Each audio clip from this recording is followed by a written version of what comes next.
All right, folks, happy hump day. We are halfway to the weekend.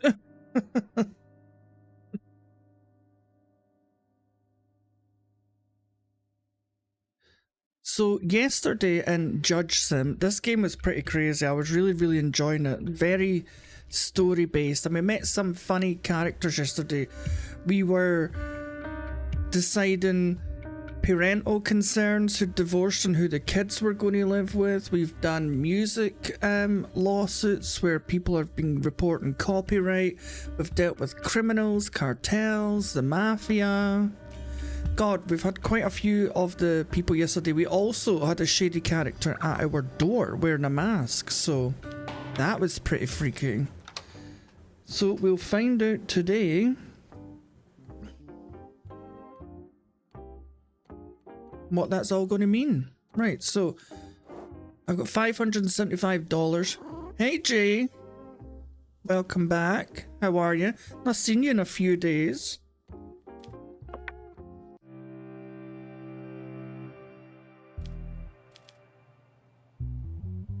Right. Okay. So I'm pretty sure last night we got threatened quite a few times here. Yeah, here it is.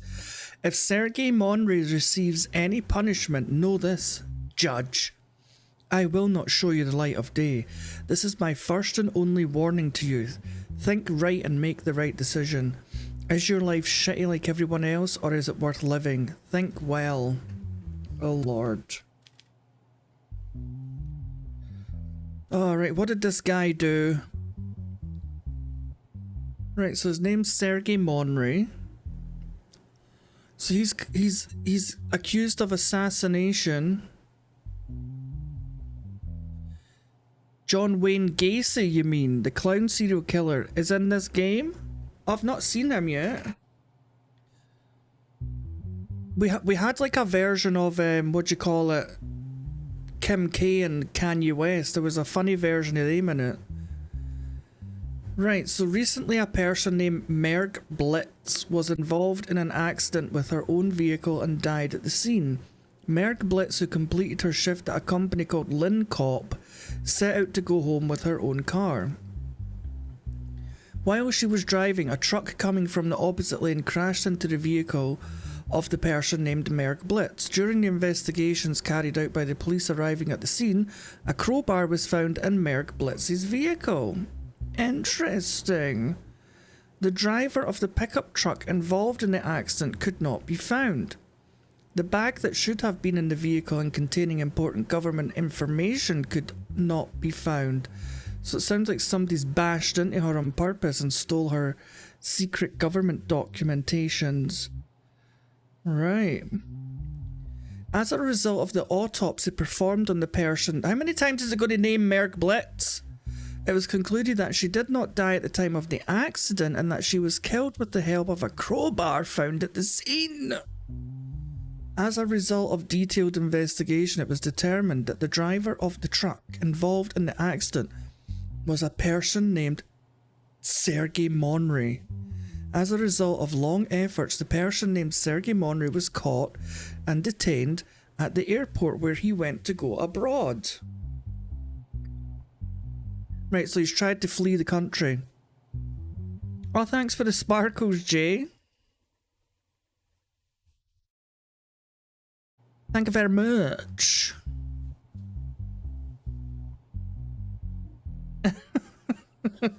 I think in total, since those things got turned on, I've made a whopping 15 pence. So that's about what, 18 cents in American money, so thank you everybody. Right, so what happened next? So this is what he says. I am not guilty. I went to the airport just to see my family who lives abroad. I have nothing to do with this incident. Please release me. I have no reason to commit this kind of crime. I can't even hurt an ant, let alone kill a person. Alright, that's what you're trying to say. Well, it's very strange that he's not got a criminal record so far. Right, let's have a look at the secret evidence. Right. So this goes all the way down here. This goes over to here. This is going up to here. This is going to here. That is going to here, and this is going to here. Right. So here is the fingerprint number 2121352. 212. Yep, definitely his fingerprint. You just got to raid Shadow Legends. I didn't really like mobile games.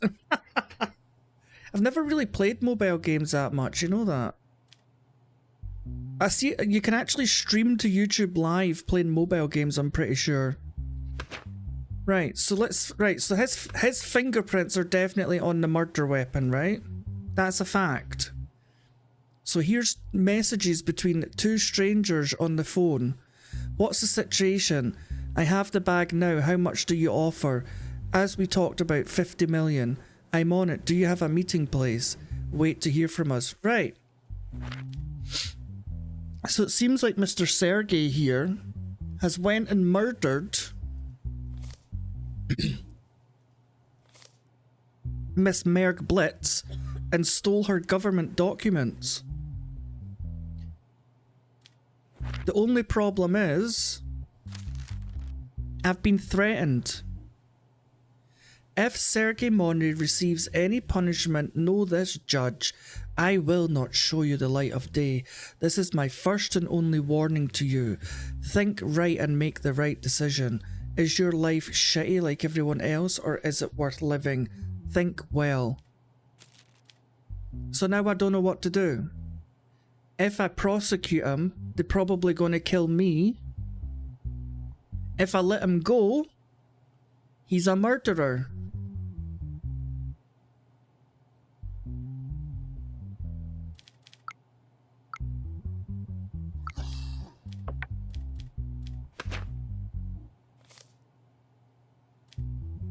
So he's convicted of assassination, which is 62 years in jail. Also,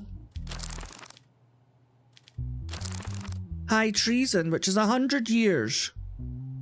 So he should get 162 years in jail.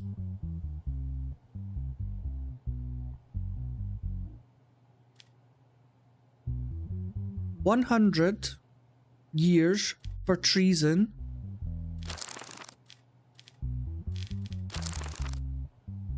And 62 years for assassination.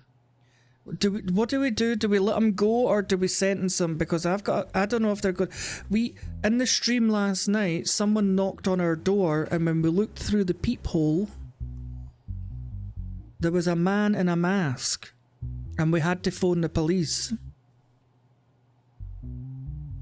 So I think there's people stalking us.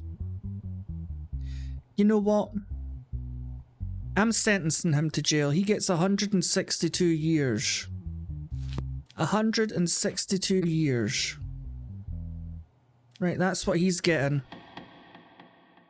Sergey Monry, we the people find you guilty and we sentence you to 162 years in jail.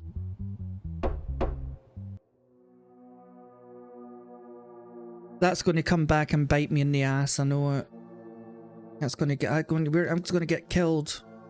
As a result of the decisions you made in your cases, we've decided to raise your salary this week to $1,600.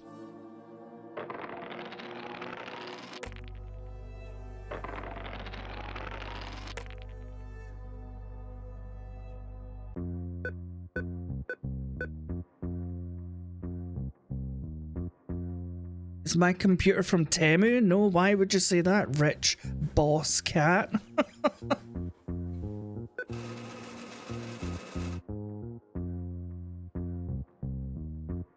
These headphones were very expensive, thank you very much. Go and look them up.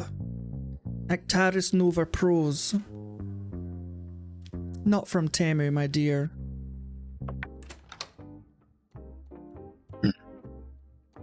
Right, how much money have I got? $1,675. Right. Let's go to the pub and we'll get some sanity back. No, not from Temu. No. I've never been on the Temu website, but it sounds like you're there quite a lot, Rich Boss Cat. $240 for a whiskey? Jesus Christ. Okay. Right. Bedtime. Week 9, case 1. Oh my god, look at this little guy.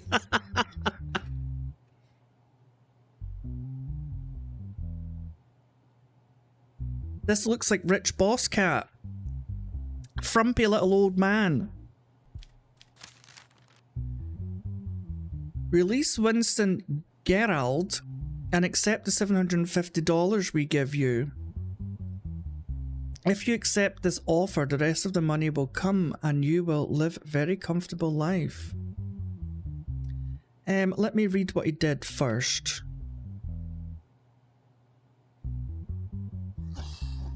Corruption.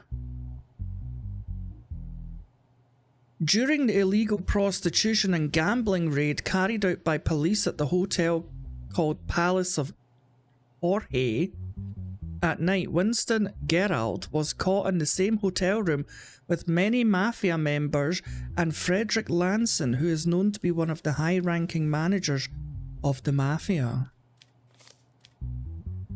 4 mafia members and Winston Gerald, who were in the same room, were arrested, but Frederick Lanson, one of the high-ranking managers of the rich mafia, committed suicide with his own gun at the scene. Well, you say you've got an RTX 590, but there's no proof of that, Rich Boss Cat lady. 7 women thought to be prostitutes, drugs, weapons, and $1 million worth of cash were seized at the hotel room. I don't know why I'm in the hotel room. Earlier, I was drinking at the bar with a few friends and we got quite drunk. I remember asking my driver to take me home. I got in the car and opened my eyes in the hotel room. I was with women and men I didn't know. The police came and arrested us. I am not guilty. I am a member of parliament. You exist to serve us as police. How dare you question me and keep me waiting? Oh dear. So this guy's a corrupt politician. Let's see what evidence we've got against him here. Oh, I hate these puzzles. Oh.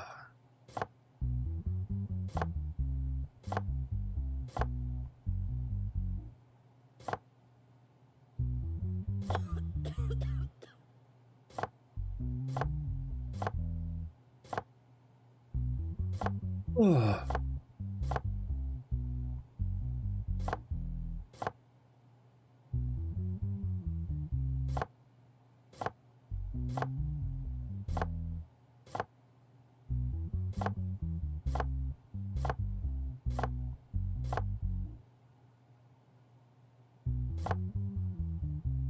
Damn it, how am I going to get rid of this one?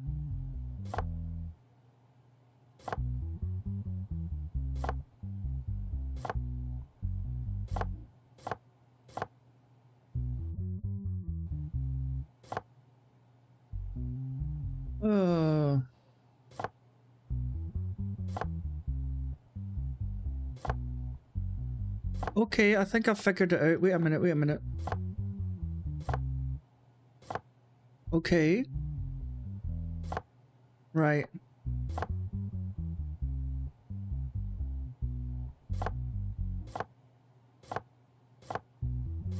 Okay, we got it.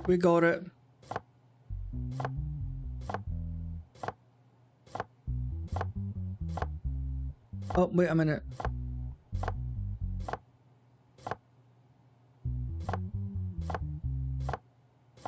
Look at that. Puzzle genius. Right, let's see what the secret evidence says about this corrupt politician here. So they found some numerous automatic pistols, 2 machine guns. No, Glenn, I've not become corrupt. I've already went against the mafia, and I've been offered $750 to let this guy go. $1 million in cash. There is 1 digital evidence for this case. Okay, let's have a look at the digital evidence. So he was in the car. CCTV of the movement of the person got into the vehicle with the mafia. Okay, Mr. Winston, you're lying. You're a barefaced liar. Right, let's ask him some questions. In your statement, Mr. Gerald, you said that you were in the hotel against your will. Is that true? Yes, Your Honor, there must be a plot against me. When you left the bar, you were seen getting into the same car with the man you said you didn't know at the hotel. What can you say about this? This must be a trap set for me. I don't know anyone in that hotel. I am not guilty. I am someone who serves this country. You claim that you're serving the country, yet you try and use your position and scold the officer who is doing his duty during the interrogation. Is this how the country should be served? I'm sorry, I was stressed and it was my first time being questioned. I couldn't help myself, Your Honor. I apologize to my police friend in front of you. Well, Mr. Gerald, I don't like sleazeballs. I don't like people who take money from the mafia. You're charged with corruption.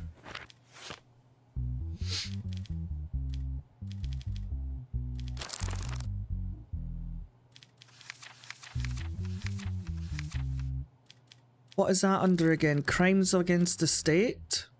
Corruption. 10 years in jail and a $10 million fine. Well, that's what you're getting, Mr. Geralt.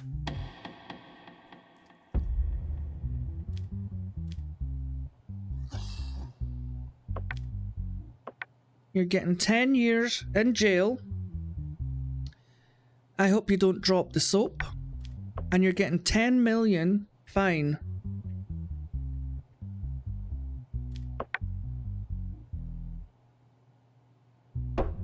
Enjoy prison.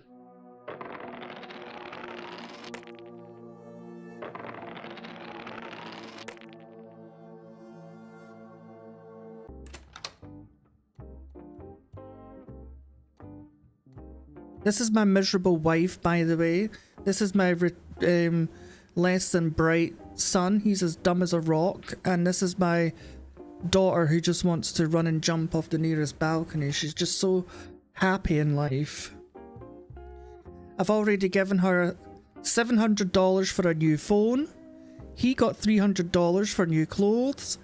And she got $1,000 for a washing machine and a fridge. She also wanted $1,000 a week to buy a new car. She got told to fuck off.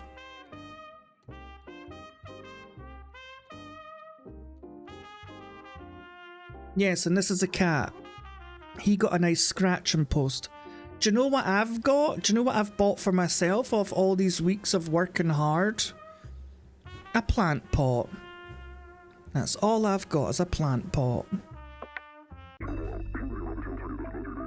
The government announced that it would fight corruption to the end. The identity of the mafia leader still remains as a mystery.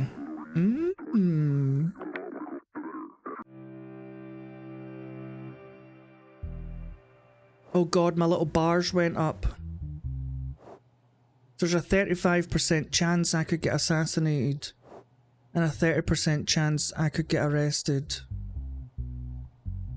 Okay, who are these guys?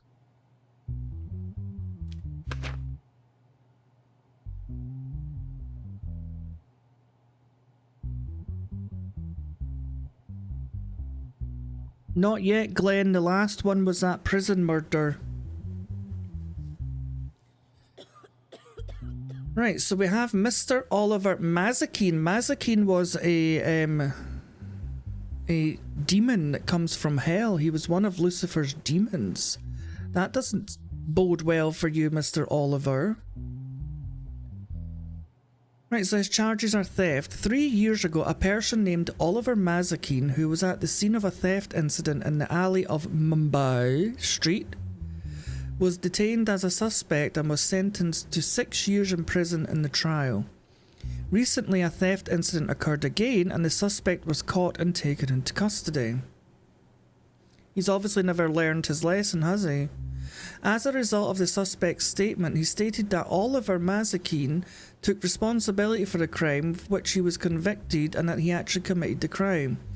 The person named Frank Serve, who took responsibility for the incident, was brought to the police station to be questioned. So, with the end of this month, I have completed my 3rd year in prison. I tried to explain that I was innocent from the very beginning. However, because I was at the scene of the scene at the time and became the centre of the targets, I was sentenced to 6 years in prison. After all this time, I had the opportunity to redeem myself. I hope the process works correctly. So is this an appeal? Is this like an appeal hearing? So here's Frank Serve. 3 years ago, I had my eye on a house on Mumbai Street. I broke in through her window and stole some items and jewellery. As I was leaving, I heard a noise and thought the landlord saw me. I asked someone passing by to hold what I had in my hand, and I ran away. The man to whom I gave the materials was arrested before he realised what had happened. I was happy to be saved, but my conscience was troubled. Now that I've been caught, I've confessed to this.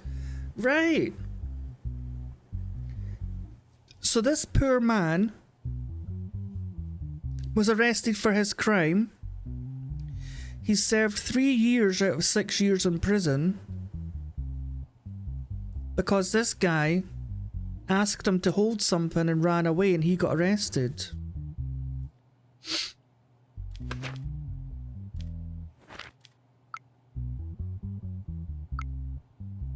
Isn't he Peak Glen? I don't know who that is. Peak Glen?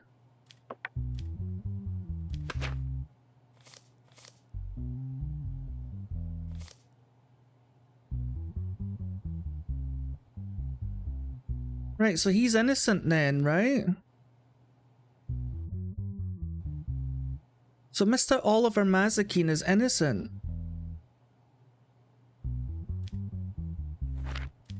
So what do you get for theft?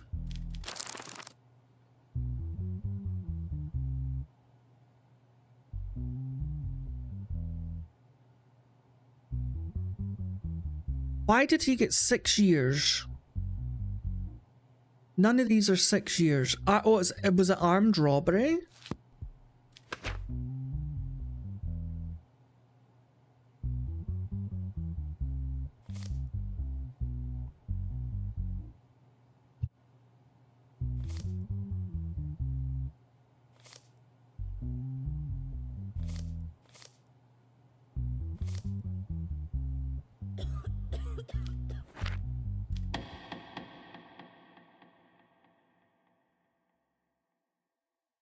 Okay, so he should be set free. Not guilty. The Mr. Serve guy isn't there. Look, this... I can't sentence this guy. That must just be his lawyer. So this is an appeal case, so we've only to judge his case. And it's quite clear that he was set up. It wasn't even his fault. So, you get to go free, Mr. Mazikeen. The state of Banana Publics apologizes for your false imprisonment. You may sue the police department at a later date.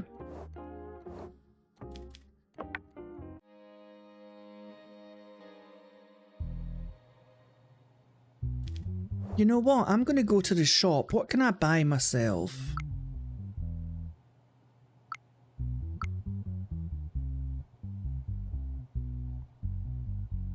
I'm going to buy myself the horse. There we go.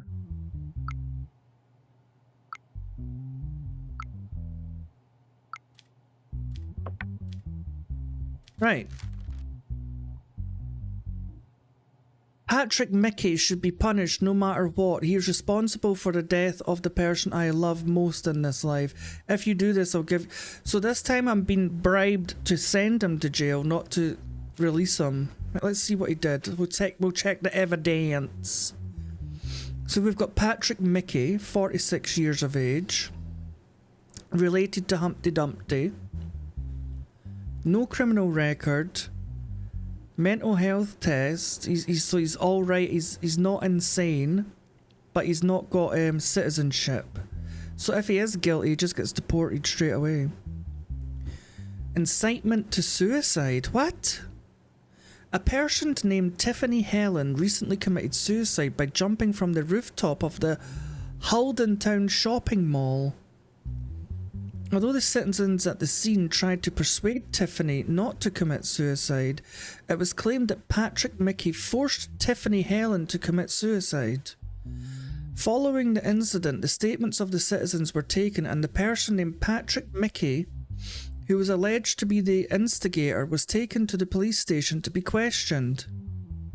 Here's what he told the police. First of all, I did not force anyone to commit suicide. At that moment, what I thought, like others, was to dissuade the woman from committing suicide. I thought about applying reverse psychology and told her to jump off. My request was she should not jump off. I am very sorry that this incident happened, but I do not consider myself guilty. There is a misunderstanding about my actions. Well, how was she supposed to know it was reverse psychology, Mr. Mickey? You're taking the Mickey. Let's ask him this Mother Tucker some questions. In your statement, you said that you did not want Tiffany Helen to commit suicide and you argued that you intended to use reverse psychology. Have you received training on this before to apply such psychology? Your Honor, the reason I did that was because I saw a scene in a cop show I was watching. I thought at the time this might work. But it wasn't what I expected. After all, it wasn't my fault that that woman was up there. Exactly, Jay. Just because he thought if he told her not to jump it would reverse psychology her, but still guilty. So do you live your life according to scenes you see on TV series, Mr. Mickey? Of course not. Like I said at the time, I thought it might work. It didn't work out the way I expected. I'm sorry about that. Well, unfortunately, you have to pay for your mistakes, Mr. Mickey.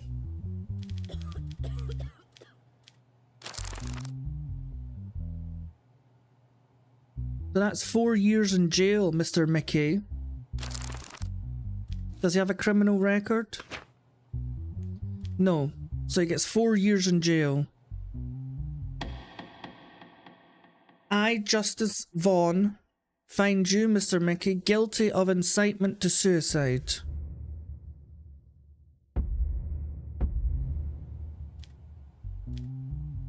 And for that, you will spend 4 years in Banana Republic prison.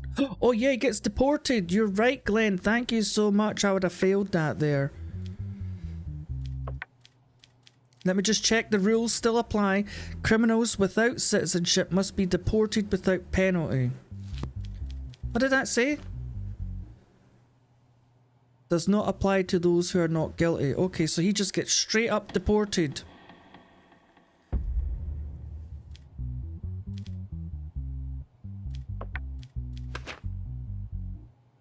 National status? No. Mr. Mickey, due to your crimes and your involvement in a young woman's suicide, I have no option but to send you back to Bonislava.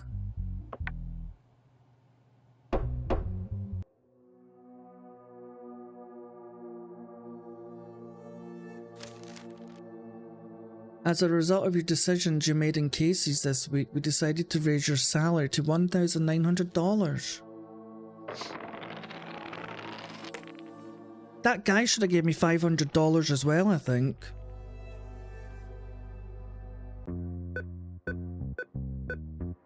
Okay. $1,400. Give me it. Give me all of it. Oh, thank you. I'm off to Cyprus for a week. I'll see yous later. Oh, what do you want now? Oh, look, there's my horse. Oh my god, that is so weird. I did not know that was going to happen.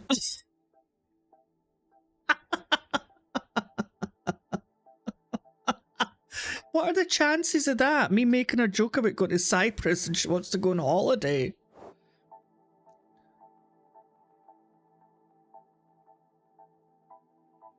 But it says your wife says she wants to go on vacation this summer. What about me? Or does she mean all of us?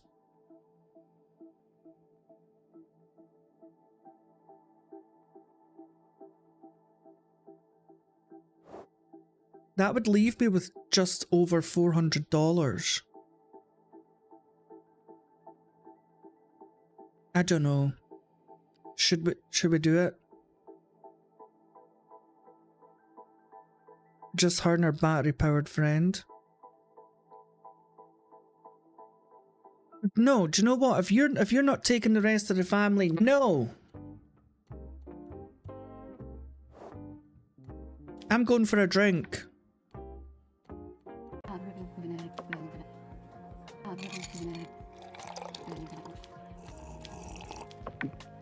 And I'm going to give the casino a try this time.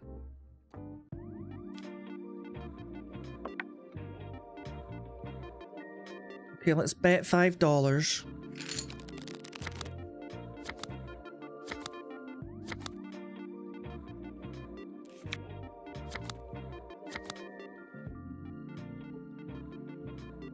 How did that happen? What did they get? 16 plus... This is the last one, and see if this is rigged, I swear to God. They always seem to get a perfect fucking 21 score, the pieces of shit. No, Glenn, I've never won.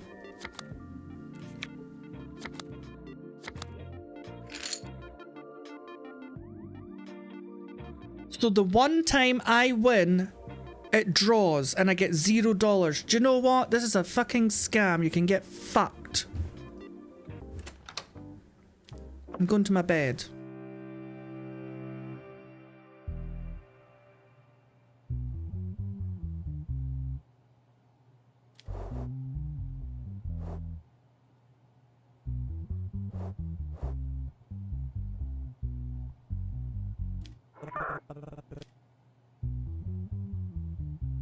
How much does he take? So he can reduce that. I think we're all right for now. 35% isn't that much. Right, what have we got here? So we've got Leroy Felix. No criminal record. He's sane in the membrane and he's a citizen. Then we've got Emric Abraham, who is not a national. And then we've got Douglas Darian. Okay, right, what did these three stooges get up to? Jay, I've lost every time. That is the first time I've managed to get 21 in that game, and the dealer also got 21. So I got nothing. Right. So these are charged with arms trafficking and smuggling. Oh lord. Naughty, naughty men. Police who had received a tip-off recently carried out an operation at the address specified in the tip. A large number of weapons and ammunition were seized during the operation. It has been concluded that the weapons and ammunition were manufactured at the specified address. So they were making guns? The person caught during this raid was detained. First of all, so this is Leroy, this is his statement. First of all, I would like to point out that I do not belong to any organisation. Before the event, my friend Emmerich Abraham called me and said he had a workshop and I should come and see it. So I went to the house in the location he sent me. I couldn't hide my surprise at what I saw next. I had not guessed that the products he produced could be weapons and ammunition.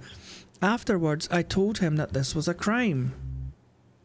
The police came when I wanted to leave the workshop to avoid being affected by the situation.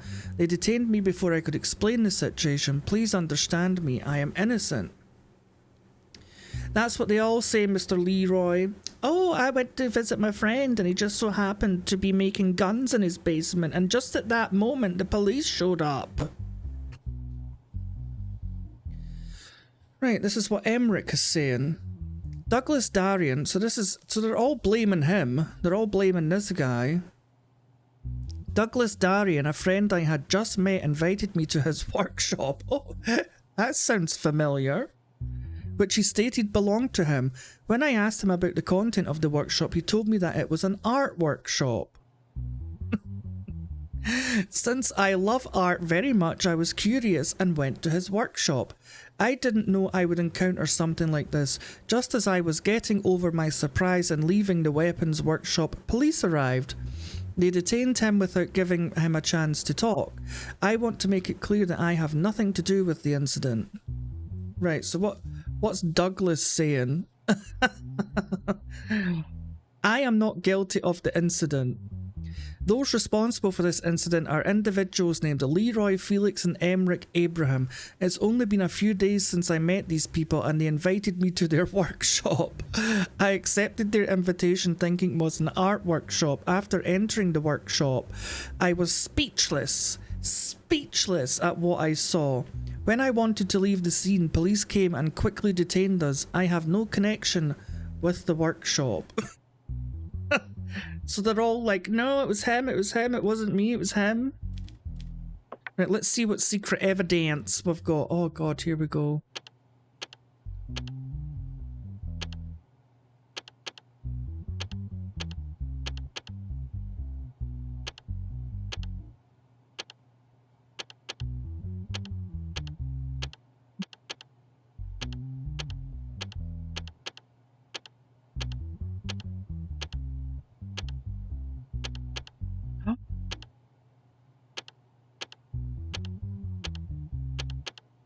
No!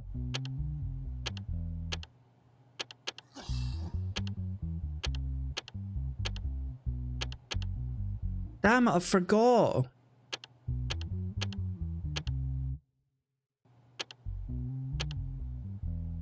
There we go. Right, let's see what evidence we've got here. A large number of fully automatic rifles and ammunition seized. Text messages between the individuals. Leroy, what about the shipment? Are there any problems with the weapons and ammunition? Emmerich, the shipment is going very well, there are no problems. Felix, well Leroy, what's the situation in the workshop? No problem, we will produce weapons and ammunition quickly and make them ready for shipment. Emmerich, is everything alright? Douglas, we're making... So they're all guilty. Wait a minute, this is just Leroy and Emmerich. Oh no, Douglas is there too. Leroy, Emmerich, so they're all guilty. They're all talking out their arseholes. Let's question them. In all three of your statements, I see that you blame each other. Why do you blame each other instead of confessing your guilt? Your Honor, first of all, everything I said is true. I saw the person named Douglas Darien at the workshop and we have no prior acquaintance. I had just met Emmerich Abraham and how could I have known it would turn out like this? How long have you been doing this job? I have nothing to do with the incident. I only went to the workshop upon the invitation of my friend Leroy Felix. In your statement, you identified your friend as Douglas Darien. I'm sorry, Your Honor, I got mixed up. Exactly what position are you in? My only involvement with the incident is that I was at the scene at the time of the incident. That's all, Your Honor. You're all guilty. You think I was born yesterday? Think I was zipped up the back?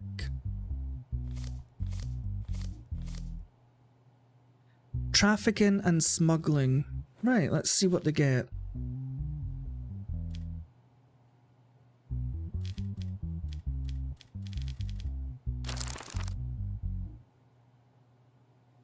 Oh, that's traffic, not trafficking.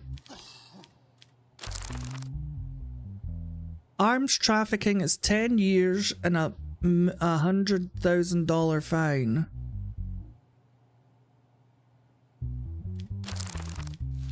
Right, let's check them.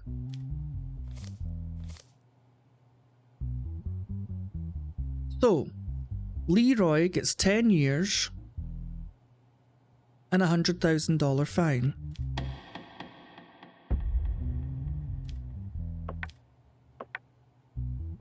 $10 years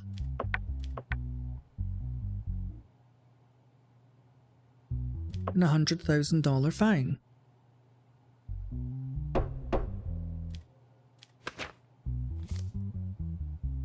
Emmerich gets deported.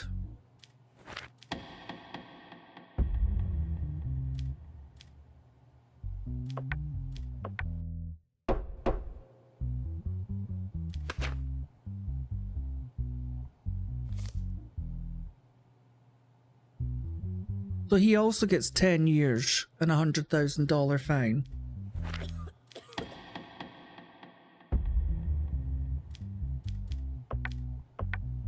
$10 and a $100,000 fine. I don't know where you're going to get the money. This is a decision of the court. Don't ever let me see you in here again. Judge Von Bon Jovi.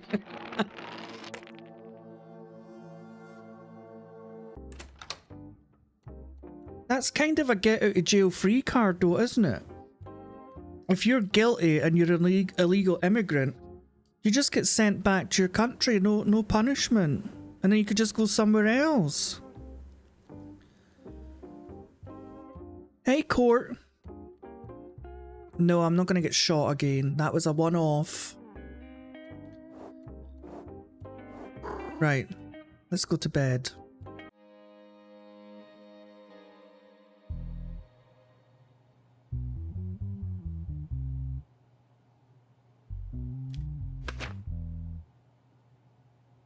Okay, so we have a divorce case filed by Jennifer Jade against her husband Adam Harold. So, Jennifer Jade stated that she was subjected to violence by her husband Adam Harold and filed for a petition for divorce.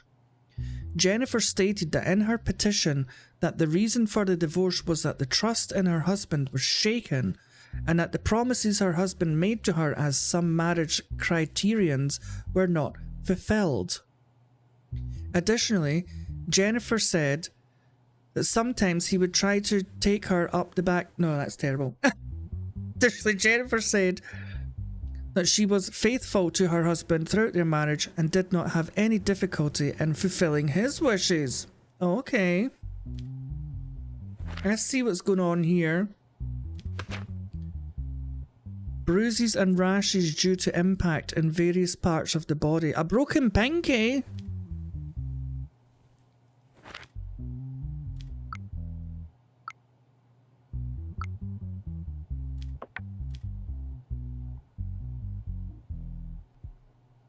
Well, he's not lying. 8-Ball normally lies about me, but he's telling the truth this time.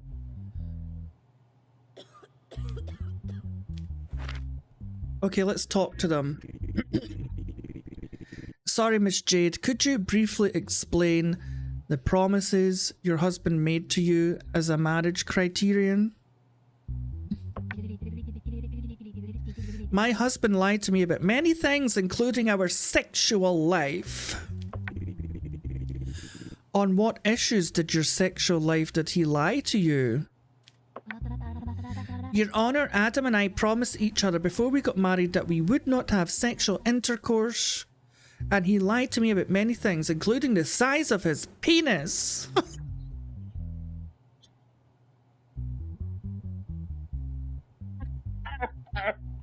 Oh my lord.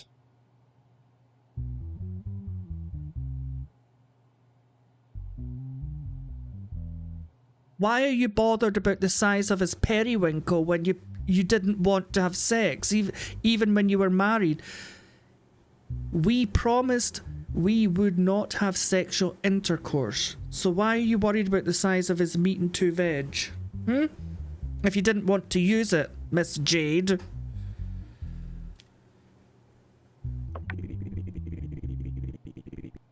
Is your husband's penis size the reason you want to end the marriage? Not only that, when my husband did not enjoy our sexual relationship, he used violence against me without my consent and blamed it on his incompetence. Wait, I thought you said you weren't having a sex life. You lying to me, Miss Jade? Is it true that you used violence against your wife, Mr. Harold?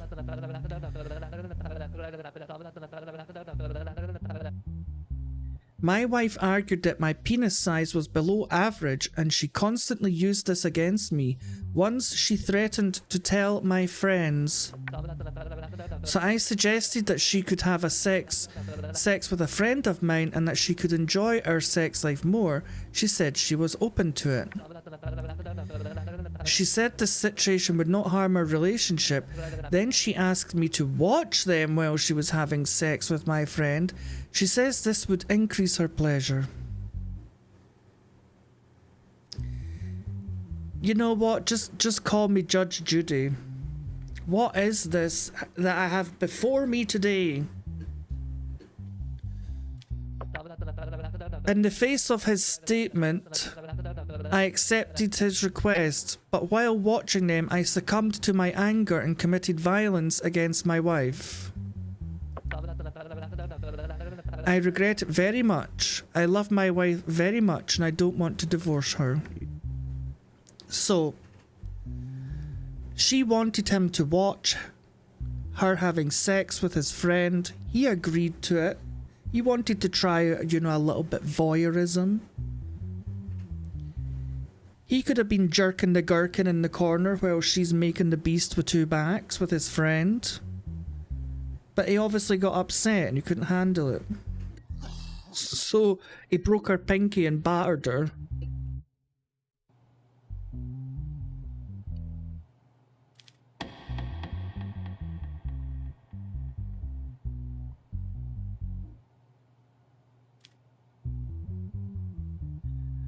Well, unfortunately, we have to allow them to divorce.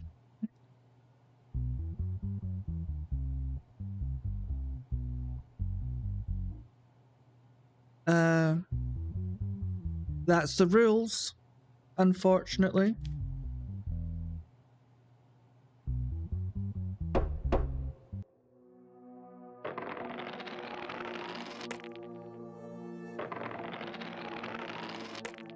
I still don't know what these dice mean, by the way. I have no idea.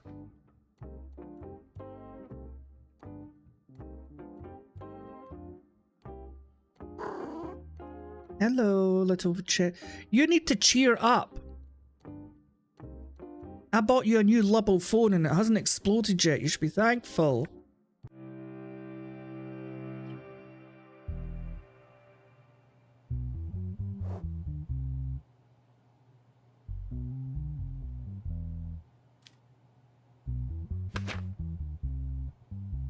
We have Esteban Albin. Why does that name ring a bell? Charges of fraud.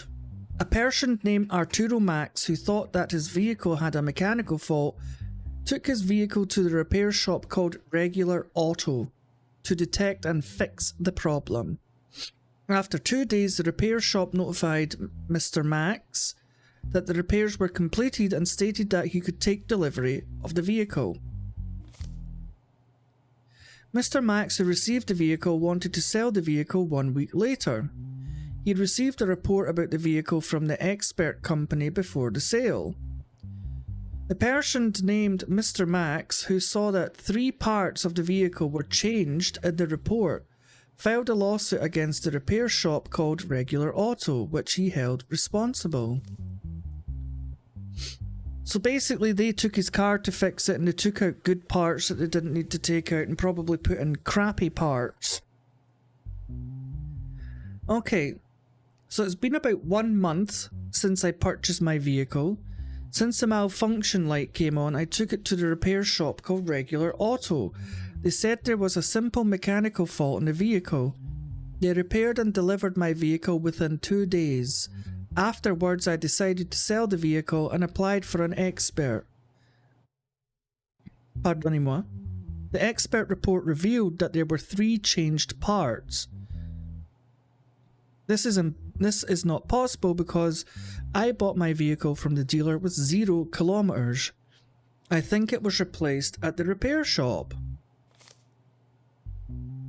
So this is what Mr. Albin has to say for himself. When the vehicle came to us, the malfunction light was on. We said we could fix it and deliver it in a day or 2, and we did. We were very surprised when we received the notice that a lawsuit had been filed against us. We did not remove or replace any parts from the vehicle. We think that the victimization is due to the irresponsibility of the vehicle owner. These accusations are great slanders against a reputable corporate company like us. I mean, he could have bought the car with his shitty parts in it, you don't know, but let's find out.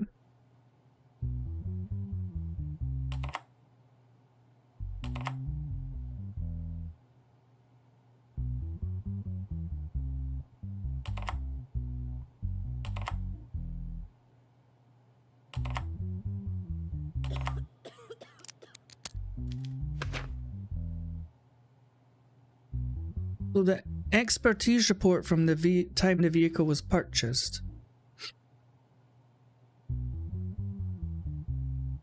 So it had no fake parts originally when he bought it. Then when he got it back, it had a fake door, a fake roof, and a fake whatever that is.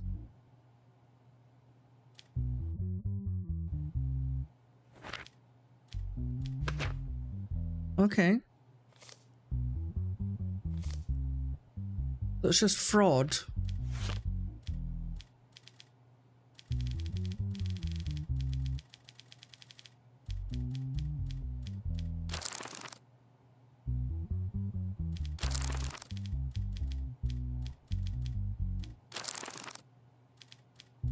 Where's fraud?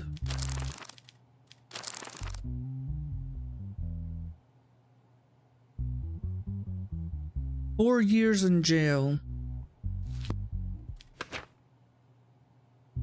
And he's got a criminal record. Oh, Mr. Esteban. You now get 10 years in jail, unfortunately.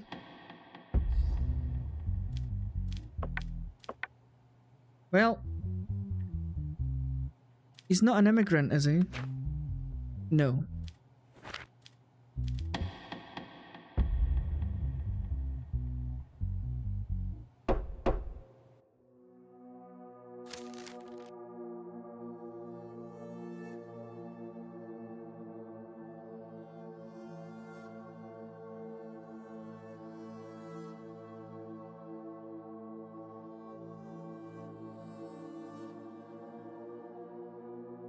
As a result of your decisions you made in the cases, we've decided to raise your salary to $2,000.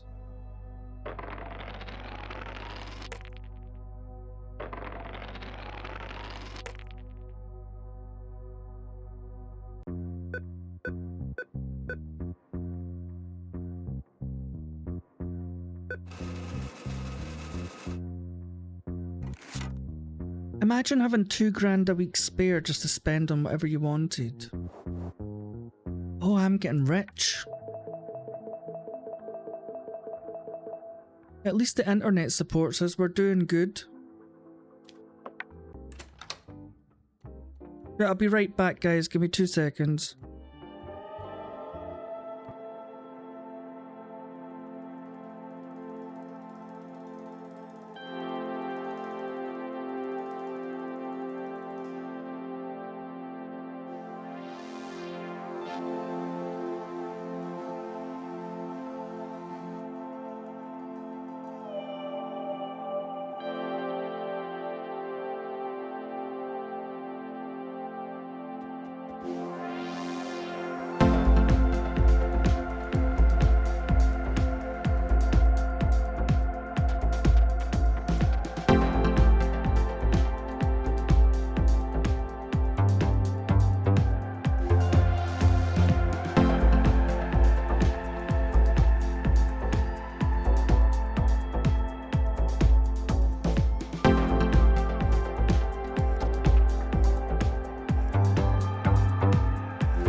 Right, I think we can go and afford to get some of our sanity back.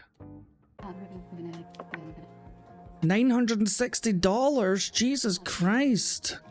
You should be in my court for robbing people, you witch.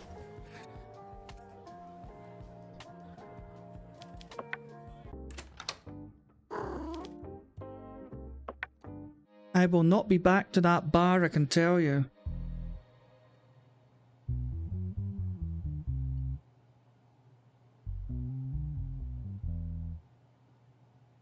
Okay, let me just get a refill here.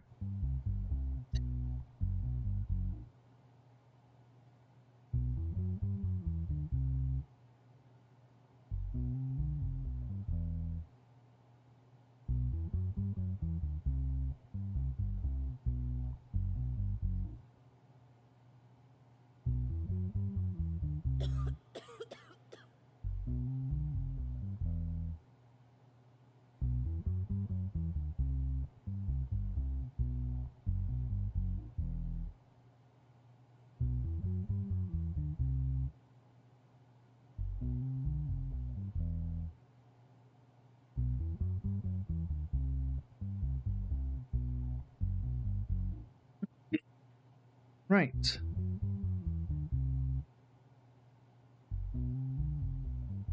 Let's see what we've got here.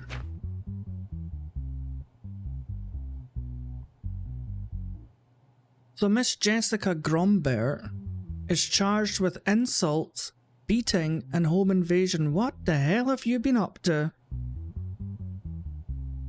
Doesn't matter. She's a nutcase.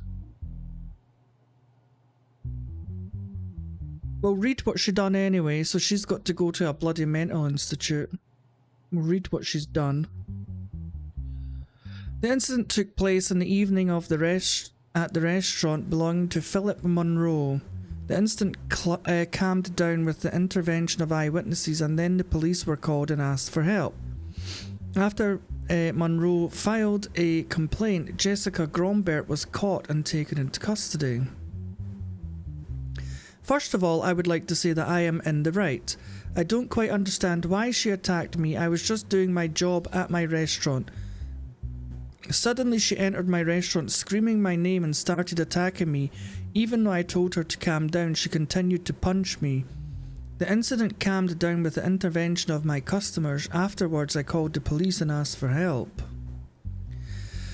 So she's now saying, first of all, I would like to say that I'm in the right. The main reason I did this was because the other day I was spending time at home with my new boyfriend. We wanted to order food and we ordered from Philip's Sushi, a restaurant with an average rating.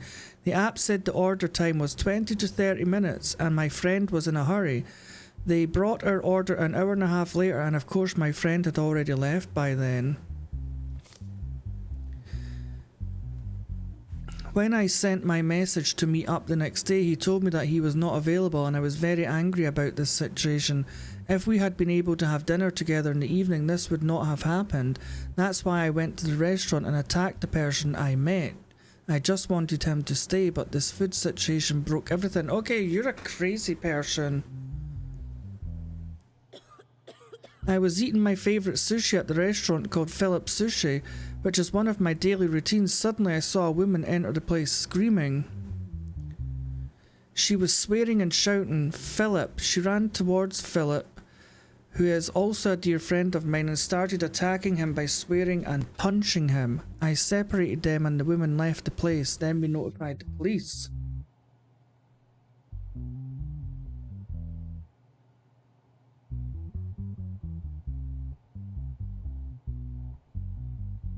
Hey, Jörg.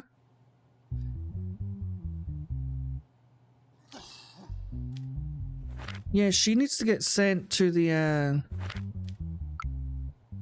she needs to get sent to the mental house, you know that? Oh, here's camera records. There's Jessica attacking Mr. Philip. Hello, Phil. Hello, Carbill.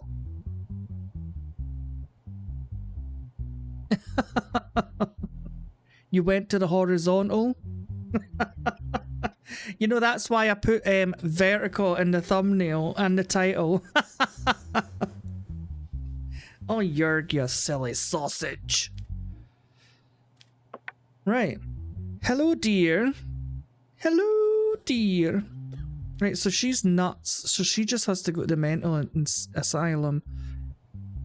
Well, Mrs. Grombert, you're a crazy bunny boiler who thought that because her food was late, that it ruined the chances with her boyfriend. So you have to go to the loony bin. I'm sorry, Miss Grombert. I hope this helps.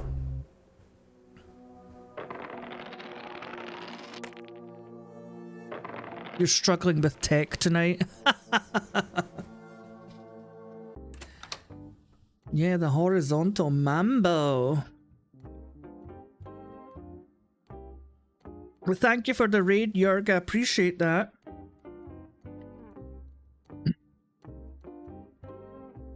The Bologna Bop. Right. Let's see what crazies we've got tomorrow. Alright. First the remote and then the mic. Okay, so here we've got a compensation lawsuit filed by a person named Matt Geller against a person named Julia Armstrong. Right, so here a person named Julia, who wanted to break up with her boyfriend, filed a lawsuit saying that her boyfriend did not want to break up with her and threatened to blackmail her. You just missed a divorce case. I felt like Judge Judy, where the woman did not like the size of her husband's penis, and so she ended up having an affair with one of his best friends while he watched, and then the jealousy overtook and he attacked the wife. That was fun. It was stated that their relationship lasted approximately for 1 year. Mr. Geller, the boyfriend, filed a lawsuit against Julia for damages worth $50,000 due to her unfair accusations. Oh. Okay, here's what Mrs. Armstrong said. Miss Armstrong. When we started our relationship with Matt, everything was great. I thought he was the right person for me. We made a lot of memories in a short time, and since we got along well, we decided to move in together. Our home life was good at first, but after a month we started fighting constantly. I realised that I didn't know him until we lived in the same house. You know, that's something, it's like an old Chinese proverb, you do not really know someone until you live with them. I know so many people that I went to high school with that stayed with their parents until they were like 25, while they were engaged to someone, by the way. So they've been engaged to this person the whole time while still staying at their parents' house. They're not even moved in together. And I was like, oh child, when yous move in together, that's when you're really going to find out. That ring could have waited, you know? He was very lazy. He would lie down all day without moving a muscle, even when there was dirt everywhere. When I told him that we should do things like cleaning and cooking together in our free time, he said he was too tired and just lay down. However, we were also starting to have money problems. After a while, the most important issue emerged. He kept telling me that he had done everything and that he no longer enjoyed sex, and that we should look for different pleasures. I would do anything for him, but it was very difficult to do the things he wanted from me without asking for them myself. He started to ask questions such as, why don't you do something that I'd like to? Don't you love me? We decided to break up after a while, but he did not delete the sexual pictures and videos of me. He told me that he misses me about a week after our separation. He acted like we were never broke up. And when I reminded him of that, he threatened to spread the photos and videos he had to all my friends and the internet. Sounds like a scumbag. What you got to say for yourself, Mr. Geller? I love Julia very much and I think everything is going to be very well. The only problem is our relationship is that she takes some little things too seriously. After I eat in bed, she argues with me when she sees that I don't clean the house when it gets dusty. But such things are not a problem for me and I do not require cleaning. If it bothers her, she should clean it herself. We argue when I say these things, but then we continue as if nothing happened. I think there is no problem. This is the cancelled episode of Friends.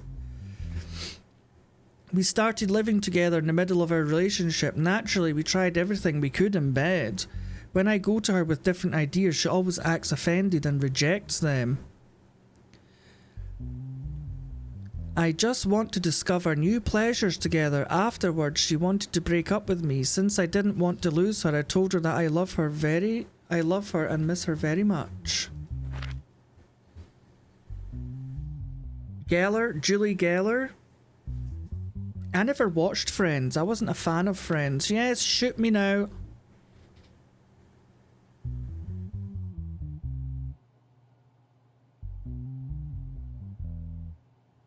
Nip slip. Ooh. Sexual videos and photos of Julia Armstrong found on Matt Geller's phone. Julie, how are you? Why do you care? We broke up already. Nope, we didn't break up. I'll block you. Don't write to me again. Block me and I share all I have about you. I'll humiliate you. Let's try it if you want. Are you threatening me? No. Just a little reminder.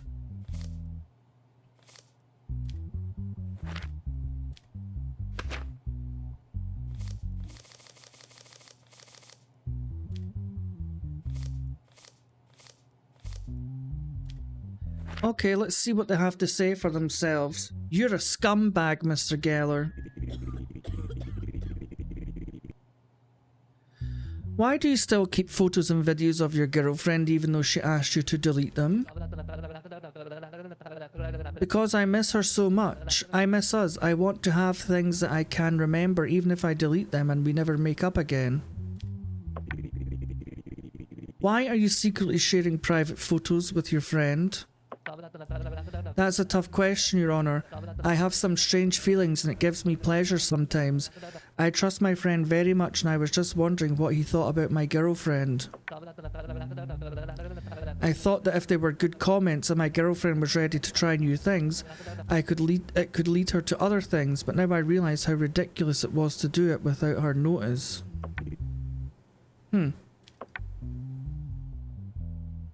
Baloney!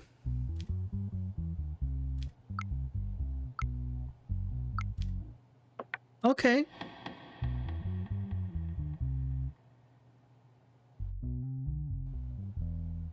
So Matt Geller is going to pay Mrs. Julia $50,000 in damages. Judgment for the plaintiff for an amount of $50,000.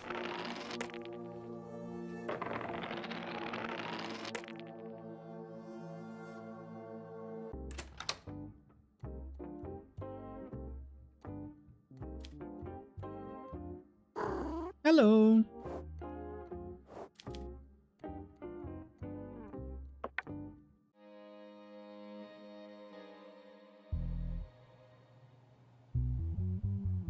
Oh God.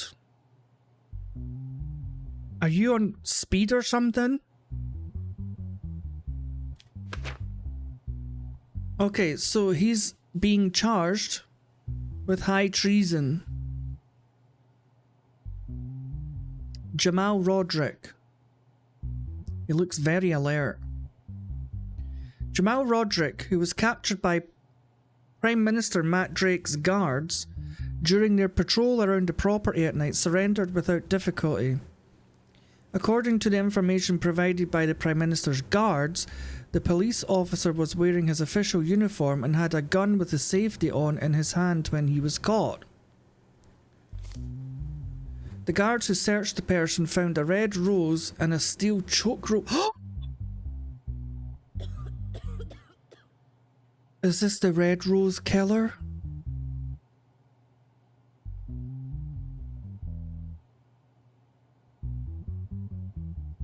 Statements. After everything I've done for the future of our country, why would a sane person try to assassinate me? I can't understand it. I request from our justice system that necessary action be taken quickly They cannot prevent me from being Prime Minister with such disgraceful and cowardly actions. So this is what he's saying. I can't understand why I was arrested and brought here. I received a phone call from headquarters. I was ordered to put on my uniform and go to the Prime Minister's house for additional security duty. I did whatever task was given to me. I could never have any intention of assassinating the Prime Minister. I have endless respect for him and his party. Okay, let's see what secret evidence there is. Because there's already been 2 people murdered by the Red Rose killer, and nobody knew who it was. It seems like it could be this police officer.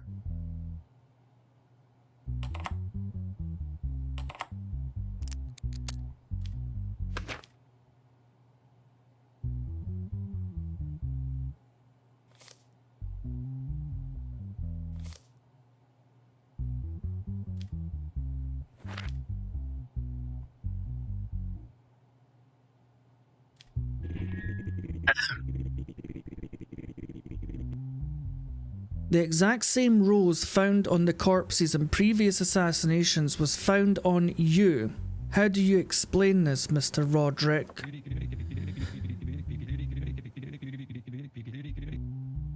Your Honour, since you asked me that, I'll tell you it was my girlfriend's birthday. I didn't have time to buy her a present. While I was on my way to duty, I saw a beautiful rose on the side of the road and put the rose in the inner pocket of my uniform to give it to my girlfriend. I didn't know that this rose was the same species as the roses found in previous murders. It was a big coincidence for me too. And was the steel wire on it a coincidence?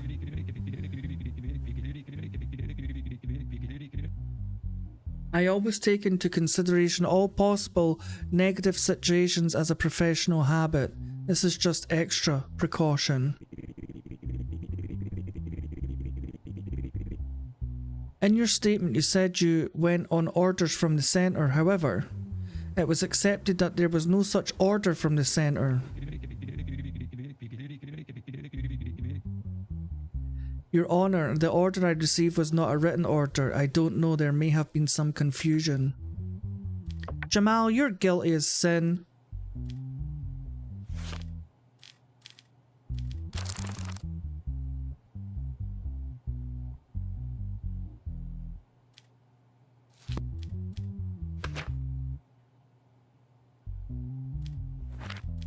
I feel like we have to... He's had multiple planned murders. So that's 30 years.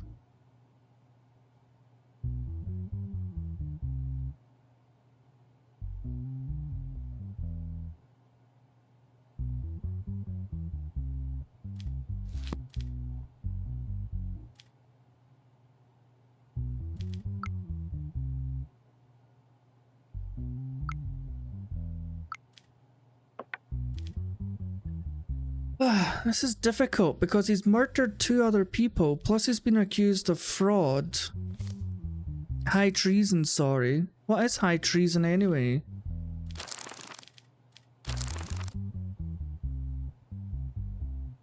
$100 years in jail.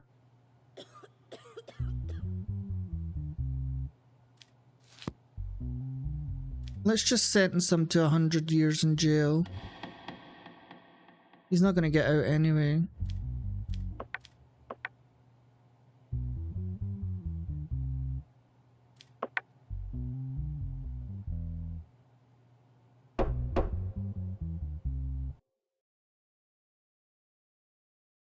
Just as you were making your judgment, a strange man's movements caught your eye.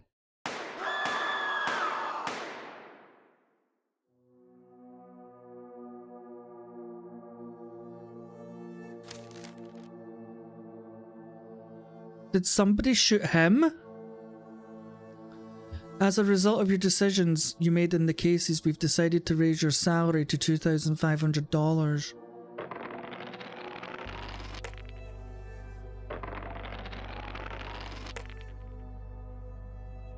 Good lord, who just got shot?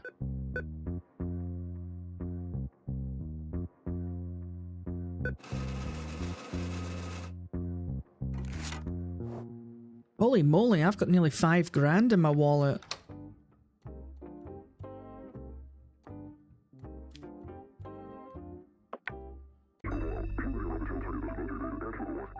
The police officer was shot and died during the trial in which he was tried as a defendant. The assassin was caught, so they killed him.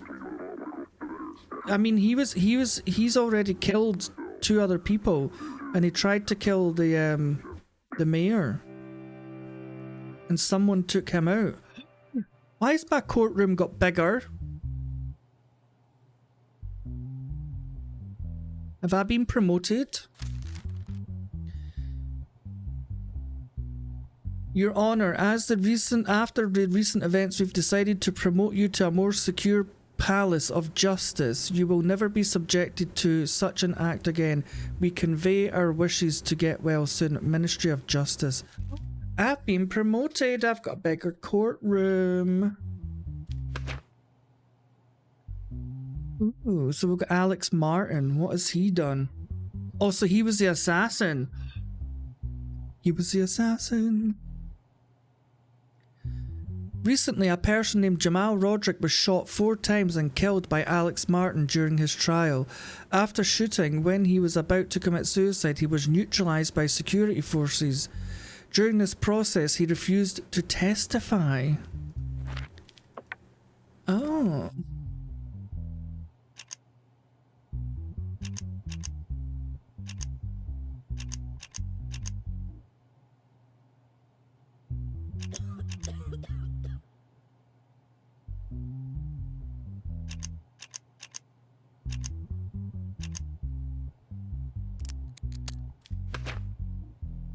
Two 2121362. It's obviously him.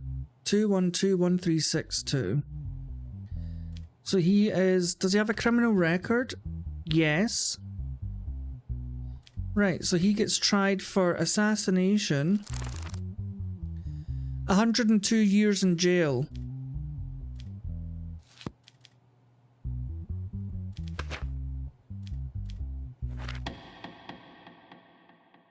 Mr. Martin, I, Justice Vaughn, find you guilty of your crimes of assassination, although I think you deserved it, I really do. I commend you on your assassination. But unfortunately, I have to sentence you to 102 years in jail. You shall never see the light of day again.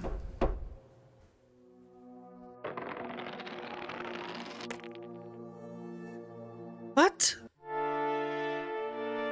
What?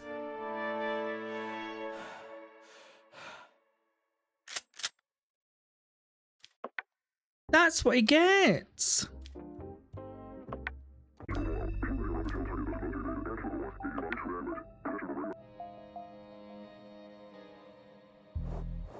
Oh wait, I need to bring this down. Hang on a minute, hang on a minute. Yes, how much? 750? Yes. Thank you. How much for the again? Yes, give me it again. No! Okay, that should be fine. Oh, can we? Oh, we never questioned him. Hang on. Let's see the case file. I've seen it.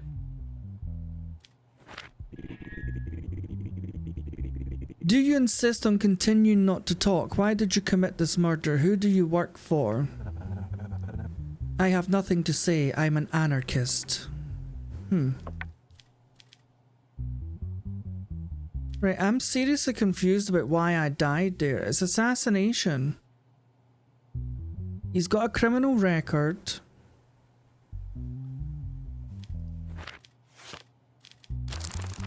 Which means he gets aggravated, so he does get 102. I'm going to try it again.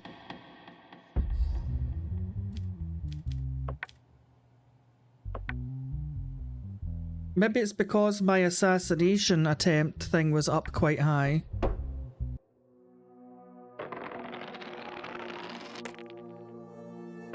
Woo! Thank you, Bunny. I appreciate that. Right, so the reason we got shot the last time was because that bar had moved up quite a lot. Okay, what's my sanity like? That's fine. Okay, we spent a bit of cash getting help, but that's okay. So I need to keep an eye on these. Oh. We hate to have to warn you, but you must release Albert DeSanta.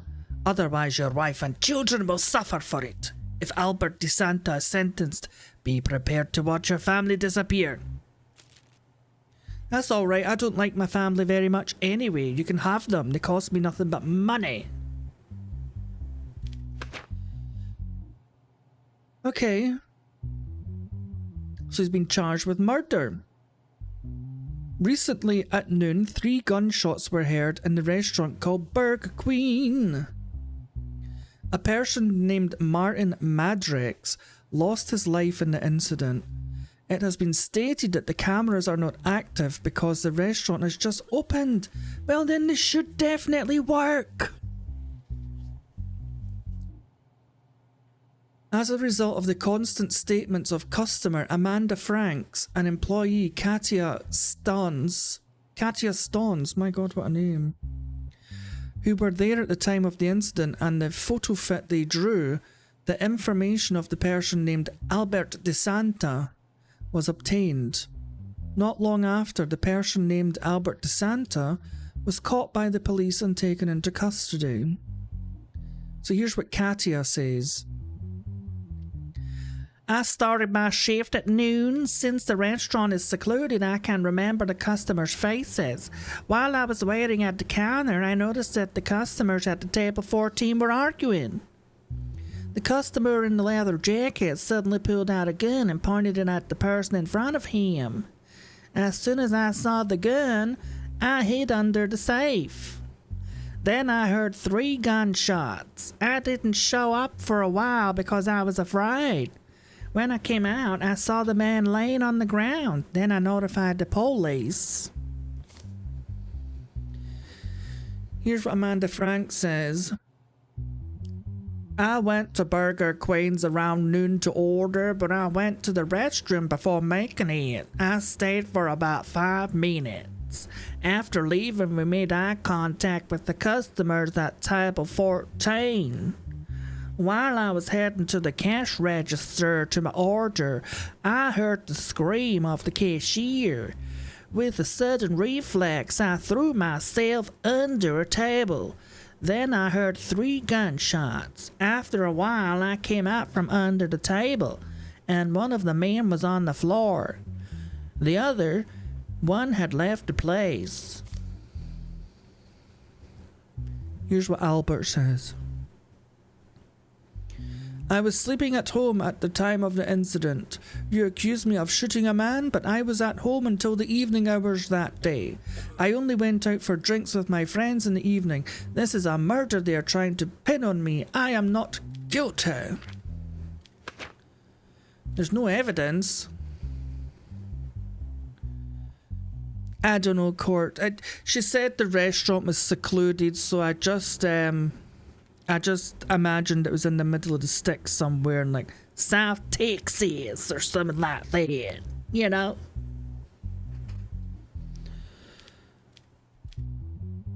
There's no evidence.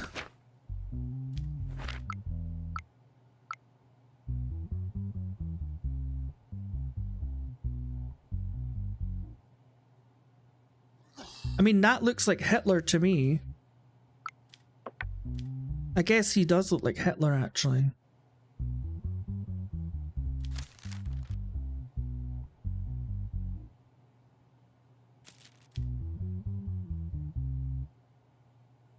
Onion from another onion. I don't know what to do.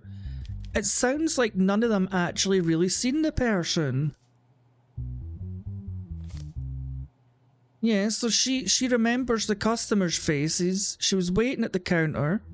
She noticed there was people at table 14 arguing. The customer in the leather jacket suddenly pulled out a gun. So maybe she's seen the guy's face, but this one sounds like she doesn't have seen him.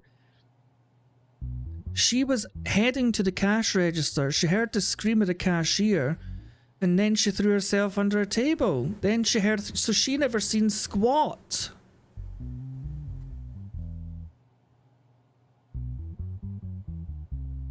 So she made eye contact with the customers at table. Maybe she did see him then. I don't know.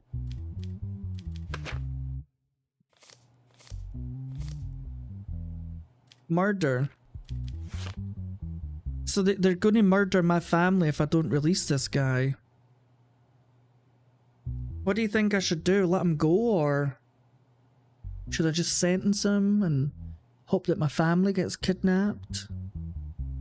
I'm not really fussed about the family, to be honest.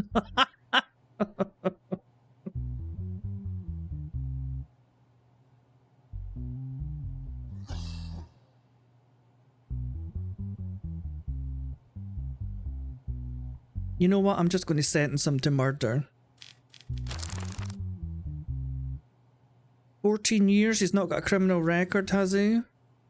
Oh, he has got a criminal record. Oh my lord. He gets 26 years in jail. Right, we're going with Jay then. Jay wants to get him sent. Let's see what he says here. Mr. Albert DeSanta, do you have anything to add? No, Your Honor. I said everything I wanted to say in my statement. I am not guilty. I don't need to say anything else.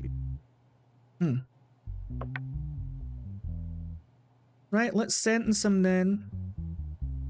26 years in jail. I still don't know if this is right. I really don't.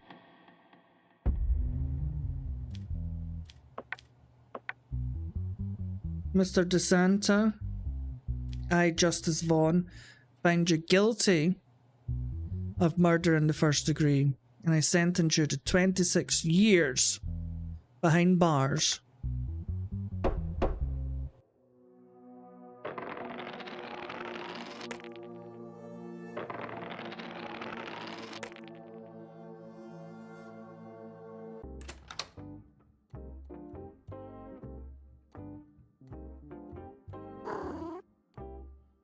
Alright, let's go to bed. Oh my lord, have you been in a fire? Okay, that's went up again, 40%. I need to get this done. Yes. You can't help me right now?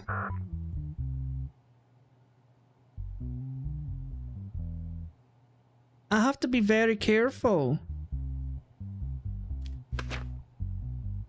Right, so we have Mr. Joseph Gray. He has to go straight to the psychiatric ward, so it doesn't matter what he's done, but we'll read it anyway. Let's see what he did. Kidnapping. Recently, Aisha Ellery, the wife of Stuart Ellery, notified the police after not hearing from her husband for a long time. As a result of the extensive searches carried out by the police, it was determined that Stuart had left his workplace and headed towards his home. Security cameras on the route of his home were examined, and it was determined that Stuart Ellery was put into a black minibus without his consent. As a result of the intense work of the police, the person named Joseph Gray, this handsome devil, the owner of the minibus in which Stuart Ellery was kidnapped, was caught and taken into custody. As a result of the searches carried out in the house of Joseph Gray, Stuart Ellery was found unconscious with his hands, feet and mouth tied in a secret compartment of the house. In addition, many people were found dead or unconscious in other secret apartments.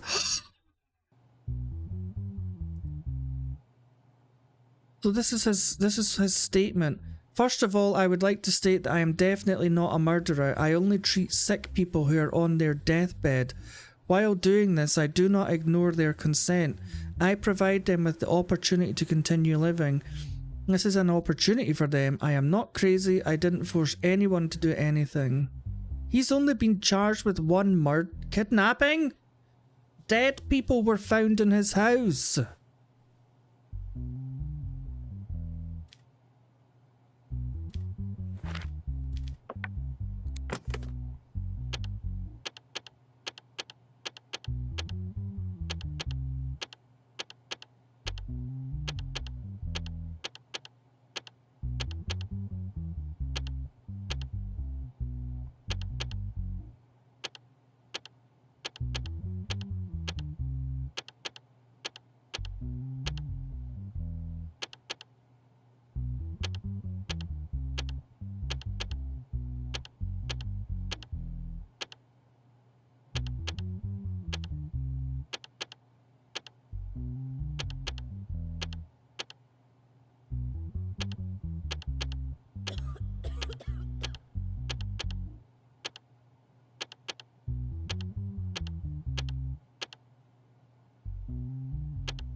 Oh my god.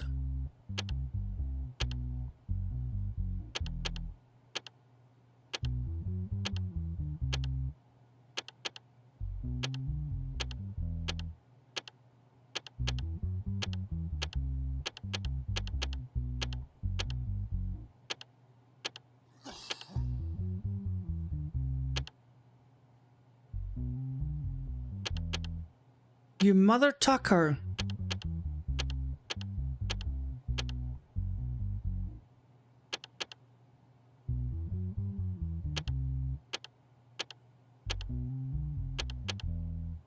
My god, I forgot what it is.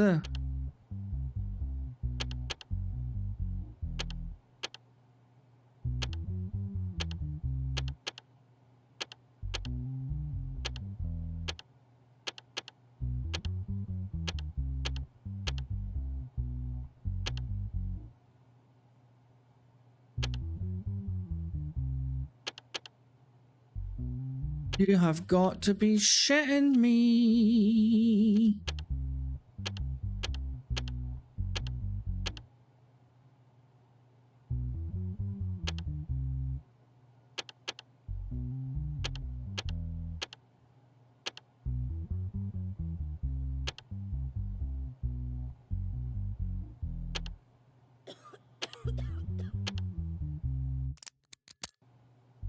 Fucking memory games, Jesus Christ. What's in here?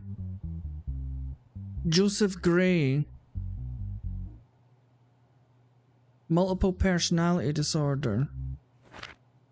Well, I mean, he has to go to the loony bin, that's it.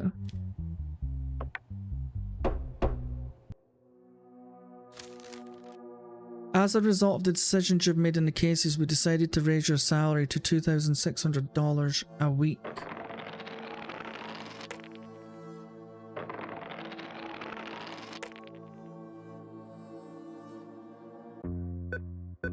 Okay.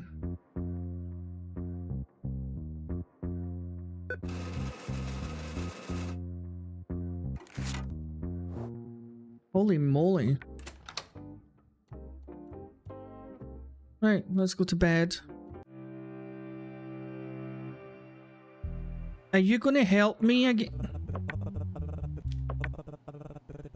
For God's sake, when does it reset? Do you know what? I'm gonna buy myself something.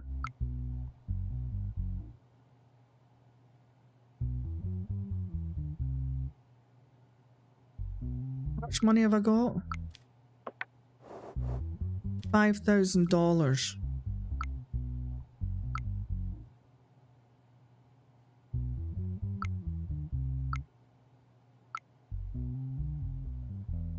Does loving someone cost $50,000? Didn't your conscience ever hurt when you made this decision? I did whatever he wanted. What I got in return was nothing and a $50,000 fine on top of that.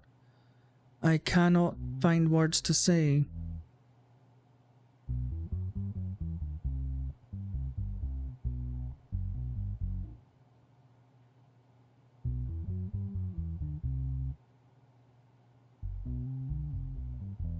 Oh my god, did I accidentally fine her? I thought she was to get compensation. I did do that. That email makes no sense. Shut up. Right, so I bought all the items. Lovely. Right, what's going on here, folks? So we have a lawsuit filed by Ashley Cowan against Ostavik Construction Company. Right. So Ashley Cowan, the daughter of Fred Cowan, who died by falling from the 15th floor of the ongoing construction within Ostavik Construction Company, excuse me, about a week ago filed a lawsuit for compensation worth $120,000, stating that the construction owners did not take sufficient safety measures. Relevant units carried out the investigations and added the results to the examination report. On behalf of Ostavik Construction Company, attorney David Hamilton is featured. Right. So here is Ashley Cowan. Although here she's Ashlet. Spelling mistake. I was taking my child to school the day the accident happened. I know. Well, you never know. Looking for antique plates and paintings. The call came and they said that my father had had an accident at work and was taken to the hospital. When I reached the hospital, they gave me the news of my father's death. I couldn't see my father on the first day because he was being examined, but the next day I saw his terrible state in the morgue. Those who did this should never see the light of day. I request that necessary action be taken against this construction company and its officials, who did not take any safety precautions against the possibility of him falling from the area he was working in, even though he was too old and aimed to make a profit even from security costs. What? There are exactly 60 workers working in our construction. None of these people fail to prioritize their own safety. This is exactly what should happen. However, the employee named Fred Cowan constantly endangered the safety of himself and his friends by being too hasty in everything he did. The accident was entirely his fault. Oh, good lord. So here's the report. Only iron fences were built around the building construction. There are no signs to deter pedestrians passing near the construction site. Employees have sufficient protective equipment. As a matter of fact, it has been observed that employees who are required to use protective equipment, even if not during working hours, do not use this equipment. There is no safety rope on the scaffolding built around the building to prevent the working teams from falling. So they've got scaffolding with no barrier. All the damage occurred in the upper part because the person hit the ground head first while falling. The brain was critically damaged and the person died instantly. I thought they said he got taken to hospital. So there's no safety rope on the scaffolding and he was on the 15th floor. Yeah. Okay, well that's up to the insurance company.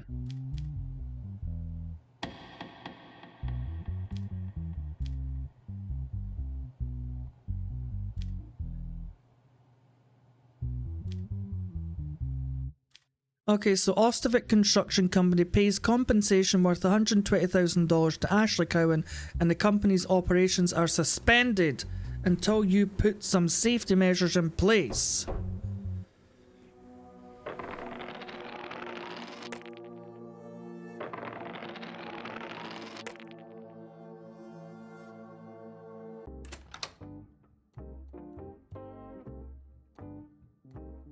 Well, there's my painting and there's my play. Wow.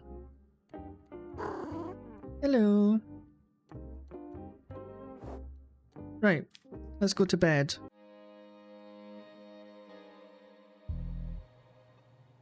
What happened to her? You help me yet? Thank you, finally.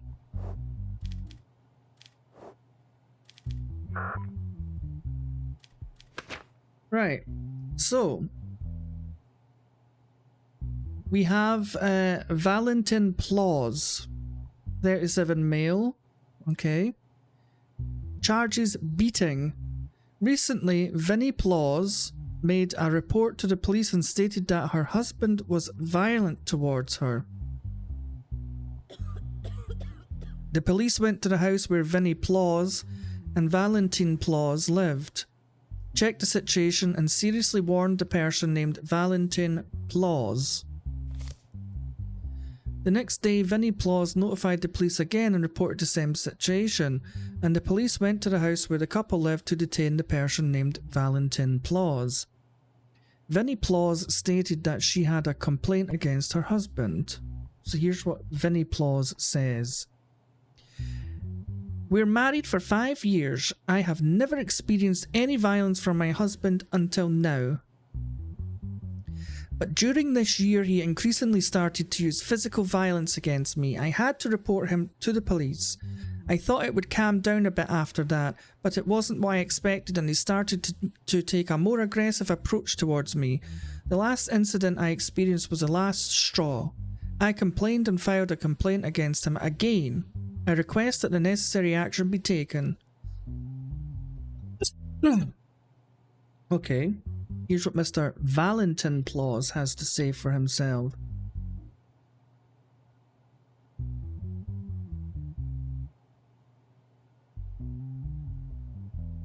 Okay. During a relationship with my wife, I did not use any violence against her. I love my wife very much and I have always had a naive approach towards her. I think that everything we see in the world is the work of women. They are special. My wife and I had occasional arguments and fights, but unfortunately, these are indispensable parts of marriage. The only reason I argue with her is because I value her too much. Okay. Well, I'm sure she doesn't value the black eye and the broken nose, Mr. Plaus.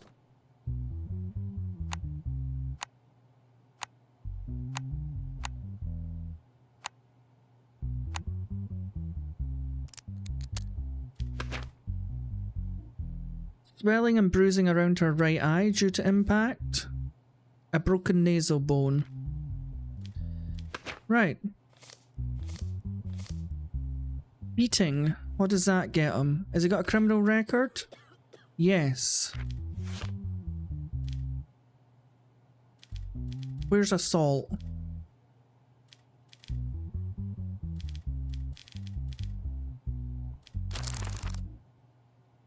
Well, he gets 4 years in jail. Mr. Plaus, I sentence you to 4 years in jail. Let that be a lesson to you. Never put your hands on a woman. Have a good day.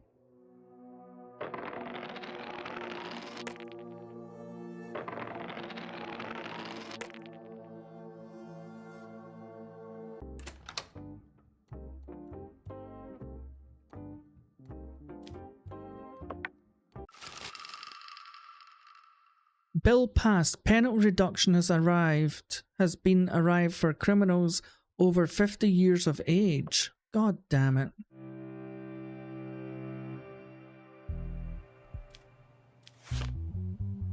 Criminals over the age of 50 should be given half of the punishment for their crimes. If they have a criminal record, half of the aggravated. That's not fair.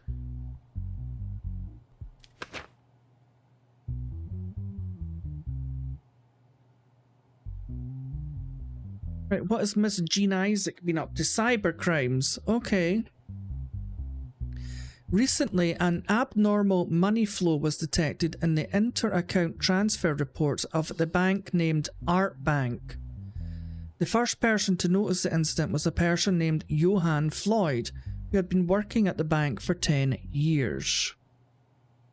It was stated that there was a total of 5 money transfers in the incident and the money was transferred to the same account.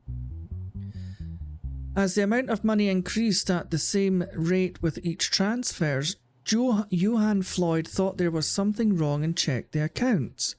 The account owner, Elliot Isaac, who reported to the authorities and detained at his home address. Upon Elliot Isaac's statement, his sister Jean Isaac was detained at her residence address to take his statement. Elliot Isaac: I am not aware of the incident in question. I don't use that account anyway. Since I didn't use it, I gave it to my sister when she needed it. We never talked to her about this kind of issue. She is Jean Isaac. It would be better if you consult her about this matter. I last saw her about a month ago when I went to visit my family. This is what Jean says. I have no knowledge about the subject you're talking about. A few days ago some money was deposited into my bank account, but I don't know who sent the money. I got the account from my brother just to save money and keep it safe. It seems to me that the bank misunderstood something.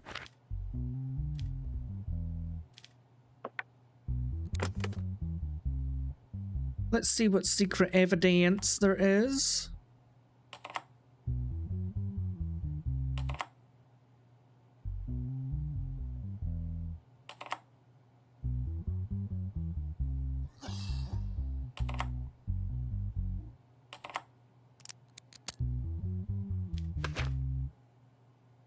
BIT, the number of the IP address that made the cyber attack on the bank. Corresponding BIT numbers to IP numbers.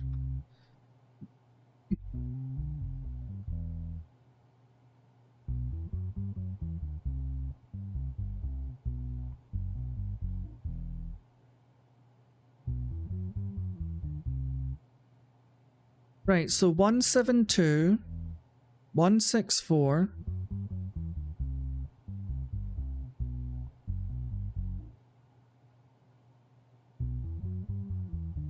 Yes, it was Jean. She done it. Wait a minute. Hang on a minute.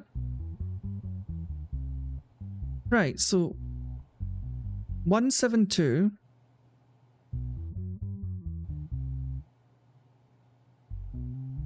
One 164.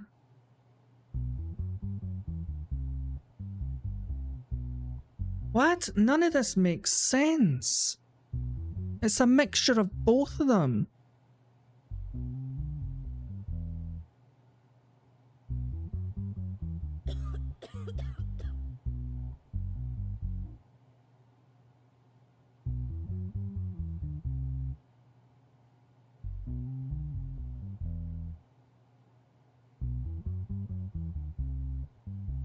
One 1010110, which is 172, 000 10,000, 000 10,000 14, 254. Yep, it was Jean. She done it. You stated that some money arrived in your bank account. Haven't you wondered who and how this money came from? I was doing a different job at the time and saw the incoming notification. I didn't even know the amount of money. Money was transferred to your account 5 times and you were notified each time. Didn't you look at any of these notifications? Actually, I looked, but I didn't understand anything. That's why I didn't tell anyone. You're a liar. You're a liar, Miss Isaac.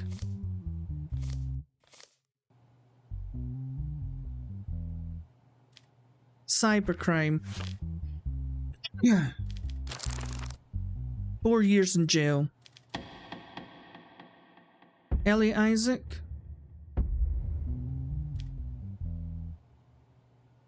You're innocent. Jean Isaac. Enjoy your 4 years in Wentworth.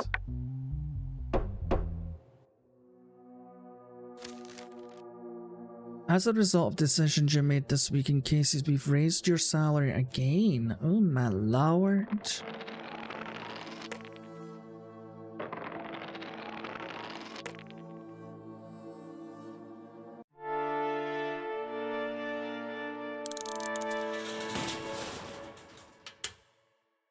What?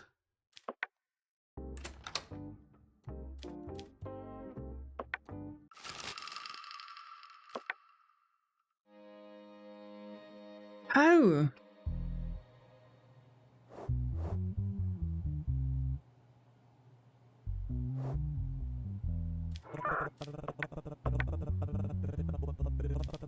How?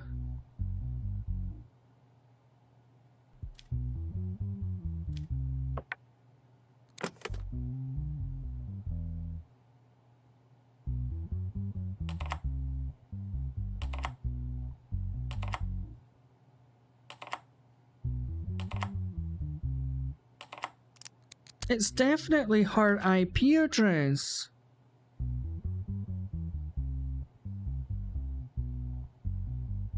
$172, that bit's obvious. 000 10,000. 000 10,000 14. All the ones and a 0. 254. 1. It was definitely her.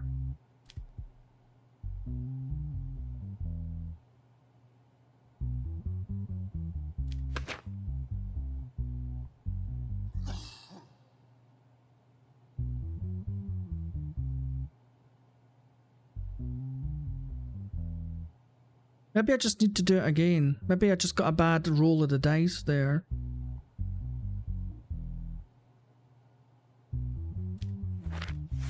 Cybercrimes. 4 years. I just...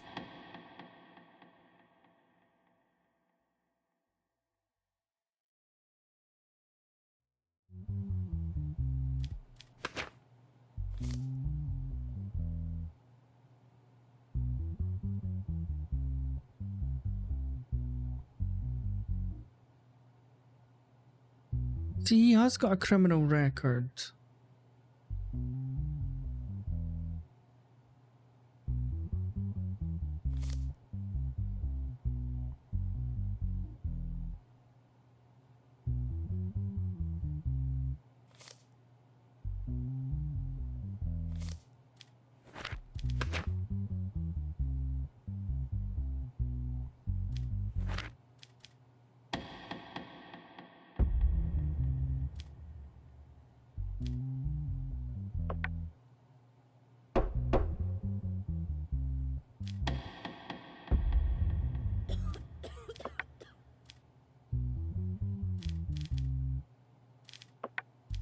It is jail, right? Yeah, 4 years in jail.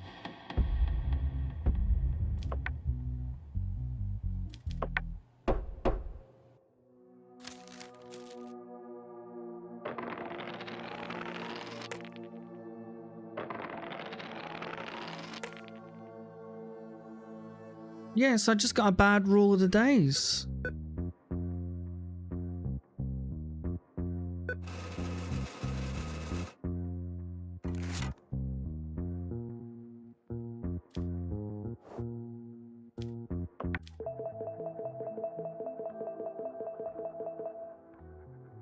The country needs honest judges. Thank you.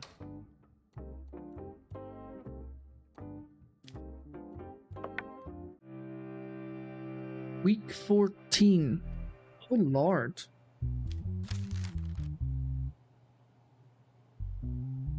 Thomas Daniel and George Reese. Don't forget these names. If these people are punished for the crimes they are tried for, you will have to walk around looking at that shitty ass for the rest of your life. I think these guys, as the centre of a city, if the city centre disappears, the city also disappears. If the city is destroyed, you will be destroyed too, Judge. What? That makes no sense. Shut up. Right, so we have George Reese and Thomas Daniel.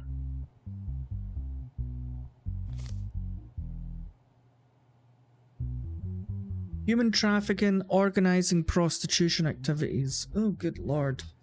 In recent weeks, a person named Lisa Margaret went to the police forces and claimed that individuals named George Reese and Thomas Daniel were forcing her into prostitution. Thereupon, police followed the individuals named George Reese and Thomas Daniel, who were thought to organise the prostitution ring. The police, in agreement with Lisa Margaret, placed voice recorders on the person. It's been determined that the gang secretly smuggles women from foreign countries by land and sea intermittently. During the simultaneous operations, persons named George Reese and Thomas Daniel were caught and detained. I've no idea, Jay. They obviously don't need lawyers. They don't get lawyers in the Banana Republic. I wanted to go abroad because there was not enough job opportunities in my own country. While doing research, I met people named Thomas Daniel and George Reese on the internet.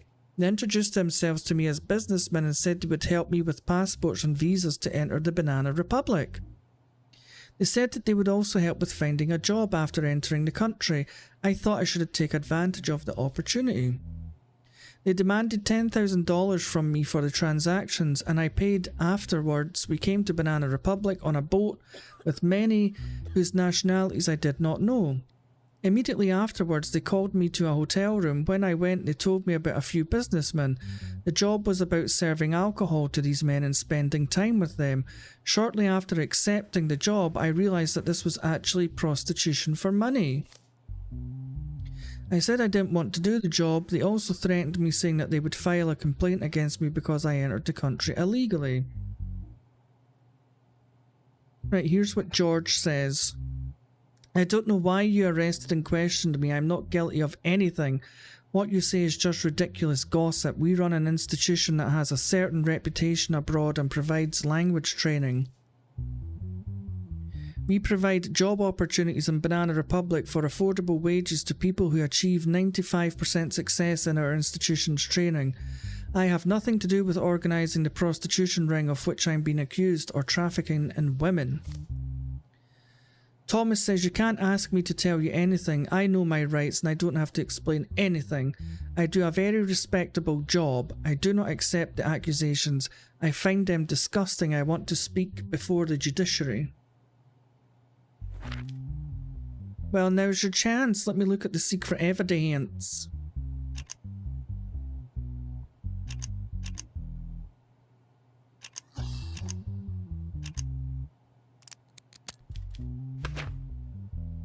Fake passports and IDs found in the homes of Thomas and Daniel. Interesting. And there's one digital evidence. George, I've got it covered. This is the money I earned today. Okay, tomorrow a different person will come at the same time and in the same hotel. Be nice to our customer this time. He is a very rich person. No, I don't want to do prostitution anymore. What? When things are going so well? Absolutely not. Yes, Thomas is right. You can't leave it in this situation. If you leave, you will rot in prison. Well, seems like Lisa was telling the truth, doesn't it? Let's see what you've got to say for yourself. Many fake passports were seized during the operations carried out at your home. What will you say about this?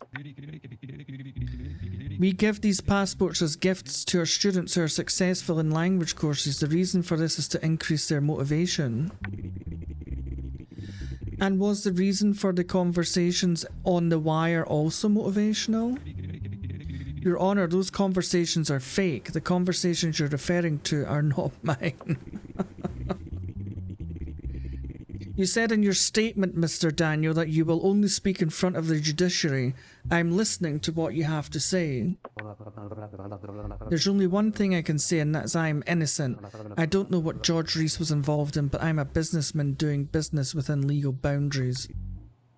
Did you just hear the voice recording that I heard, Mr. Daniel?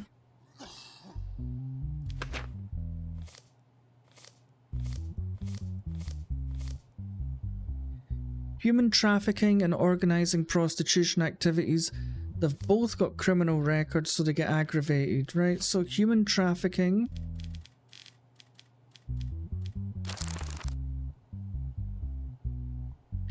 So that's 12 years each.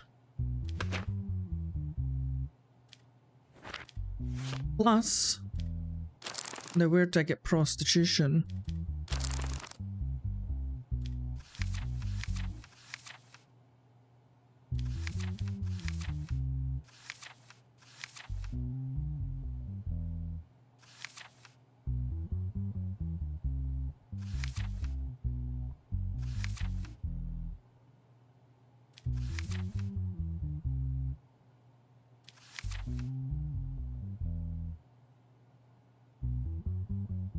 So they both get another 20 years plus a $500,000 fine. So that's 20 years.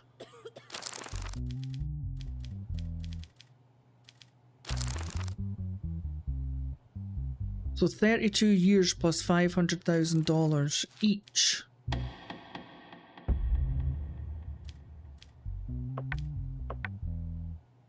$32 years in jail and $500,000. There you go. And you, Mr. Daniel, will get the same.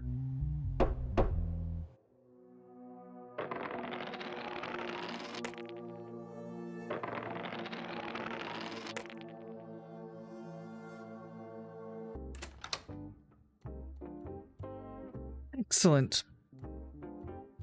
Give me a minute, guys. I'm just going to get myself a refill. I will be right back. Don't you go anywhere now.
Okay, I'm back.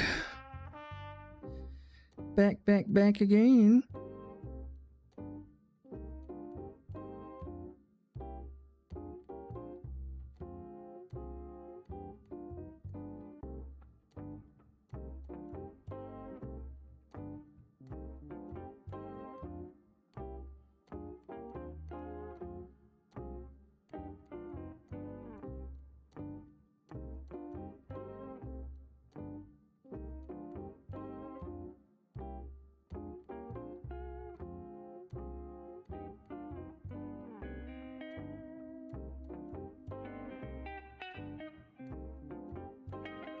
Right, off to bed we go.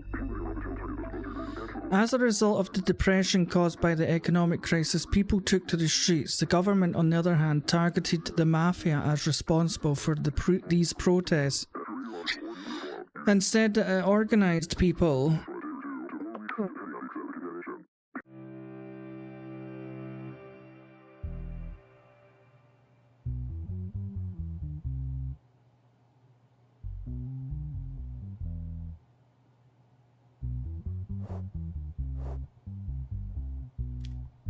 What is going on here? So we've got the issue of Jack Bowman. The issue of Jack Bowman's inheritance not being shared among family members. So we've got Aubrey Bowman, Casey Bowman, and Lily Bowman. And the lawyer of Jack Bowman. So after Jack Bowman's death, his 3 daughters inherited assets worth $81 million. Before his death, he informed his lawyer that he would distribute his assets in his will. While preparing his will, he died of a heart attack before completing it. Thereupon, lawyer Jaden Haywood decided to take the matter to court.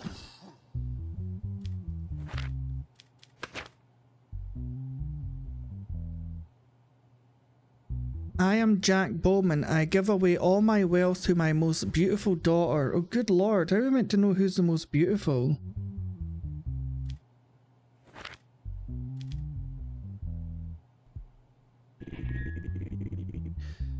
Who do you think your father was referring to, Lily? My father always loved me as my beautiful. He definitely means me. Who do you think your father was referring to, Casey? I participated in the beauty contest. My father emphasizes this. And who do you think your father meant, Aubrey? Abby. My name means beautiful. Because my father knew this, he wrote this in this way in his will.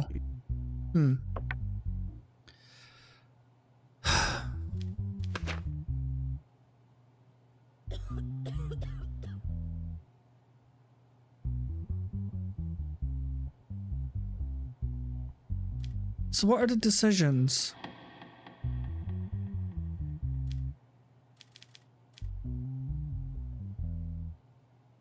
It's going to have to go to all 3 of them because they don't know who's who. This is the fairest way to do it. They each get it.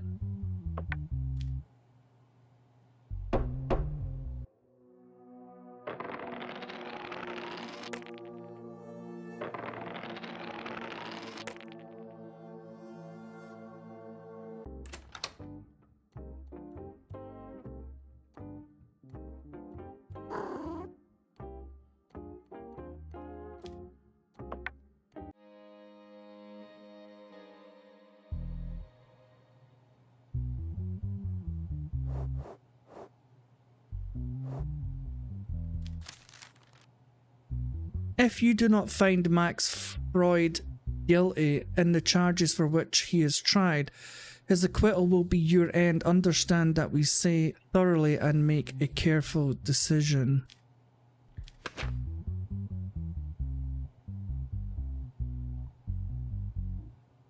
So, he's been inciting hatred and hostility amongst the public, but he's over 50.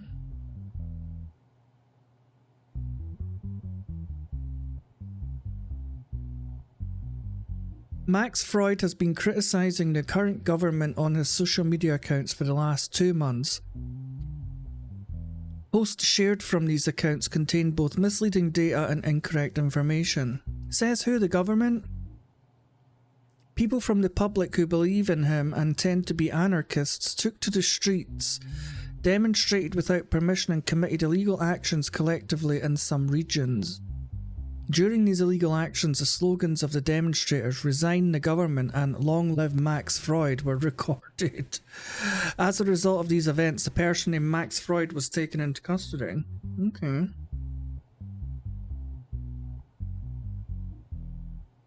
Alright.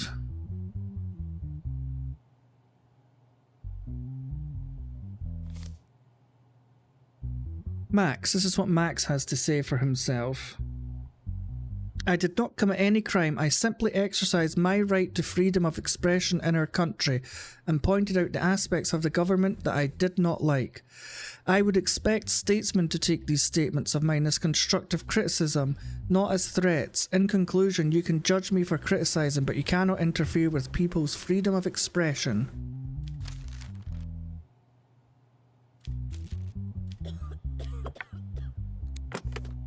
This has been happening a lot in my country, actually. People getting jailed for fucking Facebook posts.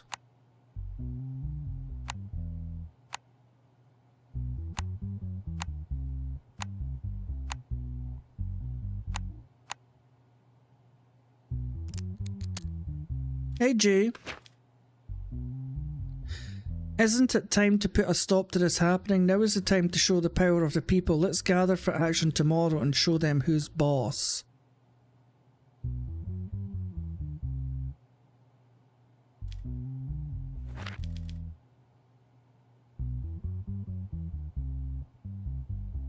Oh, thank you, Jay.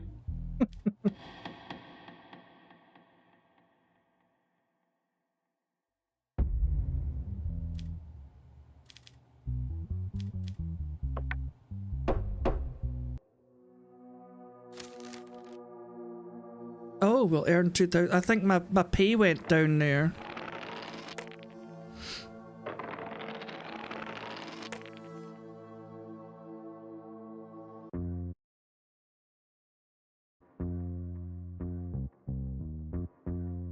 Okay, give me all the money. All the monies. Thank you. So how's your week been anyway, Jay? Done anything exciting? Like, what do you want, witch? Your family says they don't get along with the neighbours and want to move to a new house. If you move to a new home, the weekly household expenses will be $2,000.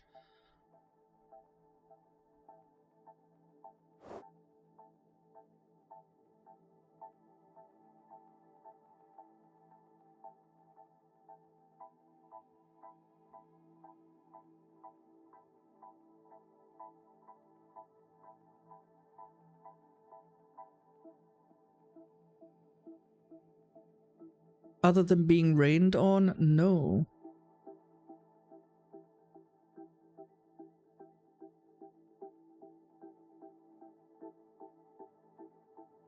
That's that.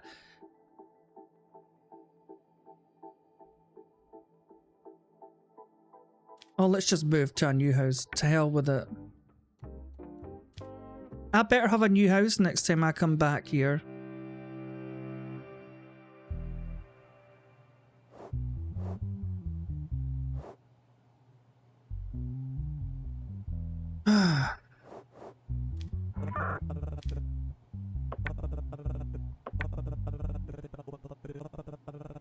Thank you.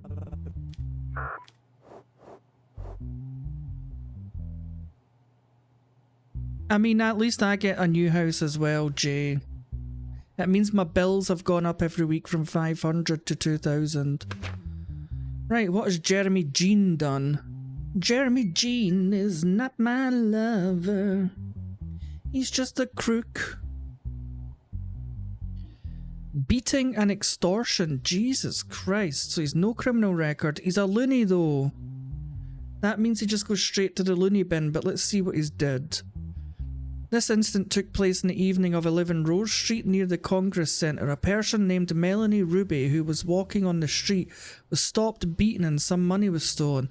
As a result of the investigations carried out by the police, the person responsible for the incident, named Jeremy Jean, was taken into custody.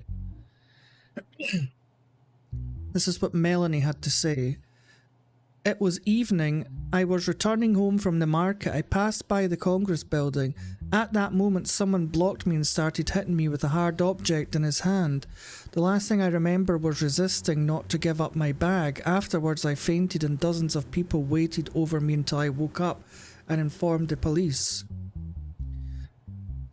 So let's just see what Jeremy says. It was evening time and I couldn't find food for a long time. I saw a woman coming out of the market. I had no idea who she is. I thought she might be a good person and asked her for something to feed me. I didn't even have the strength to stand anymore. She ignored what I said and continued on her way. I got very angry and found a piece of wood and blocked her path ahead. I hit her and took the money I found in her wallet and ran away. If she had given me something to eat, this wouldn't have happened. I did this because she didn't care about me. So what am I too worthless and vile to be cared about? So he's basically a homeless person and he asked her for some help and she just treated him like dirt. Oh, not these again.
Who claims that I am the judge, but the jail is not? Oh yeah.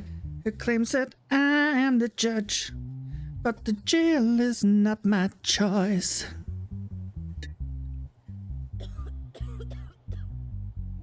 Let's see what he has to say. Yeah, okay. In your statement, you cited the fact that she didn't care about you as the reason you assaulted her. Is the fact that a person doesn't care about you a sufficient reason to beat them? Yes, Your Honour, a person who doesn't care about me deserves to be beaten. Well, I mean, he's failed the psychiatric test, so he goes to get help anyway. At least you'll get 3 square meals in the loony bin and a bed over your head, okay, Mr. Jeremy Jean?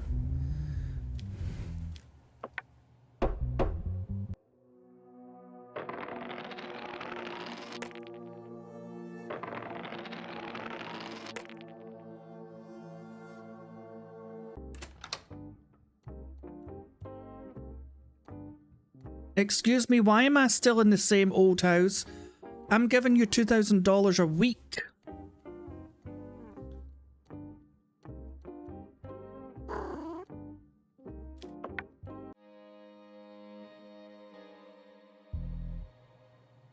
He looks like a right smarmy bastard, doesn't he? What are you getting charged of? Planned murder. Okay, Teddy Bun. I take it that's Teddy Bundy. In the past 6 months, reports of missing women and children began to increase in the Gambo Village region. During this process, many women and children who were murdered in the same way were found dead. It was determined that the victims stayed at Preston Hotel at different periods. The most obvious common point of the murders is that the victims' heads are severed. Okay. Based on the common characteristics of the victims, the police prepared a female police officer as a potential victim and placed her in the Preston Hotel. The person who contacted the female police officer was Teddy Bunn, who showed an aggressive attitude after inviting the officer to his room and tried to tie her to a chair. Was caught with the intervention by the police. So here's what Ted Bundy says. The accusations I am exposed to are very serious. My goal was just to fulfill a sexual fantasy of mine. I've heard of murders in the area, but they have nothing to do with me. I am not a murderer. I'm just someone who wants to experience different pleasures. That's all.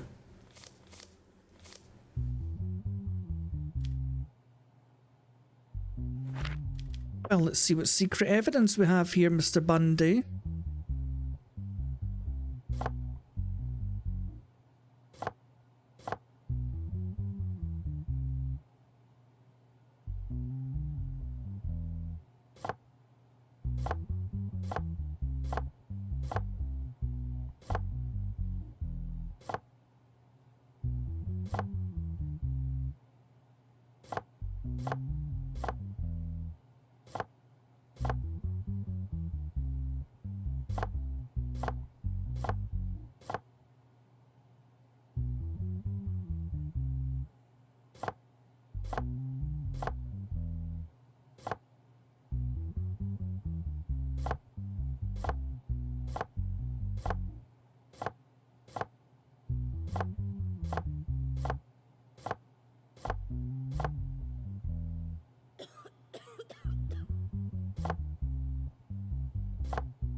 Look at that. I'm a genius.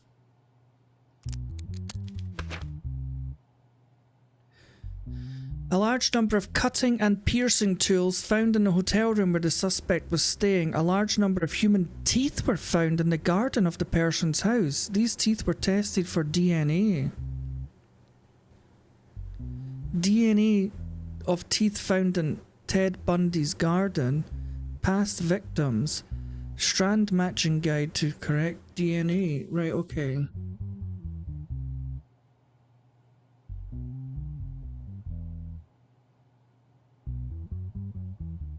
That's right.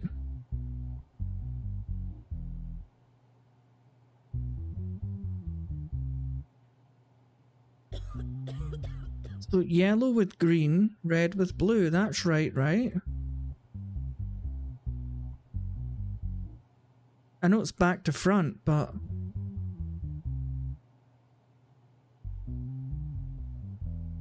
Or is it wrong? I don't know.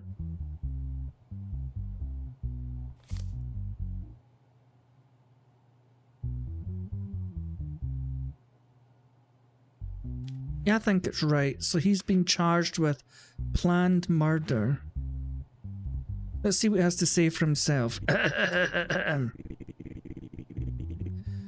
You said in your statement that you tied up your victim because you had a sexual fantasy. What were you going to do next? Your Honor, first of all, I don't accept the victim label, and what I do with my partner is my business. Do you always choose your partners from the same place? I live in that hotel and spend most of my day in the hotel restaurant. In my opinion, it's the most reasonable place, and I do not see any problem in doing this. Okay. Well, he's getting done for planned murder.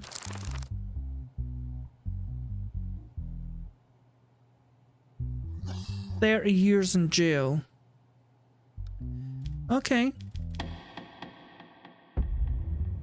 Teddy Bundy. I sentence you to spend 30 years in jail. Enjoy. You'll now find your partners in the male shower room.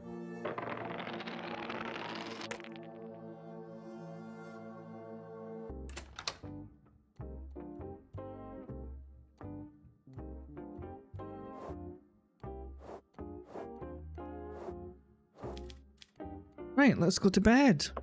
Still waiting on this. In the dark of the night, your sleep is interrupted by the sound of knocking on the door.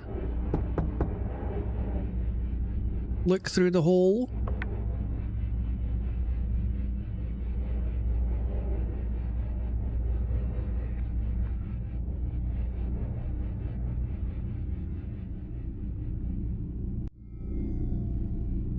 Since it's saved, I'm going to open the door. Oh! A note was left in an envelope containing $500. Thank you for everything, Judge. I owe you my life. Oh, thank you. Thank you.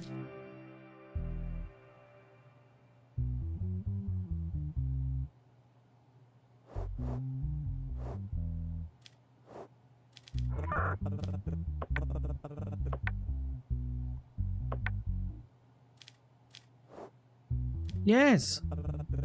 No. Right. So here we have Geralt Uni.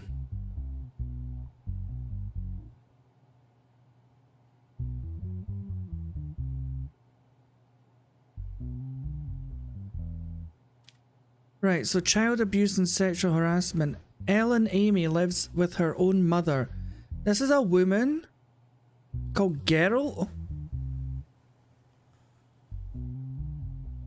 I thought that was The Witcher.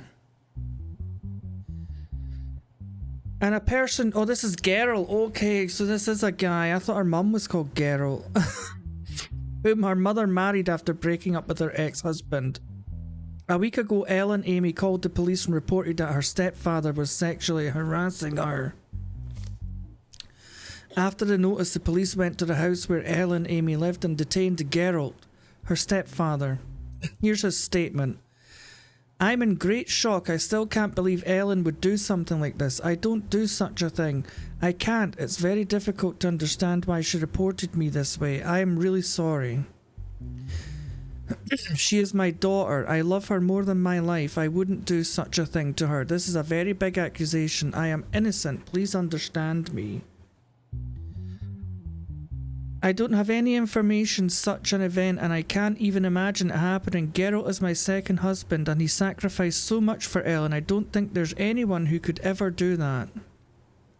But I can't help but question how Ellen came to make such a report. I'm in great shock. I hope such an incident did not happen. So here's what little Ellen says. I was sleeping in my room in the morning. My stepfather came in and I woke up to the sound. He approached me in a way I didn't expect and I pushed him away because I was afraid. At that moment he grabbed my arm and squeezed my throat. When I started screaming, he let go and asked me to undress. I told him that I didn't want to do such a thing and to leave. If you don't get out, I'll scream, I said. So he went out and left. Then I called the police.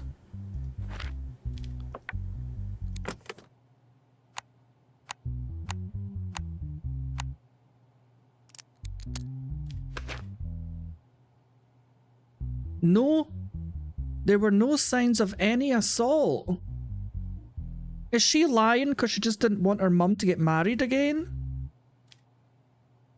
Oh, little Ellen Amy, are you lying to me? Let's see what she has to say. Your stepfather said it never happened. What do you think about that? I never expected anything like this from my stepfather, but... And you realise it's a very serious accusation, don't you? If your stepfather is found guilty, he will be punished severely. How much punishment will my stepfather receive? She's at it. If what you say is true, he could go to prison for life. What? For life? I actually lied. My stepfather did nothing like that to me. I just wanted my real father to live with us. What a little bitch.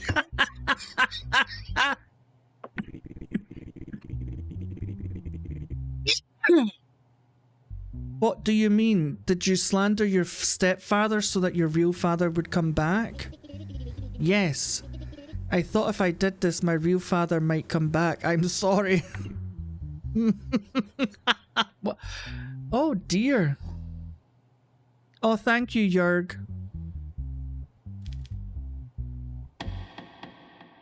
I mean, he's innocent. Not guilty. I mean, she should be punished for lying. As a result of the decisions you made, you decided to raise your salary to $3,000. Good, I need it. My wife's taking $2,000 a week off me.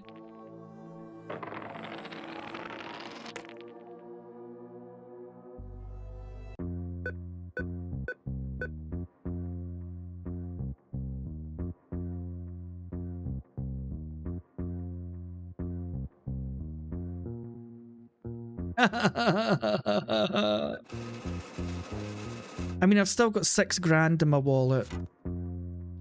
They're not getting anything else, that's it. To hell with them. Thank you. I'm a nice judge.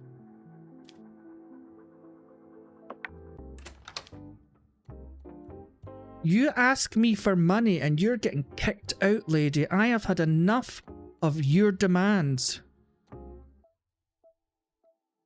Your wife says her mother was hospitalized and needs $4,500. No!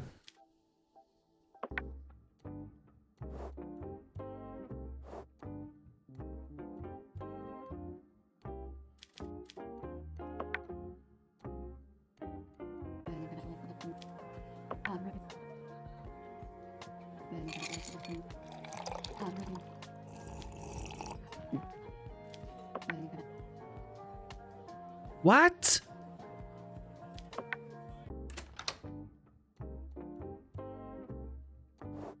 Wait, why did my sanity go up there?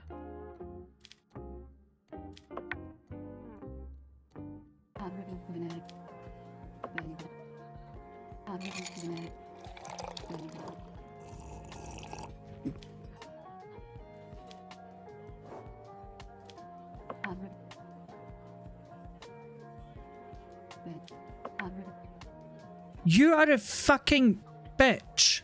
Charging $8,000 for a fucking whiskey. What do you... I should have just gave... Do you know what?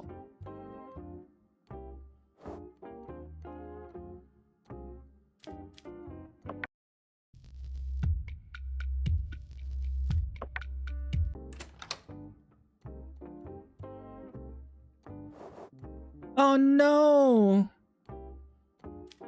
I can't go back.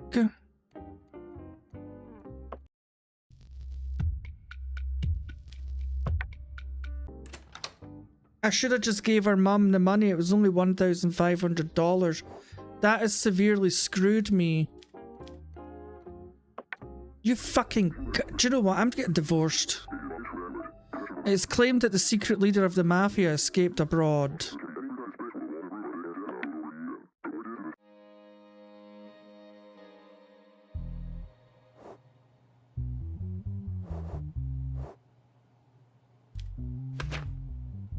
Right, William Burke. Aiding and abetting an offender. Recently in the morning hours, the person who is claimed to be the leader of the criminal organisation was smuggled out of our country illegally. According to the information received, although the identity of the leader of the organisation is unknown, it has been determined that he made this escape together with Agent William Burke. What? When police forces came to his home with an arrest warrant, he surrendered without resistance. This is what Mr. Burke has to say. I have no information about his identity, and the secret order sent to me sealed by the Ministry of Internal Affairs A meeting point and the task to be carried out were written. When I went to the meeting, I was informed that there would be a special person in a vehicle. I fulfilled this duty just like every other task given to me. So it sounds like the government is in cahoots with the cartel. I went to the mentioned area and took the vehicle to the other meeting point. There were 2 people waiting inside the meeting point. They told me that my mission was successful and that they would take care of the rest. I remember a small boat in the area, no other obvious details. They told me to go. The person in the vehicle did not get out during this time, so I have no data on his identity. I fulfilled the clear order from the ministry. I have been serving this country for years. He's been set up. Oh, come on.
Hey, Connor.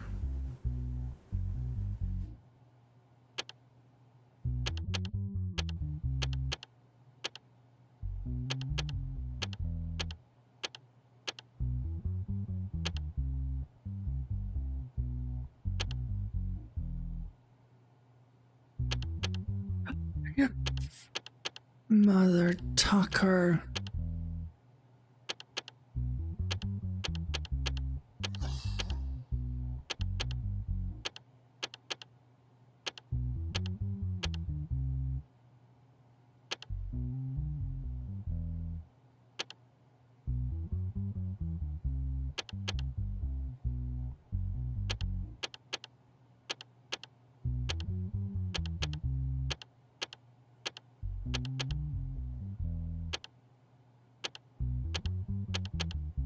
Oh my god, I keep forgetting this. 1, 2, 3.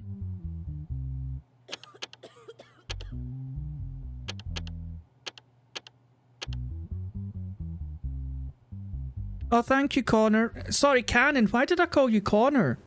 Sorry, I was too busy trying to fix this puzzle. I just looked over and said, oh, that says Connor, but it's Cannon. Sorry, Cannon.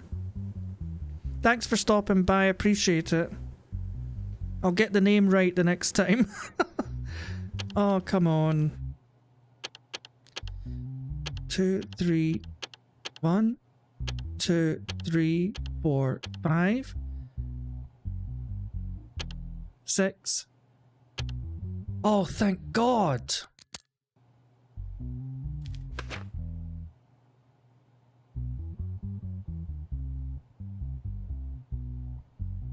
The envelope found in Agent William Burke's apartment.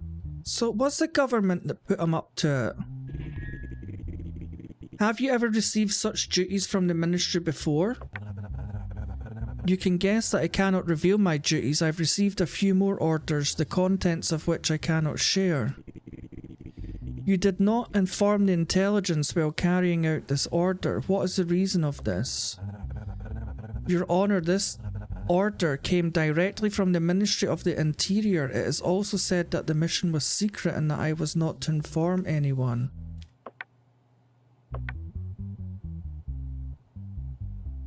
I don't know what to do.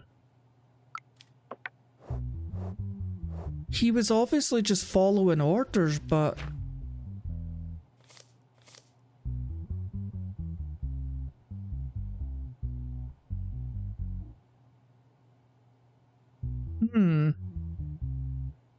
I really don't know what to do.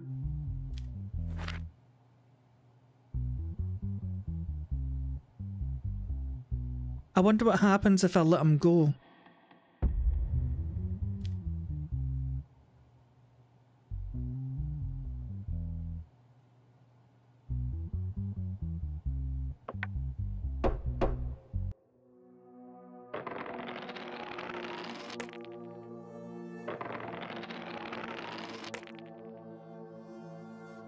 Okay.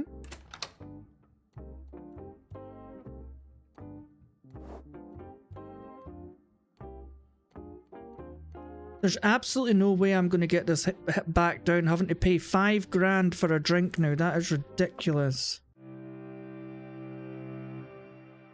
Hope Cannon's here tomorrow. I wish everybody that comes in stops by, because most people come in for like 5 minutes, you just never see them again. That's how you end up with so many subscribers. So I've got like 3,000 odd subscribers, and you're lucky if 10 of them come to the streams or watch the videos. It's like people just hit the subscribe button and you never see them again. I don't know what I'm doing wrong, I'll tell you. I don't know what I'm doing wrong.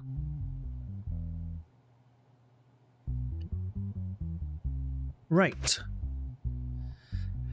Okay, so we've got a lawsuit here. So we've got a lawsuit against the clothing company Blazer logo on the grounds that it contains obscene content. The clothing company named Blazer introduced its new logo and advertised on billboards in the past weeks. Following this situation, CLA representatives filed a lawsuit to change the logo and remove it from the billboards, on the grounds that the logo has sexual content and is intended to harm the morals of the society. In this case, Katie Rose representing the Blazer Company and Representative Peter Smith representing the Conservative Life Association. Did I get to see the logo?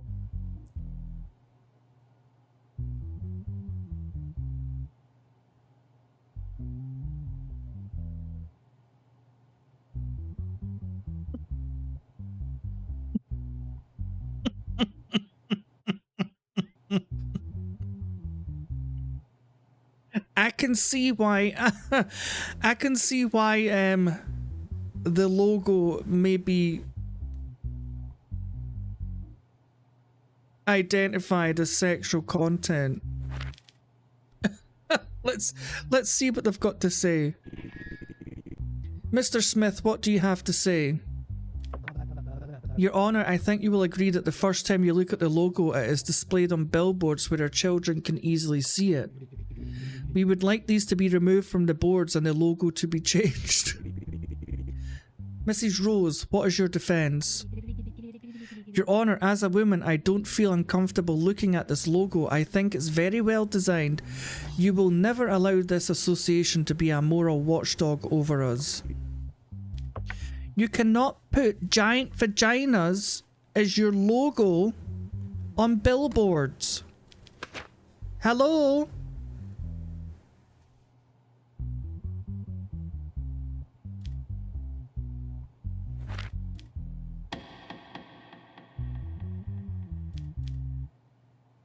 Changed and removed from the billboards. That is my decision.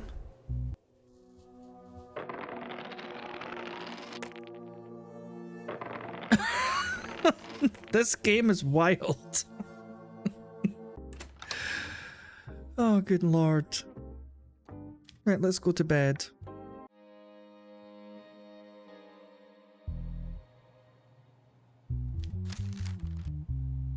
Ponza Kim and Gobrain Unity. If these names are punished, a bomb will explode under your house just like it did in the mall. Are you ready to sacrifice your lives of your wife? Yes! She's costing me a fortune.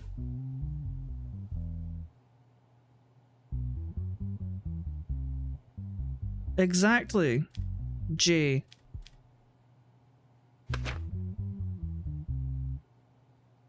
Right, so we've got Jamil Kozganev, terrorism and planned murder. Oh my goodness.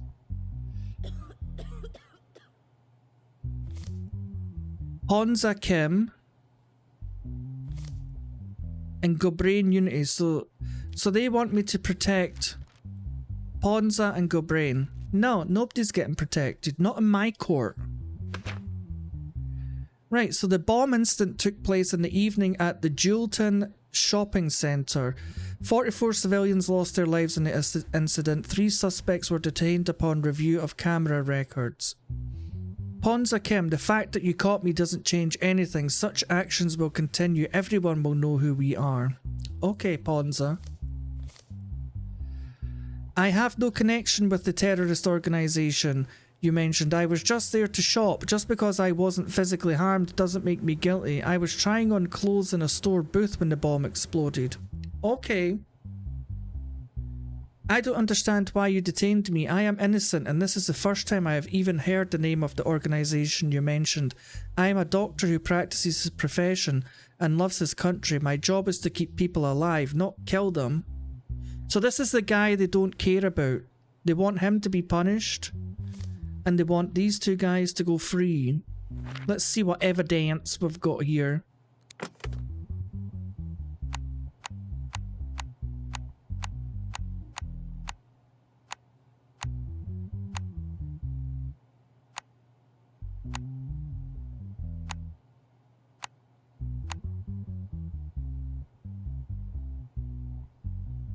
Oh, no worries, Jay. Safe journey.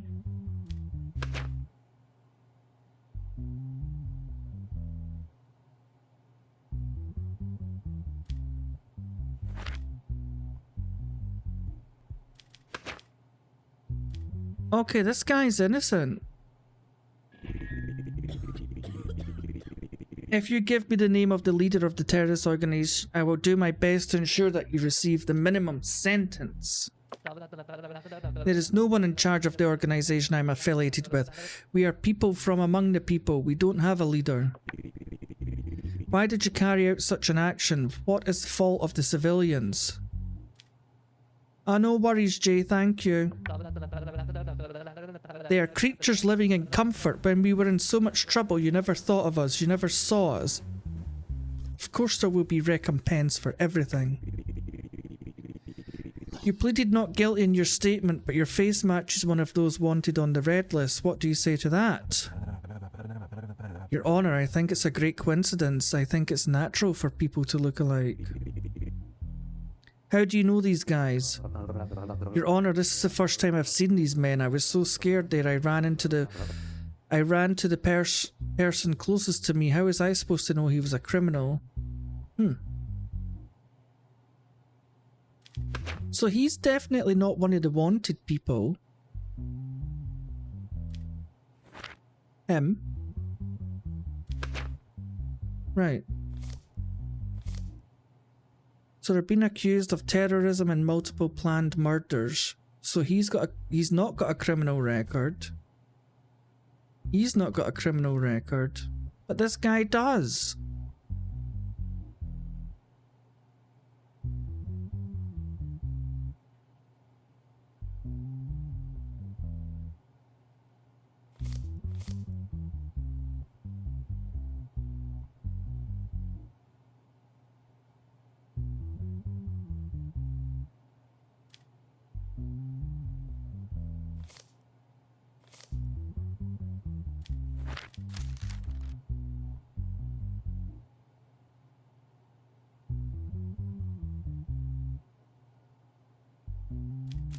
Okay, so I think he's innocent, right? So, terrorism and multiple planned murder.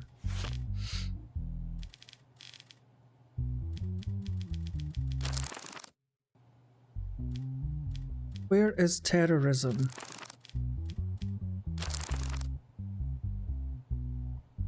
So that's 80 years.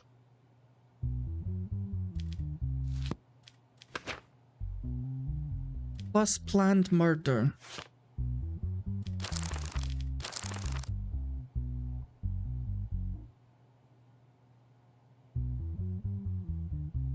There, so that's 120 years each they get.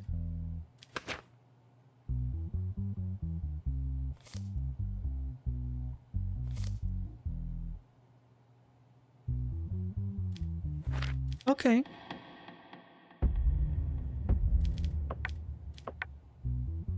$120 years. This is my judgment.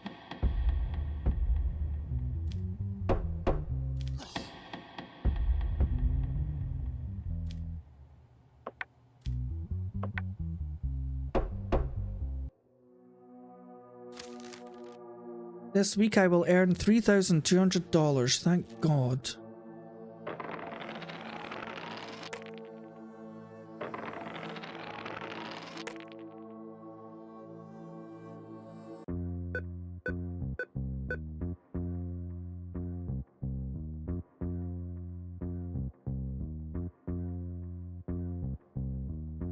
I should never have bought the new house.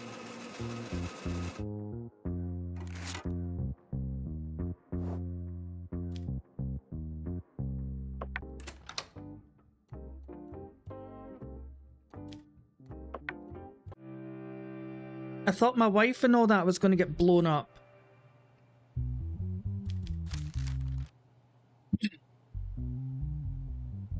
We are offering you $100,000 to clear Abraham Brown and Gally Bosch of the charges for which they are charged. In return for your acceptance of this offer, we promise you a luxurious life with your wife and children. That is so tempting because... what are they charged of? Match fixing? God, that's hardly anything. Player mistakes made in the match between Frontard FC and Panzia FC led to an investigation. After the accusations against Abraham Brown and Gally Bosch became clear, they were taken into custody for questioning. You claim that I committed match fixing, but this is not match fixing. It's definitely a conspiracy against me. It's a sham. Gally Bosch. You know what? I might just let them go, because that's $100,000 I need.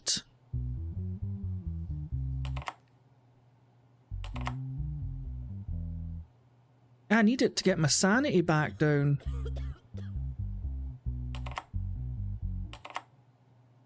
Although I grudge paying that lady for the bloody money.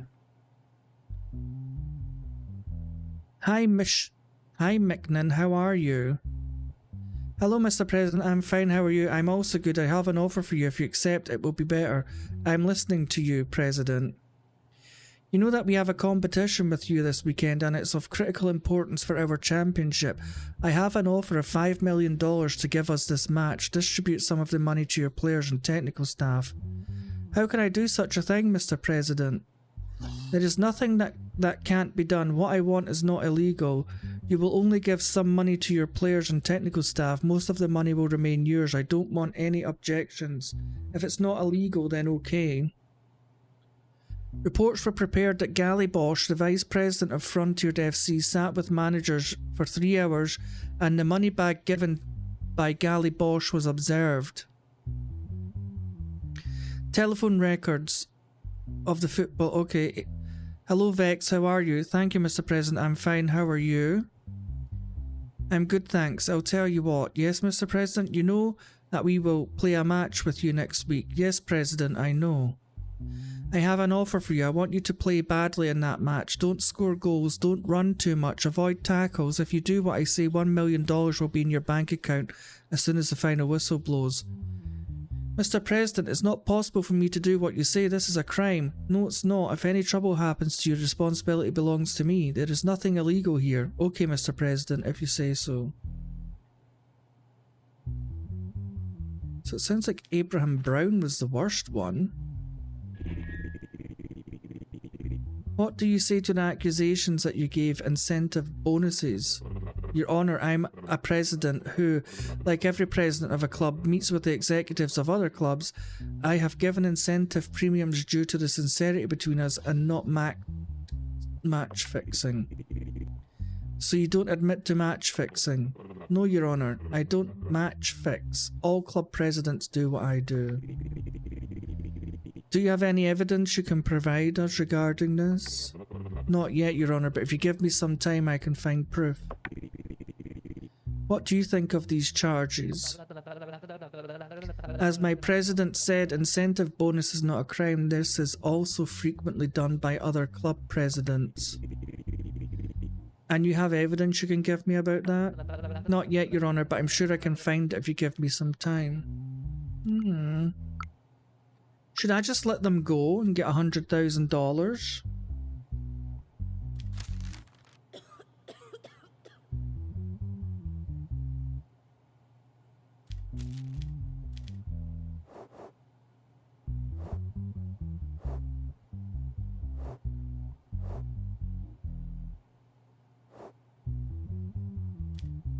No, I'm just going to be honest. I've always done the right thing.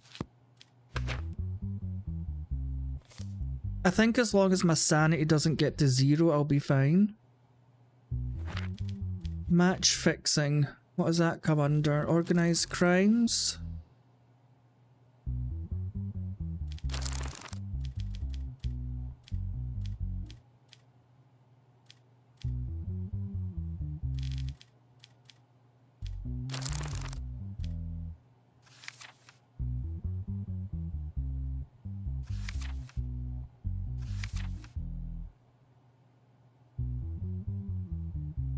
Ah, 4 years in jail and a $5 million fine.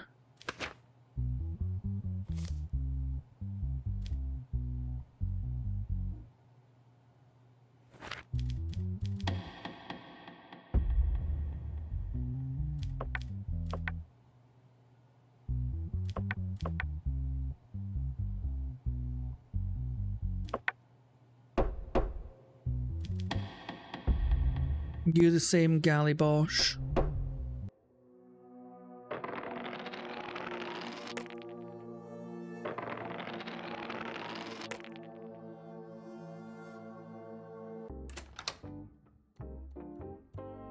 Well, they've still not blown up my wife and kids, which I was kind of hoping for.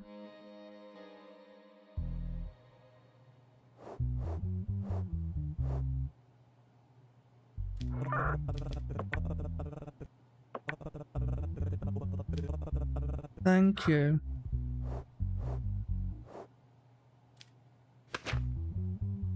Right, so we have Hedrick Bonds. Insult. Frankie Hook, who works at Peaky Burger, was subjected to racist remarks by Hedrick Bonds while delivering an order. There was no discussion or similar situation as a reason. When the security cameras were examined, it was observed that Frankie Hook was just doing his job. A person named Hendrick Bonds was taken into custody after Frankie Hook filed a complaint. While I was doing my job, I started to hear racist remarks from the person named Hendrick Bonds, who was sitting at a table number 11. He started insulting me about my skin colour. He must have seen my name on my caller ID because he addressed me by that name and said words that were very difficult to digest. I do not know the reason. At first I thought that day was just another ordinary day when I ate at Peaky Burger, one of my favourite restaurants, but there was a difference. I noticed that the restaurant, which I thought did not employ black staff, started to employ black staff. We won the independence of this country by fighting, and none of them were there while we were fighting. It bothered me that he was happy and able to do his job. If it doesn't bother you, the problem is with you. So it says that he needs mental problems, but I think people just say that to get out of this. I might just sentence him for being a racist pig. Insult.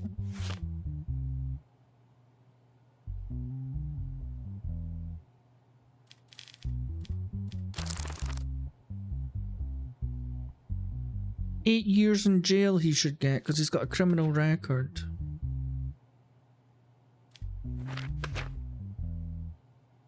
Hey Frankie, who took you to this restaurant? I'm sorry, did you call me? Yes, is there anyone else here beside you? Yes, you wanted something, sir? Yes, what I want is for like you to get the fuck out of this country as soon as possible. Of course, would you like a brain supplement with a difference of $99.9? Yeah, I'm sending you to jail, you racist scum. 8 years you're getting in jail. I don't care if you think you've got mental problems.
Okay. Murder. So if Miley Konus, Adler Konus, and Zeri Konus, I take it they're all brothers and sisters. Okay. Zener Konus, who lived with her daughter and 2 grandchildren in a detached house near Green Village, was found dead in his room by his daughter. 3 stab wounds were detected on Zener Konus. Adler Konus, the great-grandson, disappeared after the incident. So that would be him. Upon this situation, an arrest warrant was issued for Adler Konus, who was positioned as the main suspect. 3 days after the incident, he was found hiding in his friend James Groheen's house in Green Village, the same region, and was taken into custody.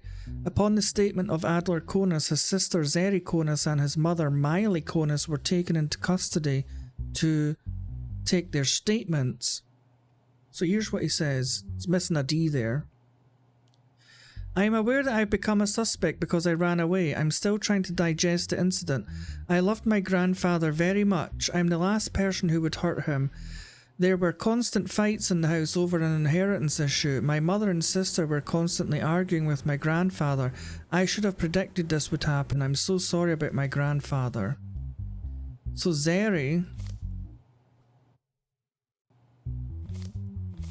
I think, is the sister, right? And this is the mother. I don't understand why I'm here and giving a statement right now. The guilty person is my brother. Why don't you arrest him? I was watching TV with my mother downstairs when the incident occurred. Well, thanks for subscribing, Fafo Gamer. Appreciate that. God, it's not often that pops up. Most people keep their subscriptions secret and that never triggers the alert. It's nice to see it still works. Okay. So what is the mum saying now? Even though I'm in such a state of mourning and depression right now, why do you bring me here and take my statement? I think the real culprit of the incident is clear. Go and question him. So mother, son, daughter, and both them are blaming him. Right, let's see what secret evidence we've got here.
Ah, there we go. Easy peasy lemon squeezy. There we go.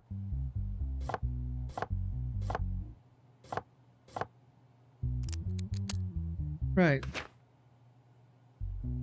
The knife used in the death, so it's 2121311.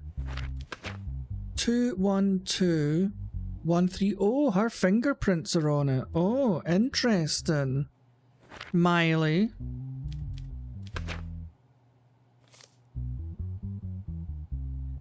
DNA sample of hair and nail marks found on the body.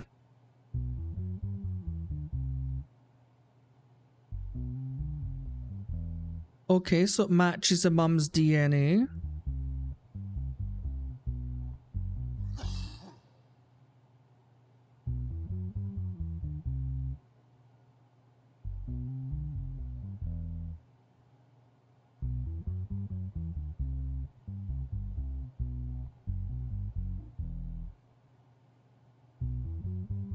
I don't understand this DNA.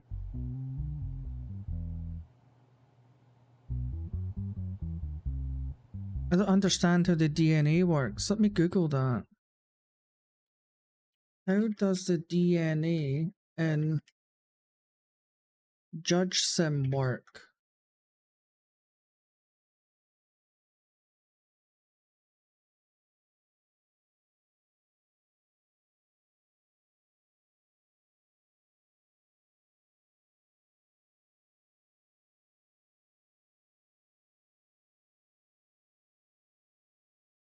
So look at the left strand, note the color of each base from top to bottom, and then compare it to the right strand. The correct match will have the paired... Hey, Tally!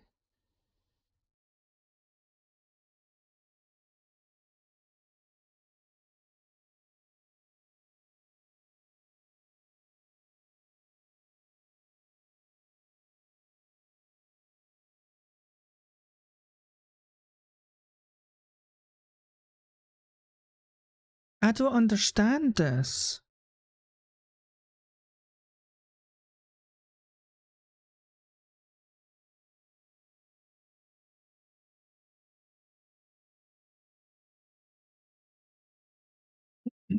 Hello, DNA is sequenced as following in everyday life and in the game.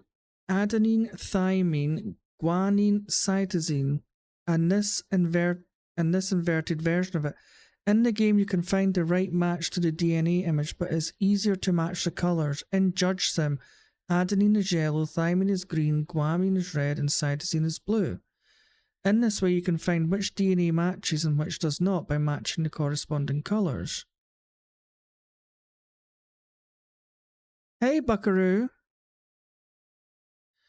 So, if on the left side, from top to bottom, the colours are, for example, red, green, blue, yellow, then they must be the same on the right side in the same position and order, because that was never the case.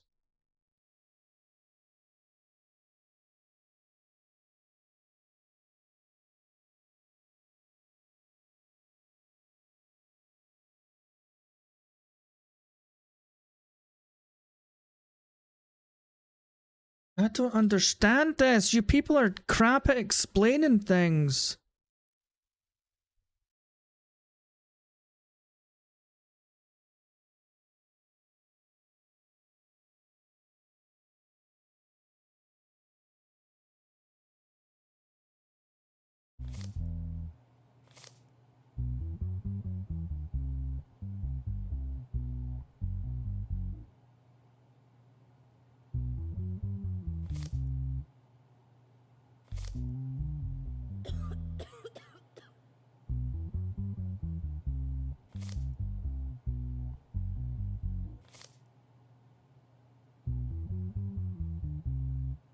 I don't understand.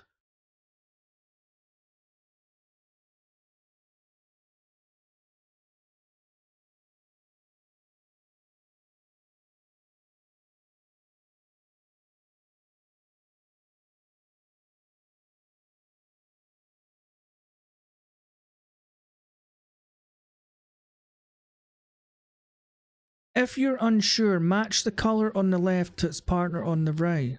Yellow, green, red, blue.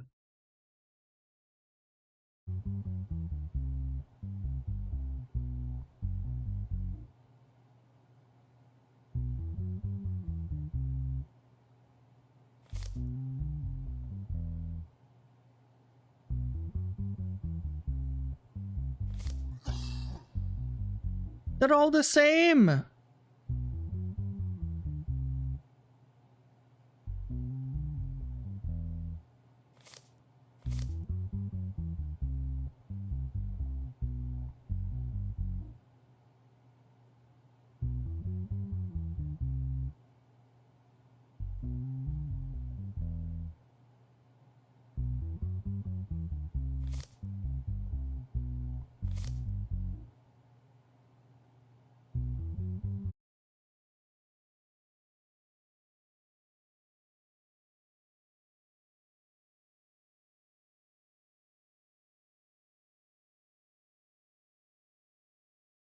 This does not make sense. In JudgeSim, the DNA mechanic is a simplified visual way to check whether a suspect's genetic profile matches a reference sample.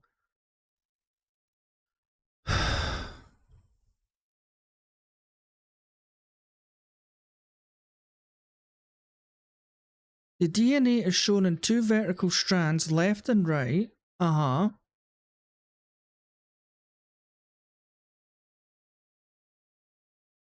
A pairs with T, yellow, green.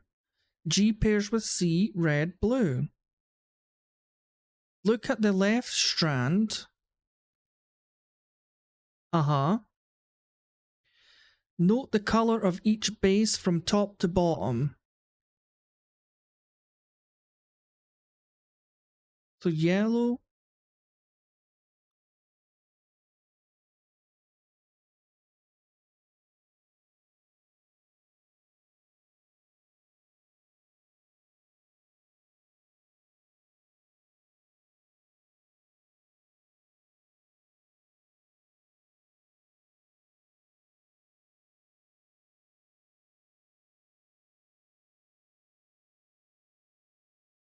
Right, so hang on.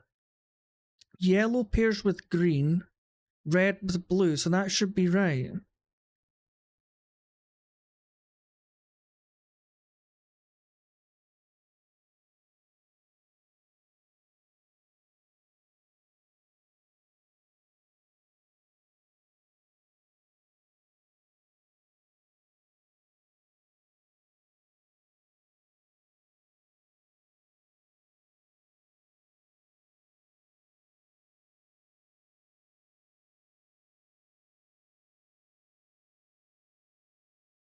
Right, I think I know what it means. Yellow must always be with green, and red must always be with blue. If they're not, then it's not a match. So yellow, green, red, blue. That's opposite. Yellow, green, red, blue, yellow, green, red, blue, yellow, green, red, blue. So she's a match. Carrie's a match.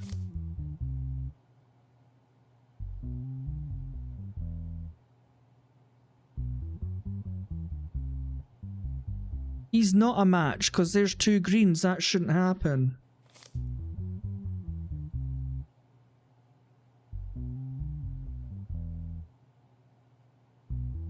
She's a match too. So the mum and the daughter are a match. Yellow, green, red, blue. Yellow, green, red, blue. Yellow, green, red, blue. Oh no, she's got a yellow, yellow. So the mum's not a...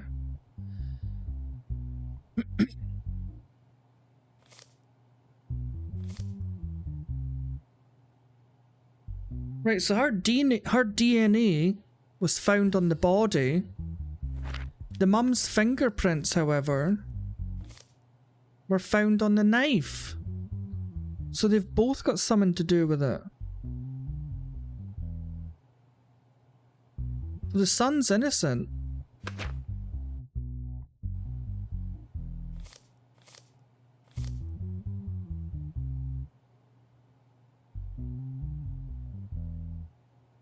Right, so the mum's getting charged with murder. Let's see what they have to say. In your statement, you mentioned the issue of inheritance. What exactly is this issue? Can you explain it to us? Your Honour, my grandfather owns several houses and some land, but my grandfather said he would donate most of his fortune to charity. As a reaction to this, my mother and sister were constantly arguing with him, threatening my grandfather.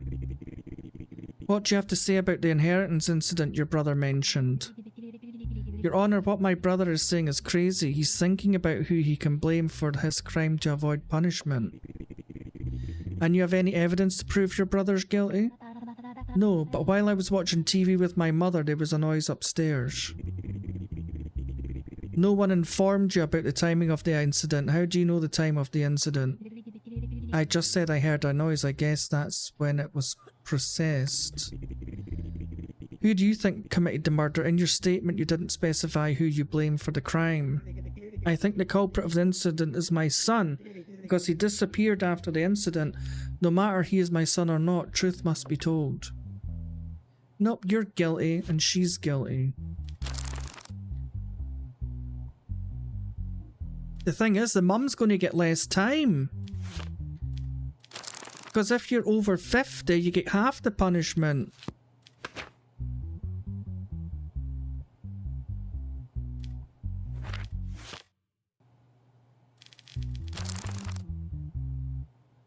So the mum gets 7 years in jail.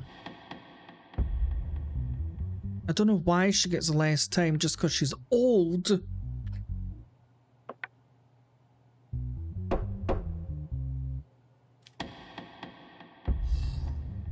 You, Adler, you're innocent. You, do you have a criminal record? Then you get 14 years. Missy. Enjoy Wentworth. Both of yous.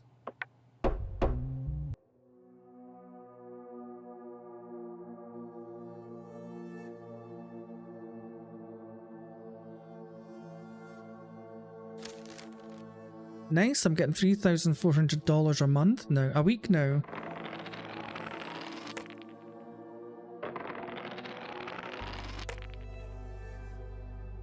Yeah, it wasn't Miley Cyrus.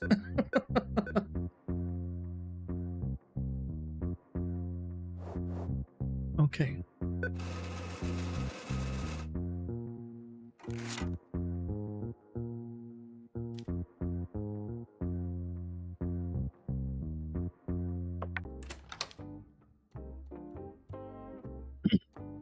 Is that what you went out for? Some eggs?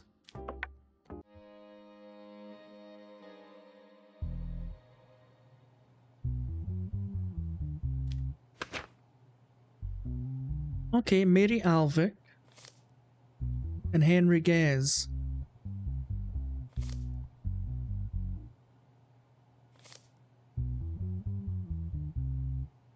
Right, bid rigging. People named Mary Alvick and Henry Gaz replaced the CEOs of Glenswick and Karen Wells's companies who were killed suspiciously in the past.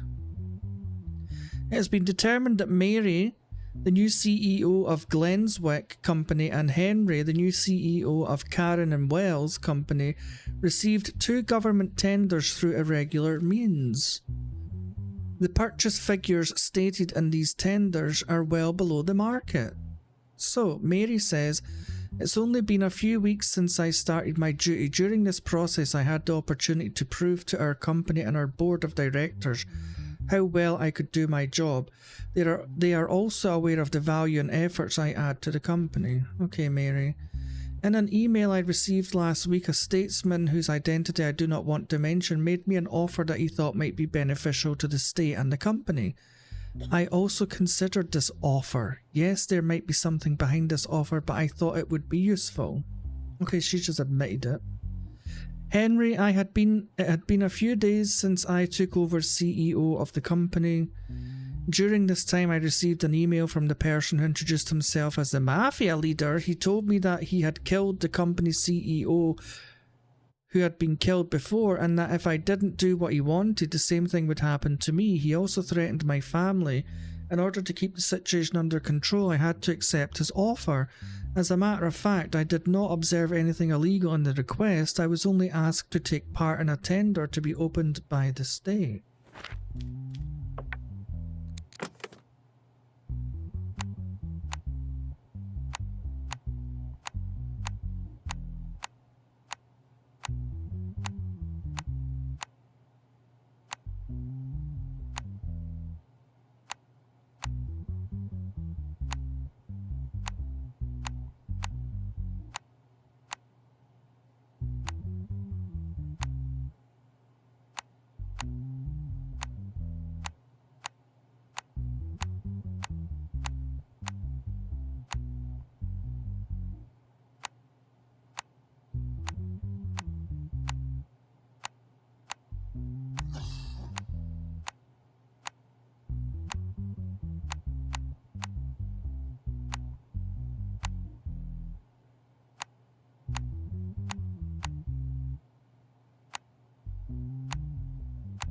Good Lord.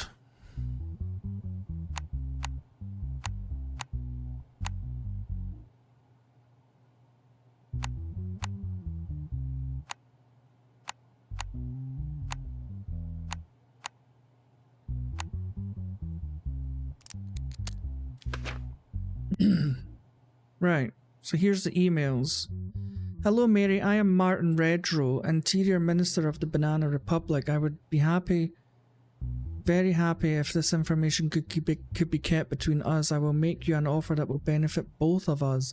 If you enter your company into the tender that will be opened next week and whose information I will send you, it will be incredibly profitable for your company. Is that all I can see? First of all, I wish you success in your new role of your company. I hope you remember what happened to the CEOs before you. Now I'm going to make you the same offer I made them before. If you don't want to end up like them, confirm my offer and give your daughter Maya the greetings. What? Want to end up like them, confirm my offer and give your daughter Maya the greetings of the mafia leader. I assume my message got through.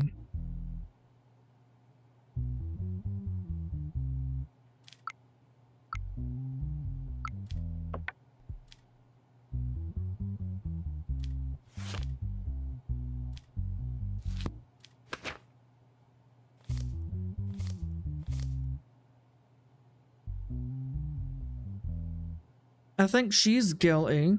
She wasn't threatened, the other guy was. So, Mary, bid rigging.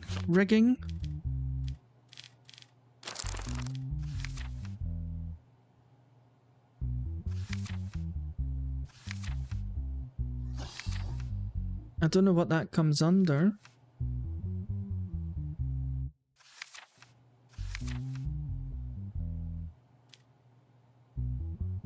$8 years in jail and a $1.5 million fine.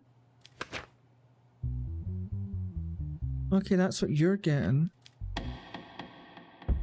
Mary. 8 years in jail and a 1.5 million.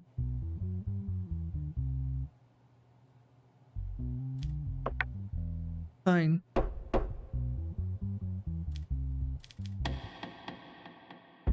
You, Mr. Henry.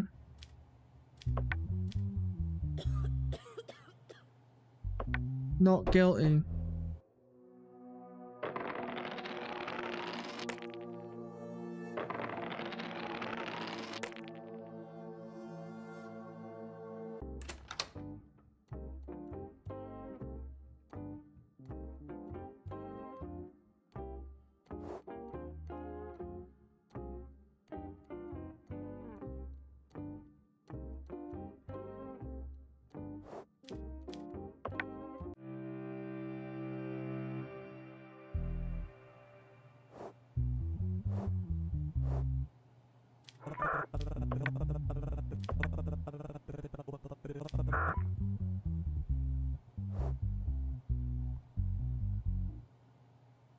It's very close to me getting assassinated. Gwen Stone, Ross Deep, okay.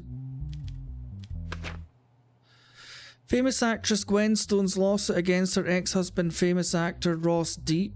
Yeah, we know who that is, Amber Heard and Johnny Depp. Recently, Gwen Stone and Ross Deep decided to divorce and got divorced. After the divorce process was completed, Gwen Stone filed a lawsuit for damages against her ex-husband, Ross Deep. As a justification, she stated that Ross Deep manipulated Gwen Stone's acting career while the divorce process was ongoing.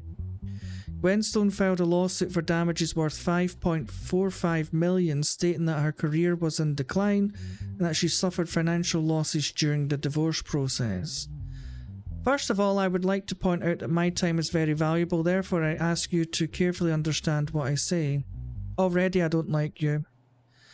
As you know, my husband and I went through a divorce. That case lasted 2.5 months and this made me very tired. The thing that tired and hurt me the most during this process, my ex-husband was trying to justify himself. He always made me look bad in the media and constantly appeared on live broadcasts and said a lot of untrue things. The film companies I had agreements with terminated their contracts with me and my image was damaged. In the process, I could not earn the $5 million that I expected to earn. All I want is for this damage to be compensated. As you know, I was acquitted in the divorce case and it was appealed to the court that what I said did not reflect the truth. I demand that necessary action be taken. Ross Depp. In this case, I cannot ignore the aggressive attitude of my ex-wife, Gwen Stone, towards me. I cannot allow her to impose the divorce decisions we made together as if I had made it alone. In this process, we were both damaged materially and morally, but I did not argue that she was responsible for this. In addition to what I said and presented at this time, this compensation case also proved what a money-hungry person my ex-wife was. She is a person who worships money. I absolutely refuse to pay this money. I here to request you to take necessary action.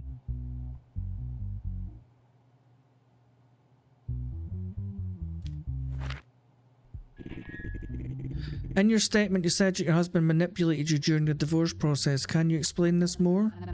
Yes, Your Honour. I never appeared on live broadcasts during this period. I never even gave interviews, but my ex-husband appeared on live broadcasts all the time. It embarrassed me to my loved ones and fans. Even in this situation, I did not join a broadcast to respond to my ex-husband. In the live broadcast he attended, he said I was money-grabbing person. I do not accept this. I just do my job and get paid for it. Do you agree with what your ex-wife said? Absolutely not. In my opinion, what she does not...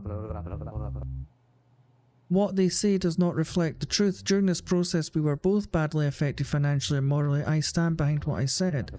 I never held her guilty or had any expectations during this process. I only expected respect and understanding from her, but sometimes I forget that she is not that kind of person.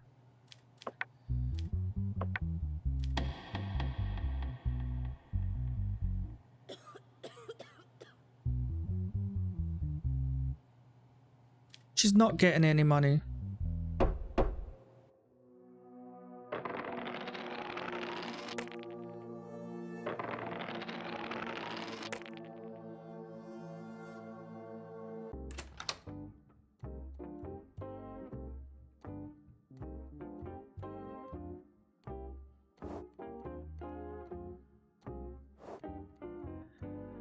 Oh. Anyway guys, this is where I'm going to call it quits. I was going to stop half an hour ago, but I thought I could finish the game, but there's still another like 9 cases or something to go, so... You know what, we'll just keep going. Maybe I'll get to finish it, we'll see. Maybe if I just finish the week at least.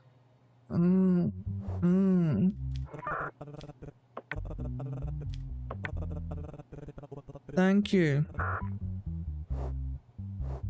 Right. Oh goodness.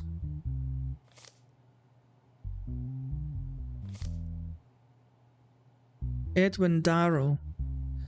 So, details. Violet Terra, who left a nightclub called Jolly Mix recently, took a taxi in front of the nightclub to go home. Violet Terra, who was under the influence of alcohol, shared the location of her home address with the taxi driver.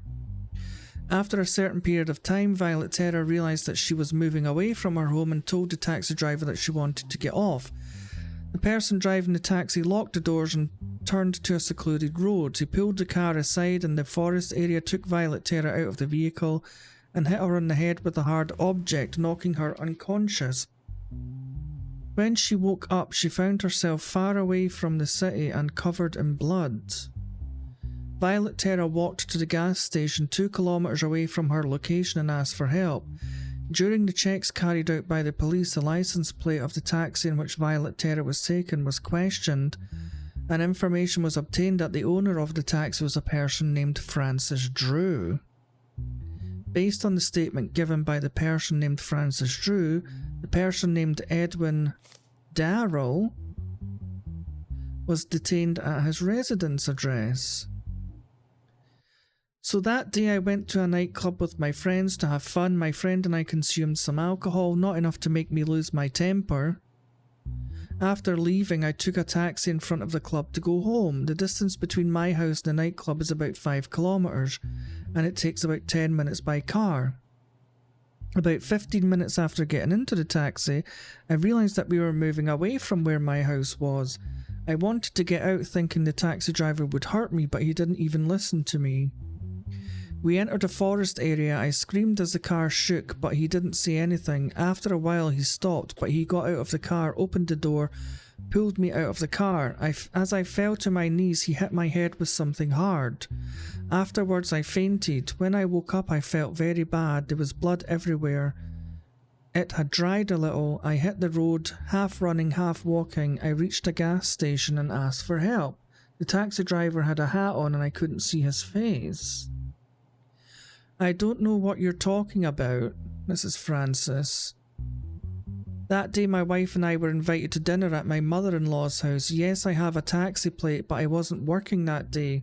That day I gave the car to a friend of mine who said he needed money urgently and wanted to work in a taxi. His name is Edwin Darrell. So this is what Edwin says. Yes, I worked in that taxi that day, but I'd already delivered the car to Francis before the time of the incident. I was tired because I'd been working all day, so I was sleeping. I had just woken up when the police came to my door. They arrested me and brought me here. I don't know anything. Please let me go. I am innocent. Let's see what kind of special evidence we've got here.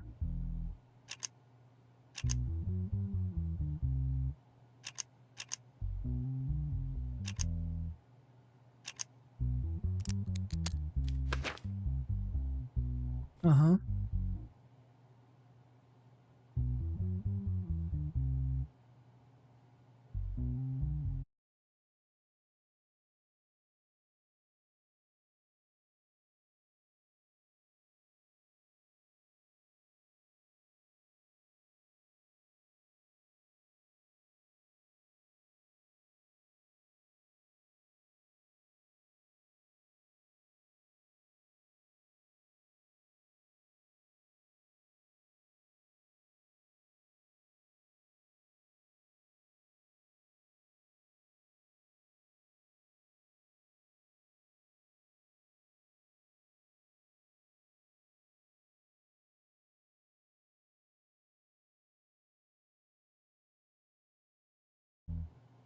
Right, so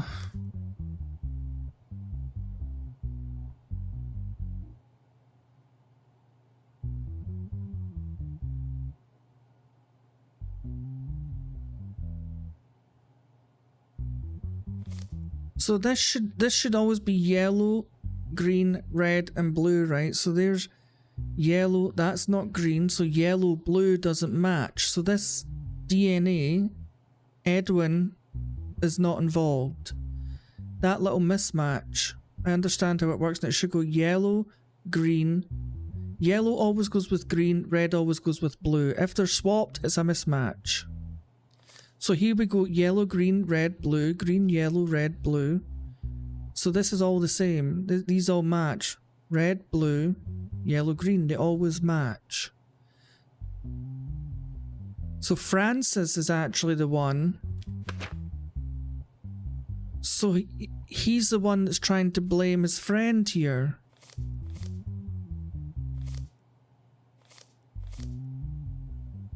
Rape and beating, good lord.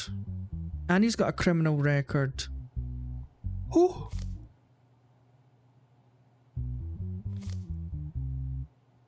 Okay, Daryl. Sorry, Francis.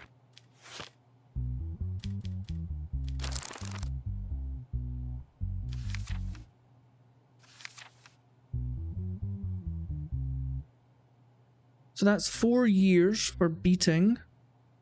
What else is he getting charged with? And rape.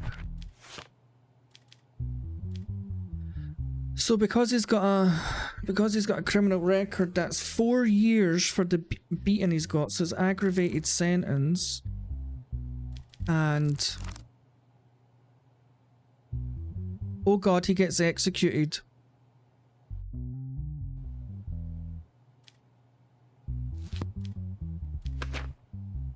Well, Mr. Francis Drew, today is not your day.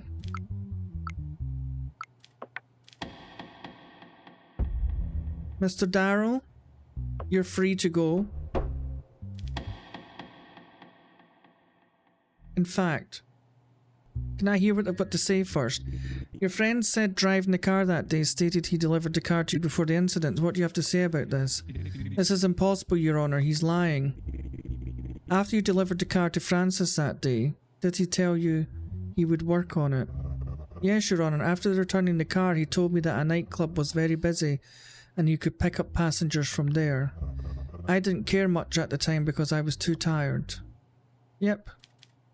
Well, you're getting executed, unfortunately, Mr. Drew.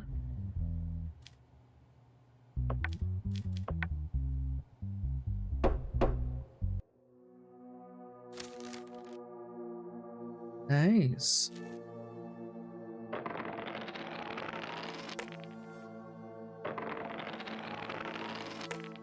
The double cross.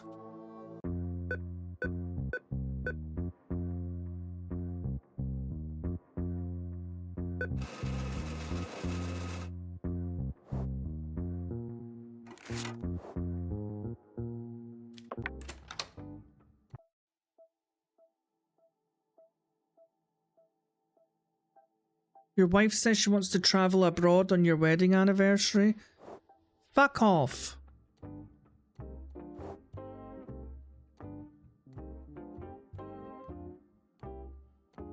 My mental health actually got better. I don't know how that happened. It was at 60%. An arrest warrant has been issued for the former Interior Minister. The minister has not yet been caught. Yeah, he's a crooked bugger. Right, what do we have here? Gibron Mickey will not go home after the hearing today. If I find out that he went unpunished, you'll have to borrow someone's eyes. Listen, you've threatened to blow me up, my family up. You've still not blown them up, unfortunately. They're costing me a fortune. You've not blown them up. You said I would have to look over my back. I'm still here. Why didn't you blow up my family?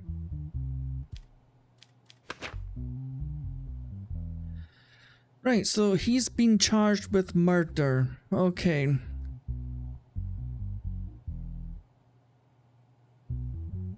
Hey Dallas, how are you? Hopefully getting near the end of this game. It's been a long game. Right, so he's got no criminal record and he's fine. So, recently a person named Falcon Rex was found dead in the forest near the house of the person named Gabron Mickey. Oh nice, it's always great to have a day off, isn't it? It has been determined that the person named Falcon Rex had an affair with the person named Helena Mickey, the daughter of the person named... Right, so Mr. Rex had an affair with his daughter.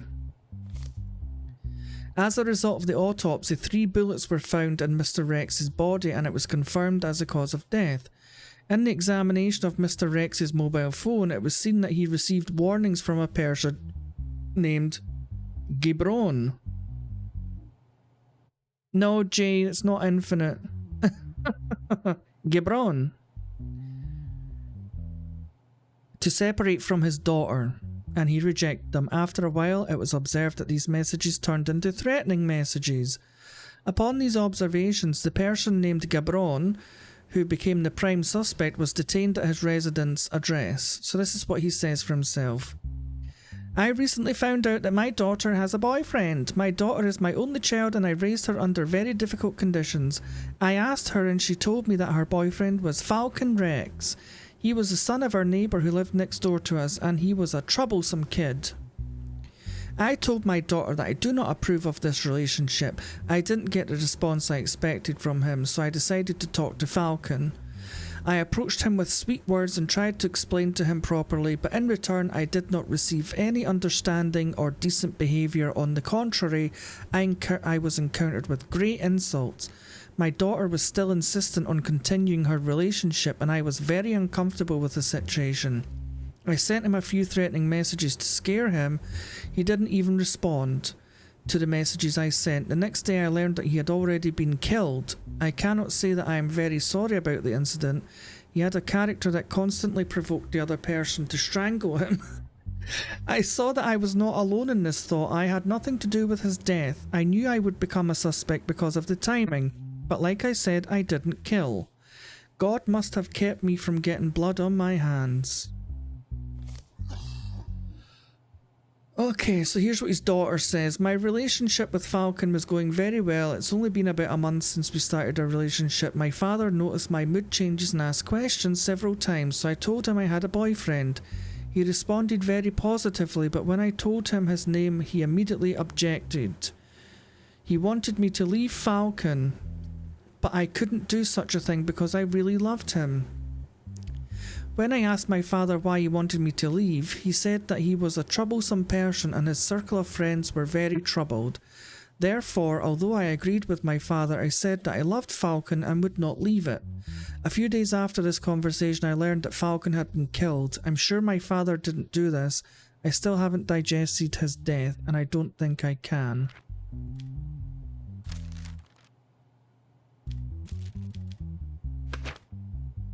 There's no evidence. Oh, there's a digital evidence. Okay.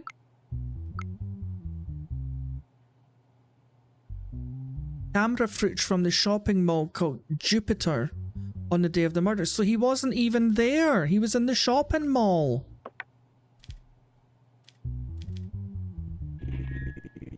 Mr. Gabron, where were you at 10 PM on Thursday? Your Honour, on that day my daughter and I were at the mall called Jupiter. The mall closes at 10:30 PM and we had already left near the closing time. I mean, we were at the mall when it happened. And how did you send the threatening messages to Falcon Rex? I wanted to scare him a little. I couldn't allow my daughter to be with dangerous people. So what makes you think that Falcon Rex is dangerous? I've been living in the area for about 15 years. I know Falcon's childhood and I witnessed him getting into many fights and carrying cutting tools. I've seen the police come to Falcon's house many times and I think that's reason enough to think he's dangerous. Do you agree with what your father said? Your Honour, as much as I like Falcon, what my father said is true. I think Falcon hung out with the wrong people, but he was a good man at heart. Oh. He was a compassionate, sympathetic and very understanding person from what he seemed. I thought I could fix him. Do you think your father committed the murder? No way. What they say is true. My father couldn't have anything to do with it. I don't think he did either, because somebody's sending me threatening letters here to put him in jail. I've got footage of him at the mall with his daughter while Falcon has been murdered. Mr. Gibron, Justice Vaughn here finds you not guilty.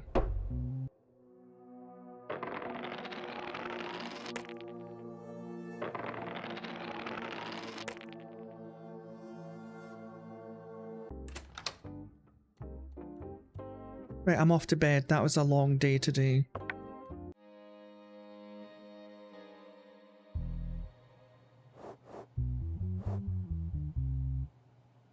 Okay, who's this fella? So we've got Javid Morgan. No criminal record, okay. Money laundering. Recently, Javid Morgan, who has been broadcasting on the platform called TikTok, received a large donation from one of his followers during the broadcast.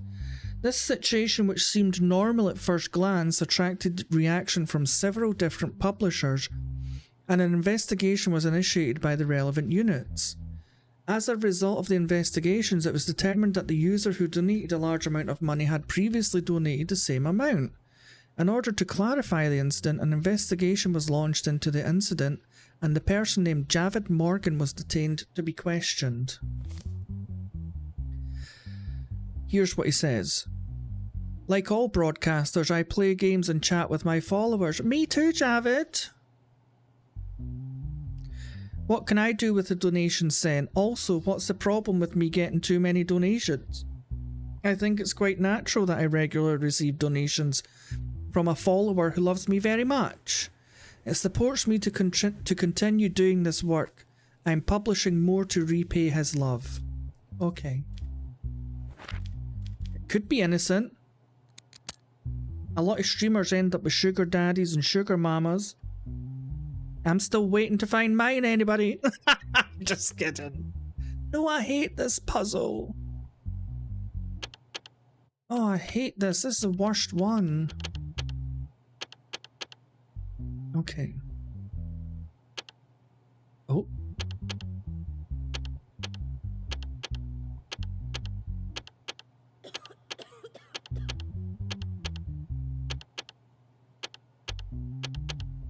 Oh, for God's sake.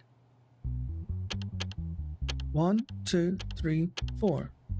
1, 2, 3, 4. 1, 2, 3, 4, 5. 1, 2, 3, 4, 5. 1. Oh, 1. Oi! 1, 2, 3, 4, 5.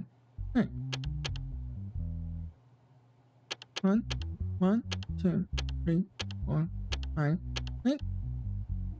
1, 1, 2, 3, 4, 5, 6. Yes! Conversation between Javid and his follower, Mitchie. Hello, am I speaking to Javid Morgan? Hello, yes, who are you? I'm your biggest fan. Laughs. Tell me quick, where did you get my number from? That part is not important. I have a very good offer for you. I have several stolen credit cards. None of them can be tracked. I will donate to your publication and you will send a certain portion of this money back to me. Do you accept? Okay, so Javid has been dishonest. How will that work? Very simple. You just do what I say. We will make a lot of money from this job. There's no danger of getting caught. Well, he did get caught, Mitchie. Okay, let's set up a meeting to talk about the details. That would be great. I would love to see you in Rio too. Laughs. Tee-hee. $8,000? I think I would faint if somebody sent me $8,000. Donation receipt sent to the person named Javid. This process was repeated 33 times?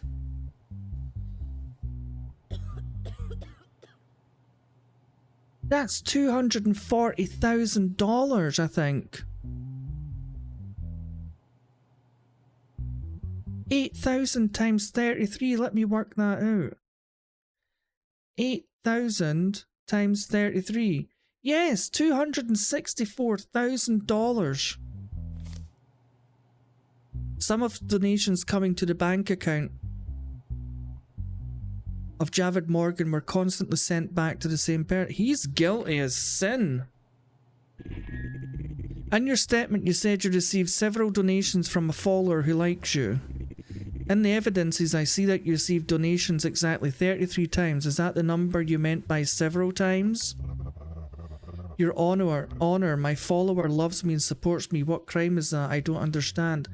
You realize I have text messages between you both planning this event and that he told you they were from stolen credit cards, Mr. Javid? Do you know that the donations sent to you were sent through stolen credit cards? Of course not. How would I know that? I mean, they are anonymous people on the internet. What we are talking about here is not the amount sent to you. You are consciously sending back some of this money. I don't think you sent him his money back because you love your followers so much. Why should I send back the money sent by my followers? I did no such thing.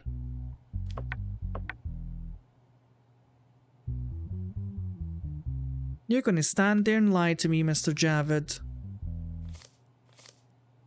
You can kiss your streaming career goodbye. Money laundering? Does he have a criminal record? No. Right, what does he get for money laundering? 6 years in jail and a $50,000 fine. You're going to be very popular in the shower room, Mr. Morgan. What was it, 6 years and $50,000? Yes. 6 years.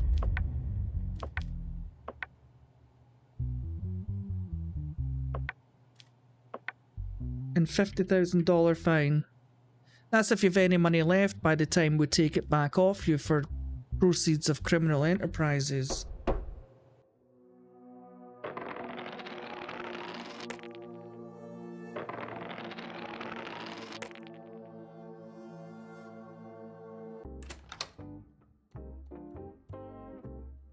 Okay, off to bed.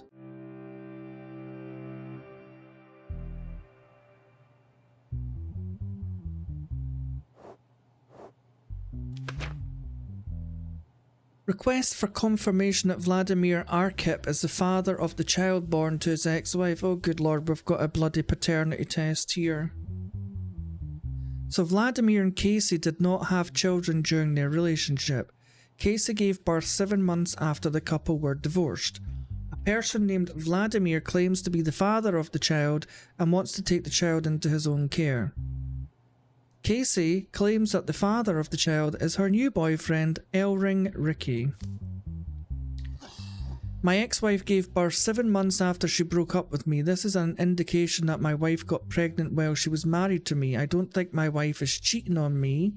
I just want confirmation the child is mine. She could have been cheating.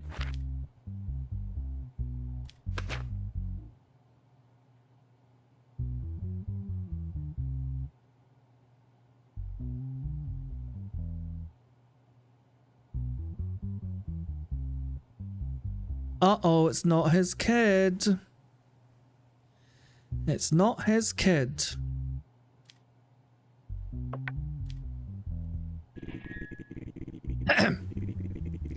During your relationship with your ex-spouse, did you ever feel like your ex-spouse was cheating on you?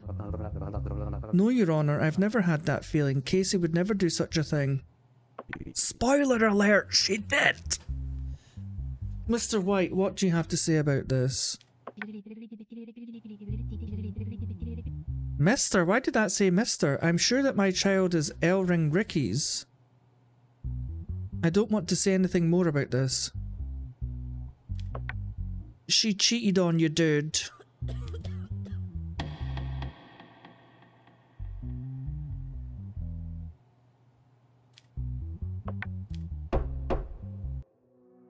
Request denied.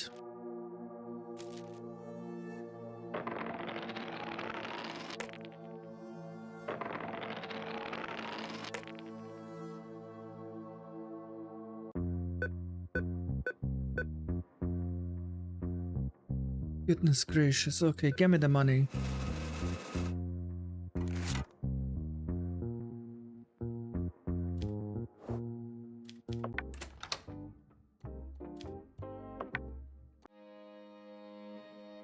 I think this is the last week.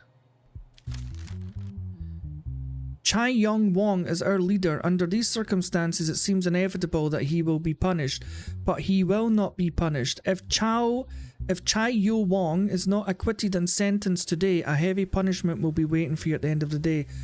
I've been threatened so many times. You know what? You're just talking out your bumhole. Tax evasion, organising illegal activities. He's going to get deported anyway, so... In a report made by unidentified persons, it was reported that illegal gambling was taking place behind a white goods store. As a result of the operation, the shop owner Chai Yo Wong was caught red-handed and taken into custody. I don't have much to tell. We provide environments where people can have fun and earn money. You, on the other hand, promise a capitalist or imperialist future and take the money from their hands. I know there is no gambling ban in your country, but paying tribute to you in the name of taxes seems ridiculous to me. Can you understand this? You fail to understand that the state is not helpful and it's just a bloodsucker. Regardless, the conversation is over. Give the punishment, whatever it is. I don't need anyone's pity. Well, your punishment is literally, you just get deported.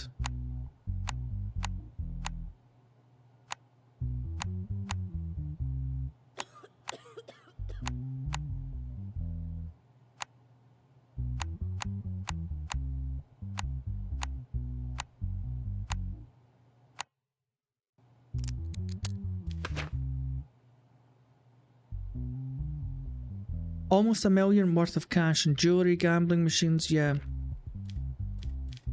Doesn't matter, he just gets deported, he doesn't even get punished.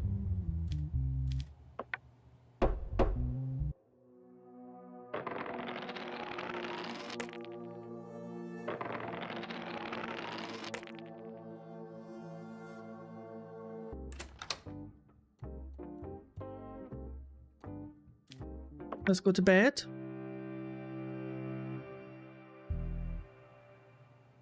Who do we have here?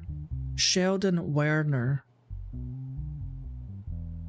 Oh good lord, this is not a good one. Recently, Catherine Bianca took her daughter Bloom Bianca to the playground. Catherine Bianca, tired while playing with her daughter in the park, sat on a bench. She lost contact with her daughter while sitting on the bench. Catherine Bianca, who searched for her daughter for a while, notified the police when she could not find her daughter. As a result of the searches made by police, Bloom Bianca is located in a location close to the park. Her clothes were torn and she was unconscious. As a result of further investigations, security records were found and it was determined that in these records that Bloom Bianca was forcibly abducted by a person named Sheldon Warner. After long efforts, the person was caught and taken into custody. I was playing in the park with my mother. I saw a man looking at me. He looked like my father. He called me. I missed my father so much. I miss him so much since he died. I went to my father, but he was not my father. The man grabbed me by the arm and covered my mouth. I couldn't scream at all. I saw my mother calling me, but I couldn't shout. I was so scared. He took me to the forest and hit me. I was so scared it hurt. I fell to the ground. I cried, but no one heard. I don't remember anything else. I'm so afraid. So here's what her mother says. I lost my husband 2 years ago. Bloom has gotten over her father's death, yet hasn't gotten over her father's death. I shouldn't have left her alone. I turned my head for a moment and there was no Bloom. I called and searched, but I couldn't find her. I'm really sad. Please give that man the harshest punishment. He must pay for what he did to my daughter. So here's what he says. That girl came to me shouting, Daddy. I thought she liked me. I couldn't tell she was a child. She looked very mature for her age. She wanted me to go to the forest with me. She grabbed my hand and pulled me into the forest. I told her to stop, but she said that if I didn't follow her, she will scream. I had to go. My intention was not to harm her. I just didn't want to get into trouble. I told her to leave me when she went into the forest together. She refused. I pushed her to let go of my hand and she hit her head on the ground. I got scared and ran away because I thought she was dead. I didn't do anything to her. Okay. Oh, Lord.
So she got a wound to the head,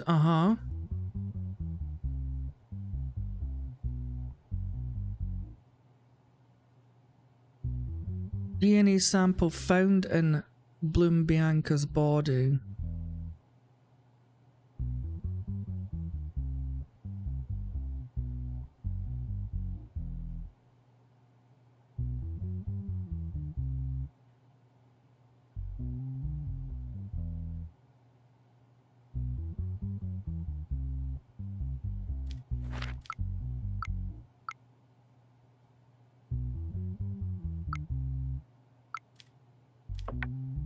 Let's see what it has to say. In your statement, you said you didn't realize she was a child. How can someone calls you father not be a child? Didn't expect us to believe that? Your Honor, I'm telling you what happened. It's up to you whether you believe it or not. Why would you want to go to the forest with a child? I am surprised too. I did not expect that when she insisted I had to go. I see. This is difficult because I think he's guilty because that says here specifically DNA sample found in Bianca. I know that's terrible, but DNA found in her body, it matches.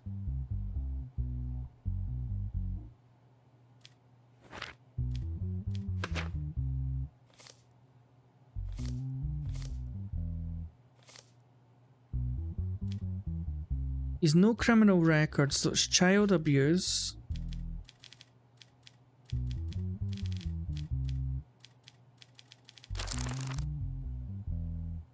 So that's 24 years for the grape.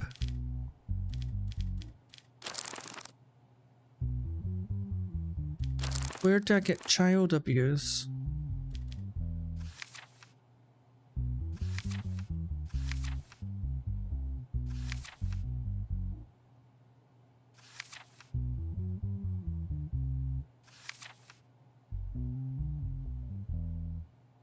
That's 18 years plus, what did I say?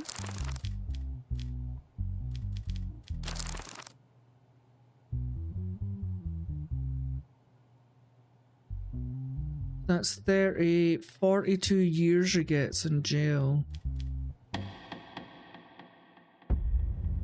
Yeah, 42.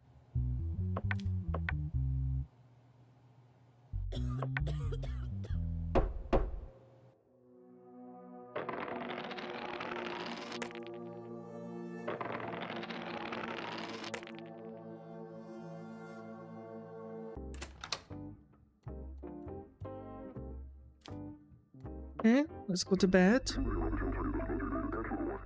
Former Interior Minister was caught. Martin Redrow, who was brought to the county, is in trial and expected in the coming days. Oh. This might be our last case. Is that him? Martin Redrow.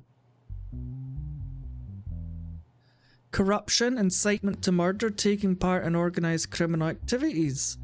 It was claimed in the statements of different defendants that Martin Redrow was involved in various crimes during his time as Interior Minister. As a result of the investigations, it was determined that Martin Redrow used police officers and intelligence agents to take part in various crimes.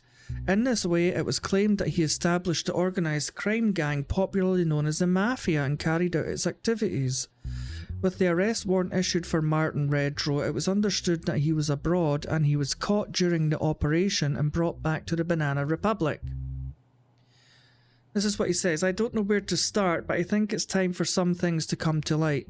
What can a person do in the face of all this evil? Yes, I ordered the killing of company CEOs.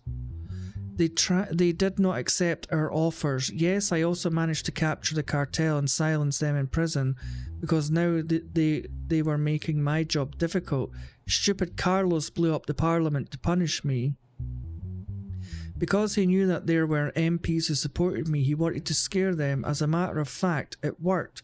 They promised that if I eliminated the Prime Minister, they would replace me. I gave the man I trusted most to do this job, but they deliberately had him caught. That was the first time I realised that there were people in the organisation who were digging my grave. As a matter of fact, later they revolted the people and dismissed me from my position. I guess that's it. At least he's honest. Nah, I'm not tired, Jay.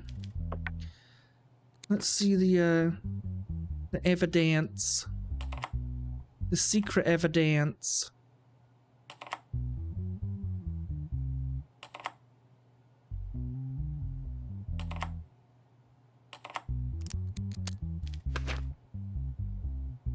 Oh God. Oh yeah.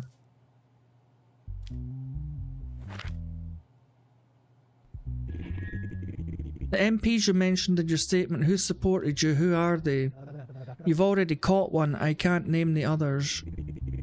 From where? You've already confessed your guilt, although there are some inconsistencies. It's not my life that matters. There are still people I love in this life and I can't afford to hurt them. Just know the person is from the ruling party. Isn't the man you trusted the most the famous police officer who leaves roses?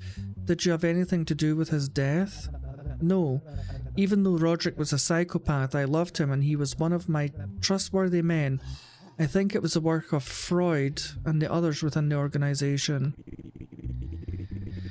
You were given a very important task to serve the people and you abused your position. You betrayed the people and you know that the punishment for this will be very severe. Do you regret all you've done? I have no regrets. This is a banana republic. The reason for corrupt governments is for people without virtue. I have nothing further to say, Your Honour.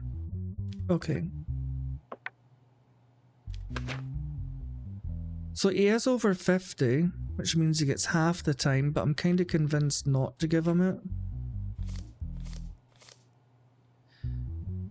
God, I'm gonna have to write this down.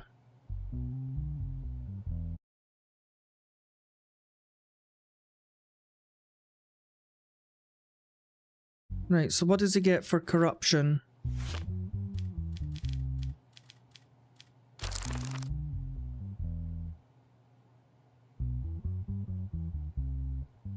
I might just give him the full whack, you know that. So that's 10. Plus 10 mil. Hey Carter.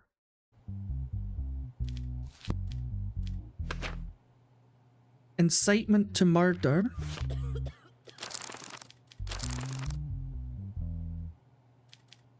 Oh, it's incitement. Where is it?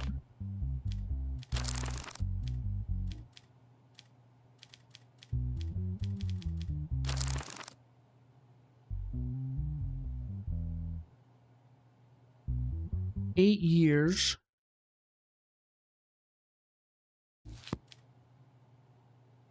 That's on the keyboard. Taking part in organised criminal activities.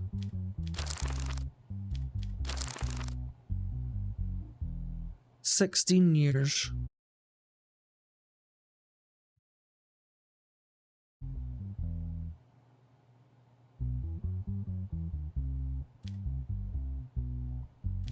So should I follow the rules? Criminals over the age of 50 should be given half of the punishment for their crimes. I guess I have to follow it. So that's 5 years plus 4, that's 14 plus 8. 22 years.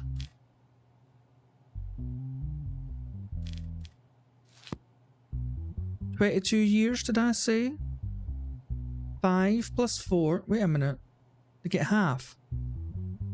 8 plus 4 is 12, so he only gets 17 years.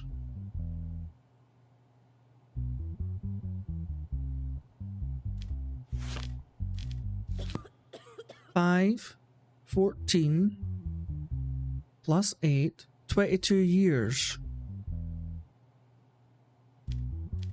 And 25 million, did it say?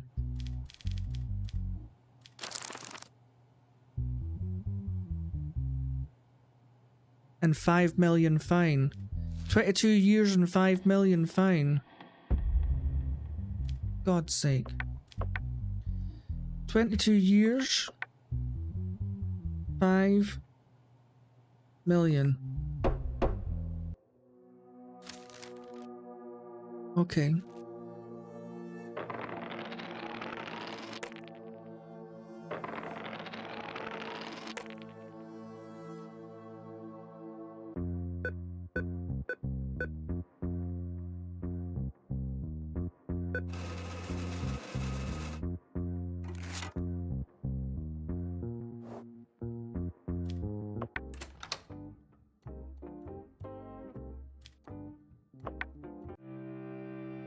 Wait a minute, how many weeks are in this?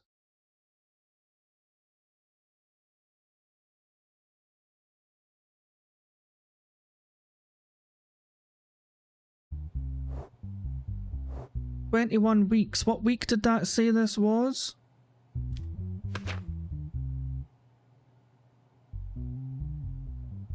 Okay. Former Interior Minister Martin Redrow, a member of the BD party, made allegations of corruption against BD party deputies in his statements during the trial. So this is the last week. As a result of these allegations, the opposition parties unanimously requested a parliamentary investigation. The research proposal was rejected by voters of the ruling party, and opposition parties filed a lawsuit by collecting 100,000 signatures.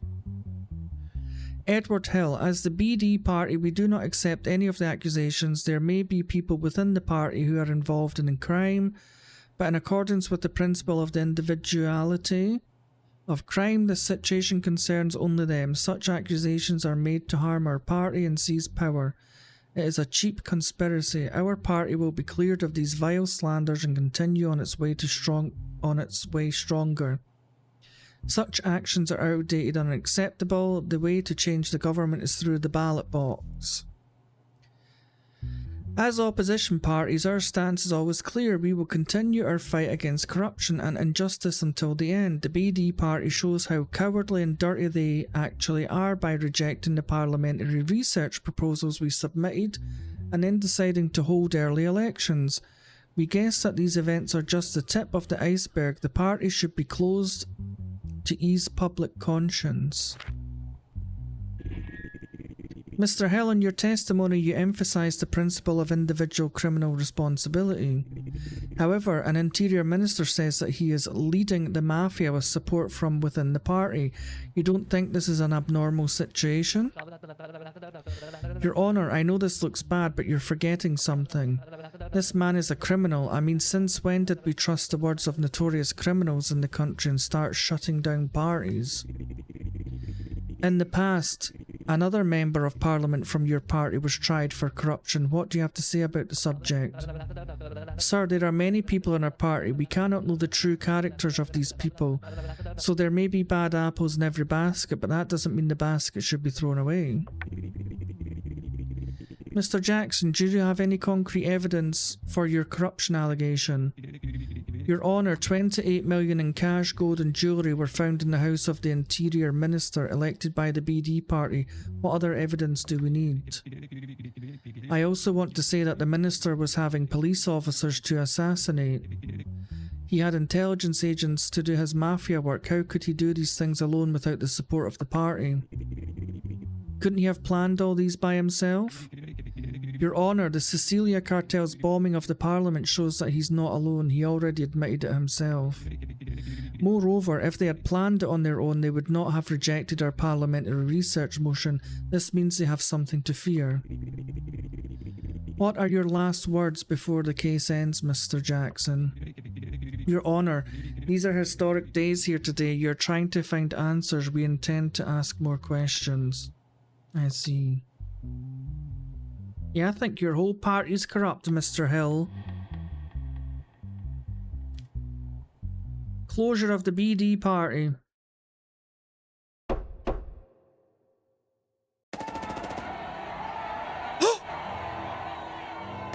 Oh dear.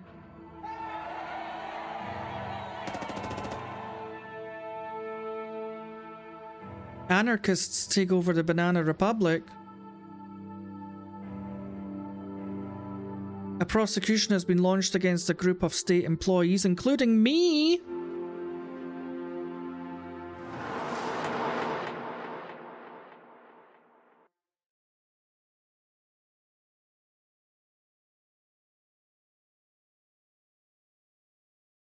No. Hey, story. No, no, no, no, no.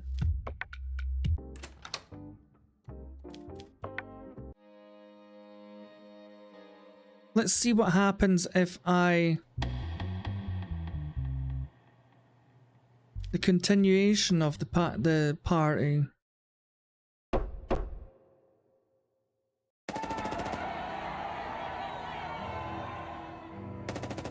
Civil war has begun. Anarchists take over the Banana Republic. So I'm gonna die regardless.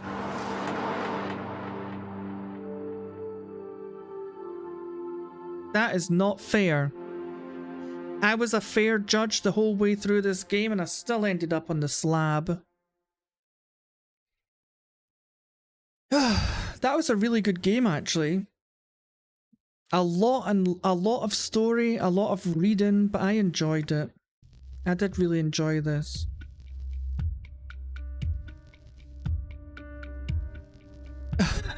I was a good judge. All the decisions I made were just. I followed the rule book. All the public support was behind me. They were all over Twitter telling me I was doing a good job. I was getting threatened left, right and centre because I was doing a good job. And I still end up dead. Ridiculous. At least I went to heaven with a clean conscience, right? Anyway, this has been JudgeSim. I really, really liked this game. Such a cool and interesting game. I'm glad I found it. I hope everybody enjoyed the stories, the gameplay. But thanks to everybody who came out tonight and kept me company. Thanks for the new subscribers we got tonight. I appreciate ya. Exactly, story. I was getting threatened by the cartels. I was getting threatened by the mafia. I even got threatened by Chinese people at one point. But yeah, happy hump day everybody. 2 more days till the weekend. I'm sure you can all hang in there. It'll come quick enough. But yeah, I appreciate everybody who came out tonight. But I'm going to go and chill now. So yeah, I've been streaming since... I think this is like another 5-hour stream I've done. Nearly 6 hours. Jesus Christ. But yeah, enjoy the rest of your night, folks. Take care of yourself. And I will see you all in the next one.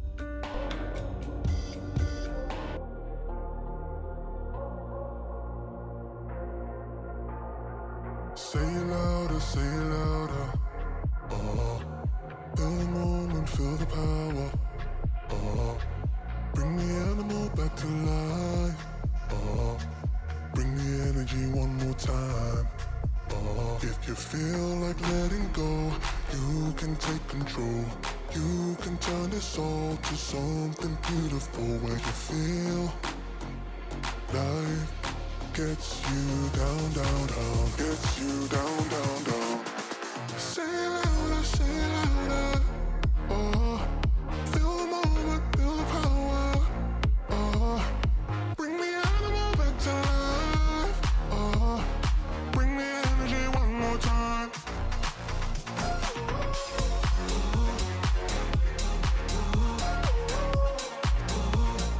Bring the energy one more time.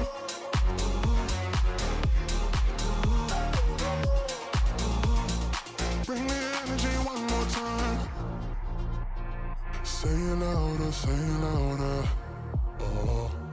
You're the question, you're the answer. Bring the animal back to life. Bring the energy one more time. If you feel like letting go, you can take control.